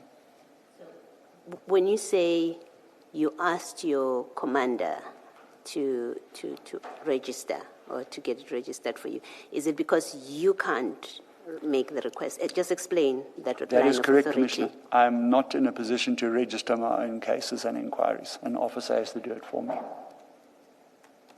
Because this is your case? No, because it's why? Procedure. Yeah, that procedure, what I'm trying to understand is it because you as the investigating officer, as a matter of procedure, as an investigating officer, you are not authorized to make a request, or the prescripts are such that only your commander or someone senior to you can request an inquiry? I'm trying to understand how the system works. The last section, Commissioner, is correct. I can ask, it used to be a lot easier, but now with our audits and stuff, it has tightened up. The procedure is at the moment, before I open an inquiry, I must have a senior commissioned officer, my senior, authorize that the inquiry be opened. And then they will open it, they will put the correct crime code, whatever is relevant to it, and then they will allocate it to me. I will then sign for it, and then I'll also sign for it in the register. With a docket, if I'm active on a crime scene, I am able, because I'm taking over that crime scene, I can register that docket and take that docket straight from there. But it's just the inquiry that is different. Thank you. Thank you, Commissioner. 297. Can you just tell us, start out by how you got involved in the 1,000 kg bust? This was weeks of work. This is what I think the Commission has seen as the Ayrton case. This is the backbone of the Ayrton case. We began stopping sugar, dog food, bone food, then car parts. When I say car parts, parts to build trucks, all linking back. So the commodity changed. The intelligence at first was that it was inside sugar, all coming from South America. Then they changed from sugar to it was dog food. From dog food it came to bone meal and bone marrow and frozen offal, if I can say that word. Then they changed their commodity to truck parts. How I would understand it is the syndicate needed to move a large quantity. So they needed a company that was moving large containers out of that port. If you understand that port in Sao Paulo, you know where that commodity comes from. There's one road that comes down from Scania where the trucks are built. It's one road. And the syndicate owns that road. So they needed to find something in large amounts. So it was either bulk shipments of fruit, bulk shipments of waste. You cannot just send one container because it must look legitimate. So we were intercepting. I've got the dates if the Commission wants it. We started, I've searched hundreds of containers before the seizure. Hundreds. 10 at a time, 20 at a time, 1 at a time. But at the end of the investigation, a phone call was received by my senior then, Colonel Mudley, that some policemen were asking questions about some containers that had been lodged at a yard in Maidenwolf. And we said, yes. At this stage, we developed a relationship with Scania. And they then said, hey, there's policemen asking about this container. Do you know about it? They're not from your office. We said, no, but we're going to go look straight away. We got there, the policemen had left. The containers were in the yard. They were present.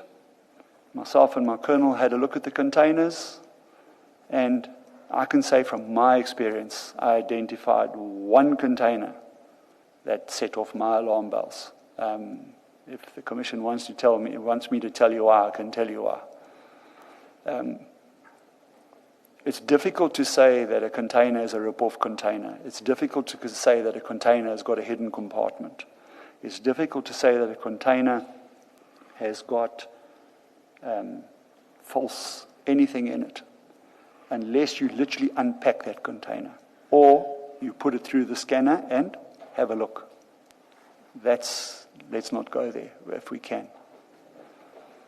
In this case, the seal looked legitimate. Let's just say that.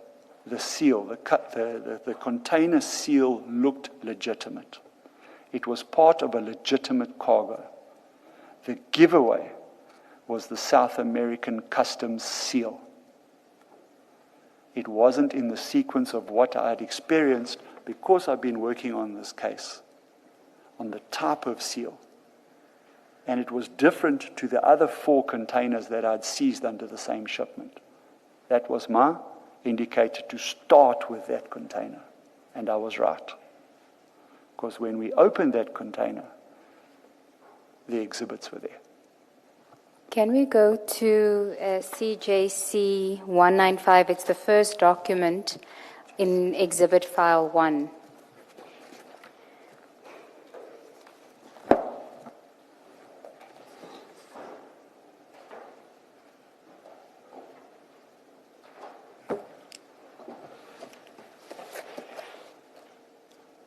Can I have it?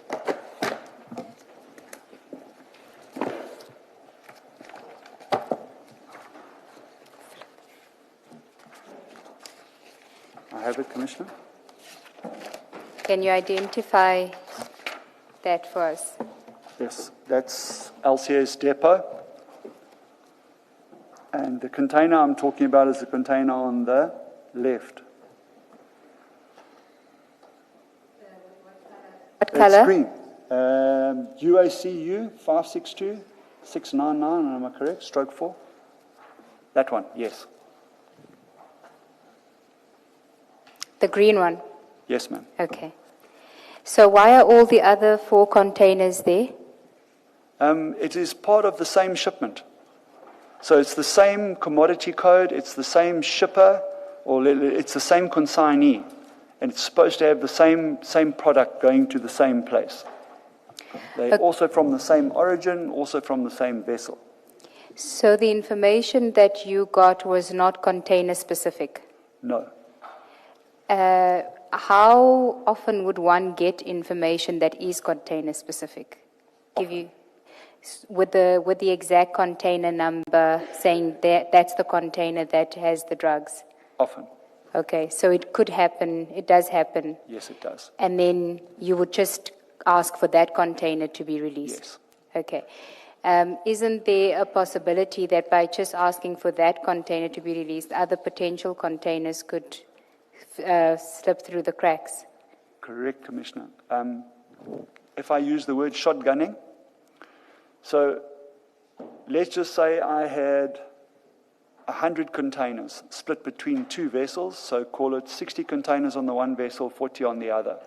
I then phone law enforcement. I say to them, go to that green container, it's going to make you look good. I go there and I leave the rest of the shipment to come through. How many tons do you think I could have pushed through the border? Unchecked, because we're too busy checking the one container. So the idea is, I can show you how we stopped. We literally stopped the whole consignment. So Scania itself was running at a loss because we kept on interdicting their containers.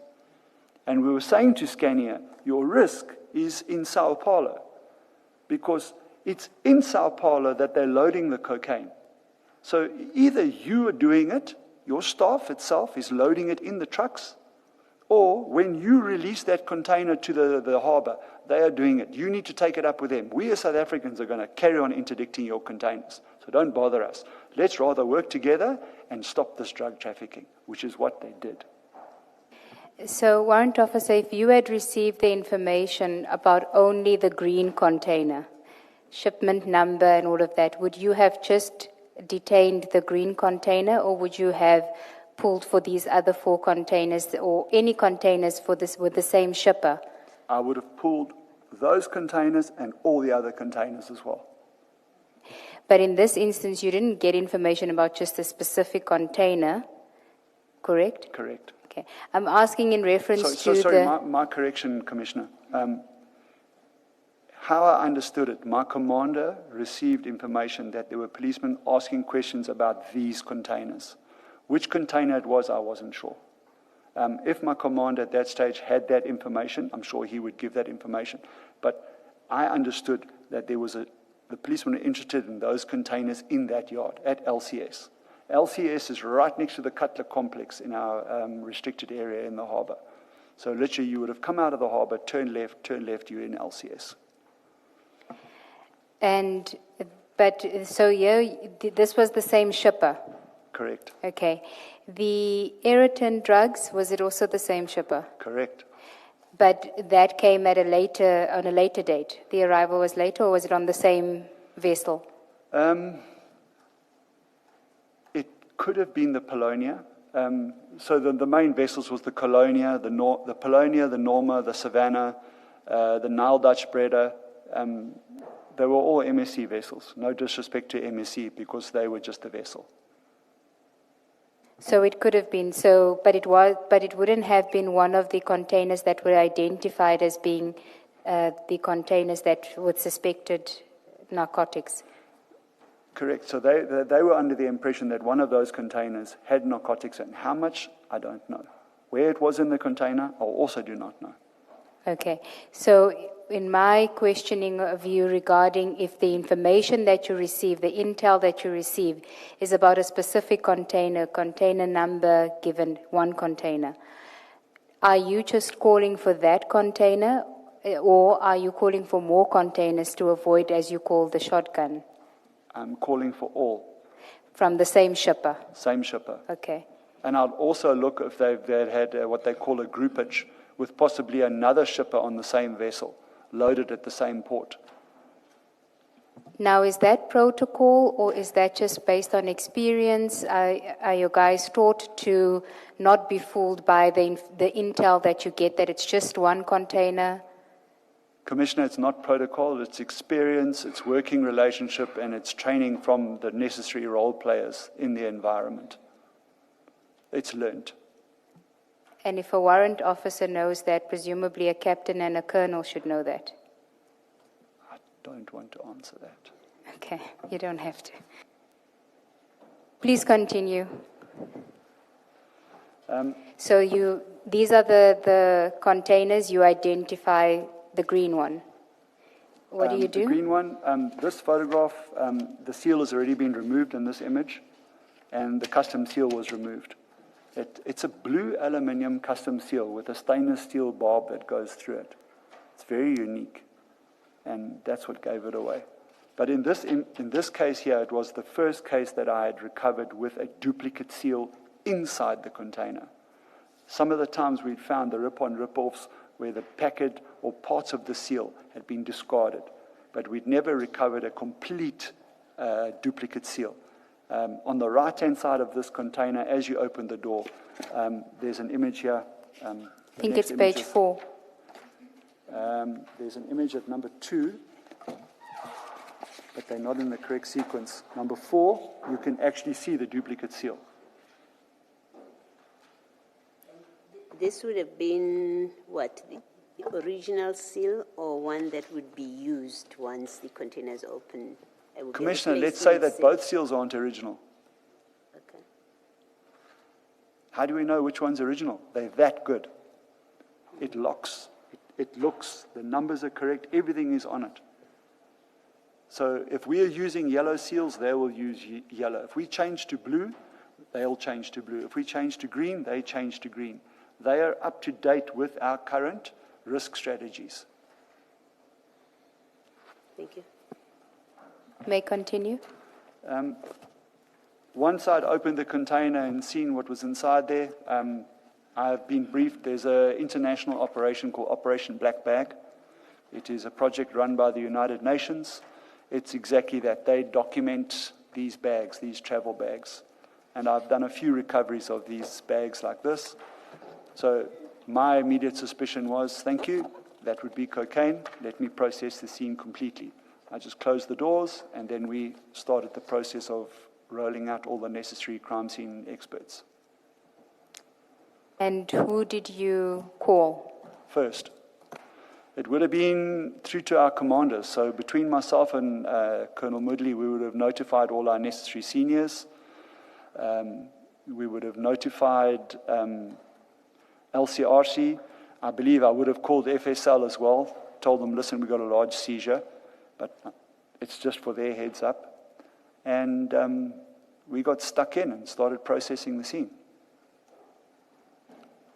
And so, do you wait for LCRC to arrive? Yes, Commissioner. No, we waited for LCRC. We waited for members from, I think, a Metro Street Crimes Unit arrived on the scene. They came to assist us and back us up.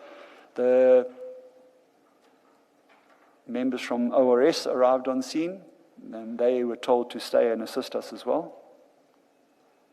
And how do you know before you open the container that you're dealing with a rip-on, rip-off? Or when do you realize it? Before I opened the container, I've told the Commission, my first indicator was the seal was wrong. So if I'm looking at these containers, so my hunch is saying, open this one, open this one. I'm not saying it's a rip-on, rip-off, because it could have been in the car parts or anything. I don't know if I explained that earlier. It's only once you've opened the wrapping do you see what's on the inside. So this one here, the only time I knew it was a rip-on, rip-off, once I'd opened it. And that's when I saw that, I knew that was rip-on, rip-off. And that is correct. That is the procedure where they put them in the bags. They break the seal, they take all that out, they put that seal back on to look like the container hasn't been tampered with, and they remove the narcotics. Okay.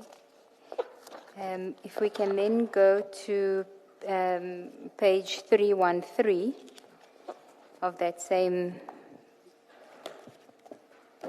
exhibit bundle.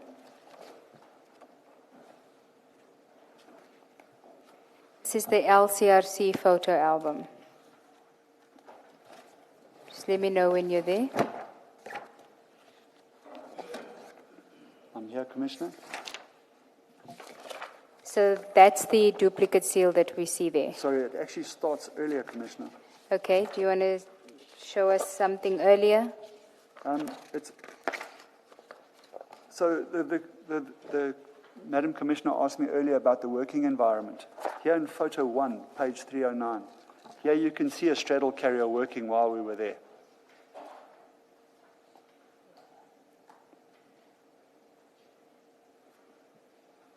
So you can see it's a working environment, it's a working space. It's again repeated in photo 2. Then in photo 5, the door is opened, you can see the cab from the Scania truck. And who's present when you open the container? It would have been the security manager from LCS. It would have been the shipping agent as well, my colonel, myself, and then from this process on, LCRC was present the whole time as well. And what authority do you have to open the container? What do you need and what did the you Drugs have? and Drug Trafficking Act, Commissioner. Okay. Was there any permission that you required from anyone? No, and they'd also, they had our working relationship and they consented to us searching their containers as well. The other thing is we weren't going to incur them any costs by moving that container to one of our facilities to unpack it. And the other thing is when you're dealing with these cabs, they cost a fortune. If you move them, you dent them, they run at a loss. So we try and work together so we don't damage their property as well. So they say, guys, here you go, tell us what you need, we make space available. And by they you mean Scania? Who No, are you talking this about? is LCS. Okay. But it is a Scania container. The product inside the container belongs to Scania. The containers themselves belong to other people. The yard belongs to LCS. Okay, so in this instance, I'm just trying to establish whose permission do you need in order to open the container? Who must be present when you open the container? Technically, I wouldn't have to have permission to open that container, but we were being polite and we asked permission. They had also raised the concern that there was irregular questions asked about that container. So they said to us, we can go ahead and search that container. So in terms of the Drugs and Drug Trafficking Act, I had the authority to search that container. But I also had their full consent to search that container. Because if they didn't want any drugs inside that container, because if the rip-on happened and they damaged those trucks, they would have been liable. And is that consent given in writing? Or is it verbal? No, it was verbal. I'm not sure if it was filed in the inquiry, but there is statements from the LCS owners on board, because they also gave us all their surveillance footage and everything on board when the trucks came in, how they were moved, how the policemen came to ask. We had that digitally as well. Okay, then if I could ask you to explain the photograph at 314.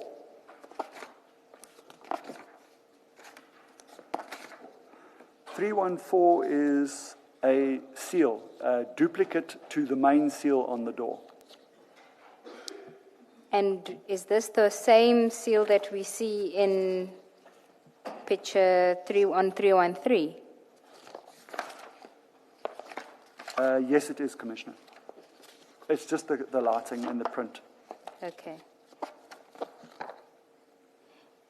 And at 315, it's taken out of the packaging.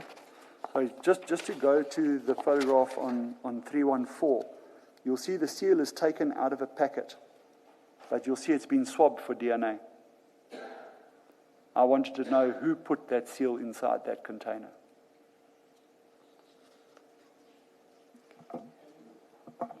We know that it has been swabbed for DNA because of that bag. Yes, and then the crime scene experts always put the bag so you can get the bag number to reference to your crime scene. Okay. That's how. And then it'll be on the record as well, Commissioner. Okay. So just 315, the seal is then removed from the packaging. Was it removed by your team at 315? I removed it because I was the crime scene manager. I was handling that exhibit, and I packaged it in an exhibit bag as an exhibit.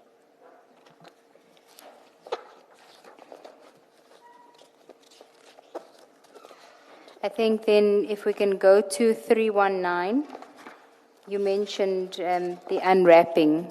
When does this also happen at the scene? Correct, Commissioner?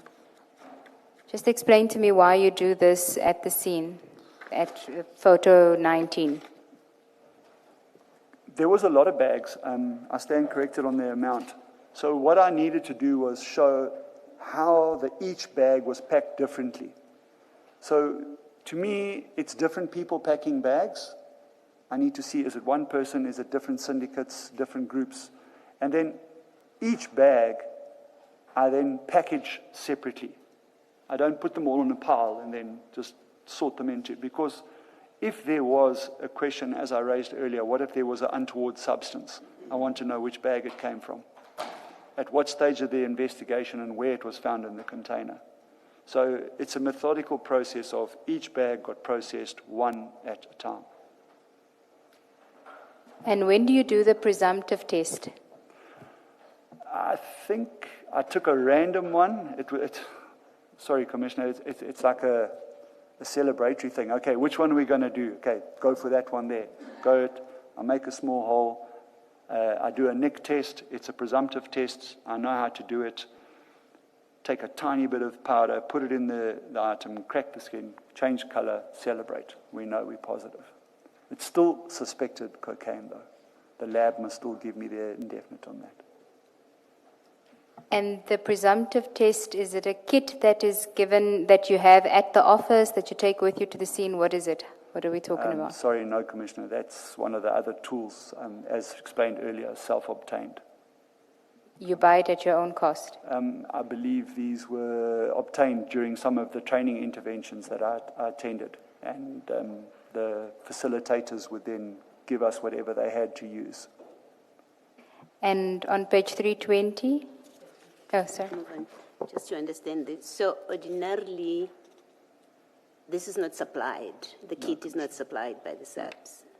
So in the normal course, if you're doing a bust like that, you're at a scene like that, and you don't have the kit, which ordinarily people wouldn't have unless, like you, they somehow have procured them, you would do what? You'd simply seal whatever you're finding in the bag and then enter in whatever record and then take it to storage, hopefully straight to FSL. Is that how it would play out until it is tested?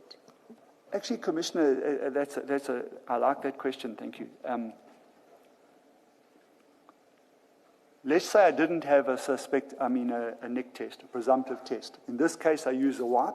I don't know if we used a sachet test, but that was a cocaine wipe. You just wipe it and the whole thing changes color. It's phenomenal, but it does stink and burn your hand a little bit, so you must use gloves. Page 320, there's something, is that Yes, what you're looking 320, for? correct. Yes. So there, all I've done is I've just lifted the top and exposed, get to it, take a small. Commissioner, with these bags being sealed like this, the other indicator I could have used here was a dog, a trained narcotics canine. I mentioned in the Mandrax we used the SARS dog, tequila. The same would have applied. A dog would have reacted to this. And then the other thing is, it's my environment. I should be sensitized to what the current trends are. It's supposed to be my field of, let's say the word expertise. I'm supposed to be a subject matter expert. So if I see it, it's the duck story, Commissioner. If it looks like a duck, quacks like a duck, walks like a duck, it's a duck. But unless you pull the feathers off, it's not a duck. So in this case, it did everything until the lab tells me, and they pull the feathers off, it's a duck. So I still say it's suspected cocaine. But in this case, what would the normal policeman do? One, if he's not qualified, call someone that is qualified. In the olden days, SUNUP was called out to the scene. They were qualified. If I didn't have a nick test, hey guys, call a drug dog, let the drug dog run. The drug dog would sit, that's an indicator, bark or whatever it did, that's an indicator. There used to be electronic devices, sniffer devices, but I'm aware that they don't exist anymore, or not able to be used, because that device would have been able to touch it and give me an indicator. Remember, it's not an analysis, it's an indication that it is what it is. So, Commissioner, that is where we are. But as a normal policeman, he wouldn't have got to where I was. Thank you. Normal or ordinary policemen, do they know, or would they know from training or whatever, that if they happen upon a narcotics scene, such as you did, they would have to, they should or they must call the dog unit, get a sniffer dog. Is there anything that guides that police officer? Commissioner, I have sight of the basic narcotics identification program, which is presented to the student constables, and then there is the basic narcotics identification course, and then the courses go up from that. I have sight of it. And as Commissioners asked now, the guidelines on handling and touching those substances are taught to the students. Don't touch it, it does this, it reacts with you like this, these are uppers, these are downers, and the hazards that the stuff go with them. But the crime scene investigation techniques that go with them and the type of scenes and the packaging of those exhibits is taught to the South African police. And that is current. My specific question, that would include that you get a sniffer dog. I ask because we've had evidence where police officers with no experience in drug busts have looked and said, yes, this is cocaine, and they moved on. And basically, they handled the suspect goods.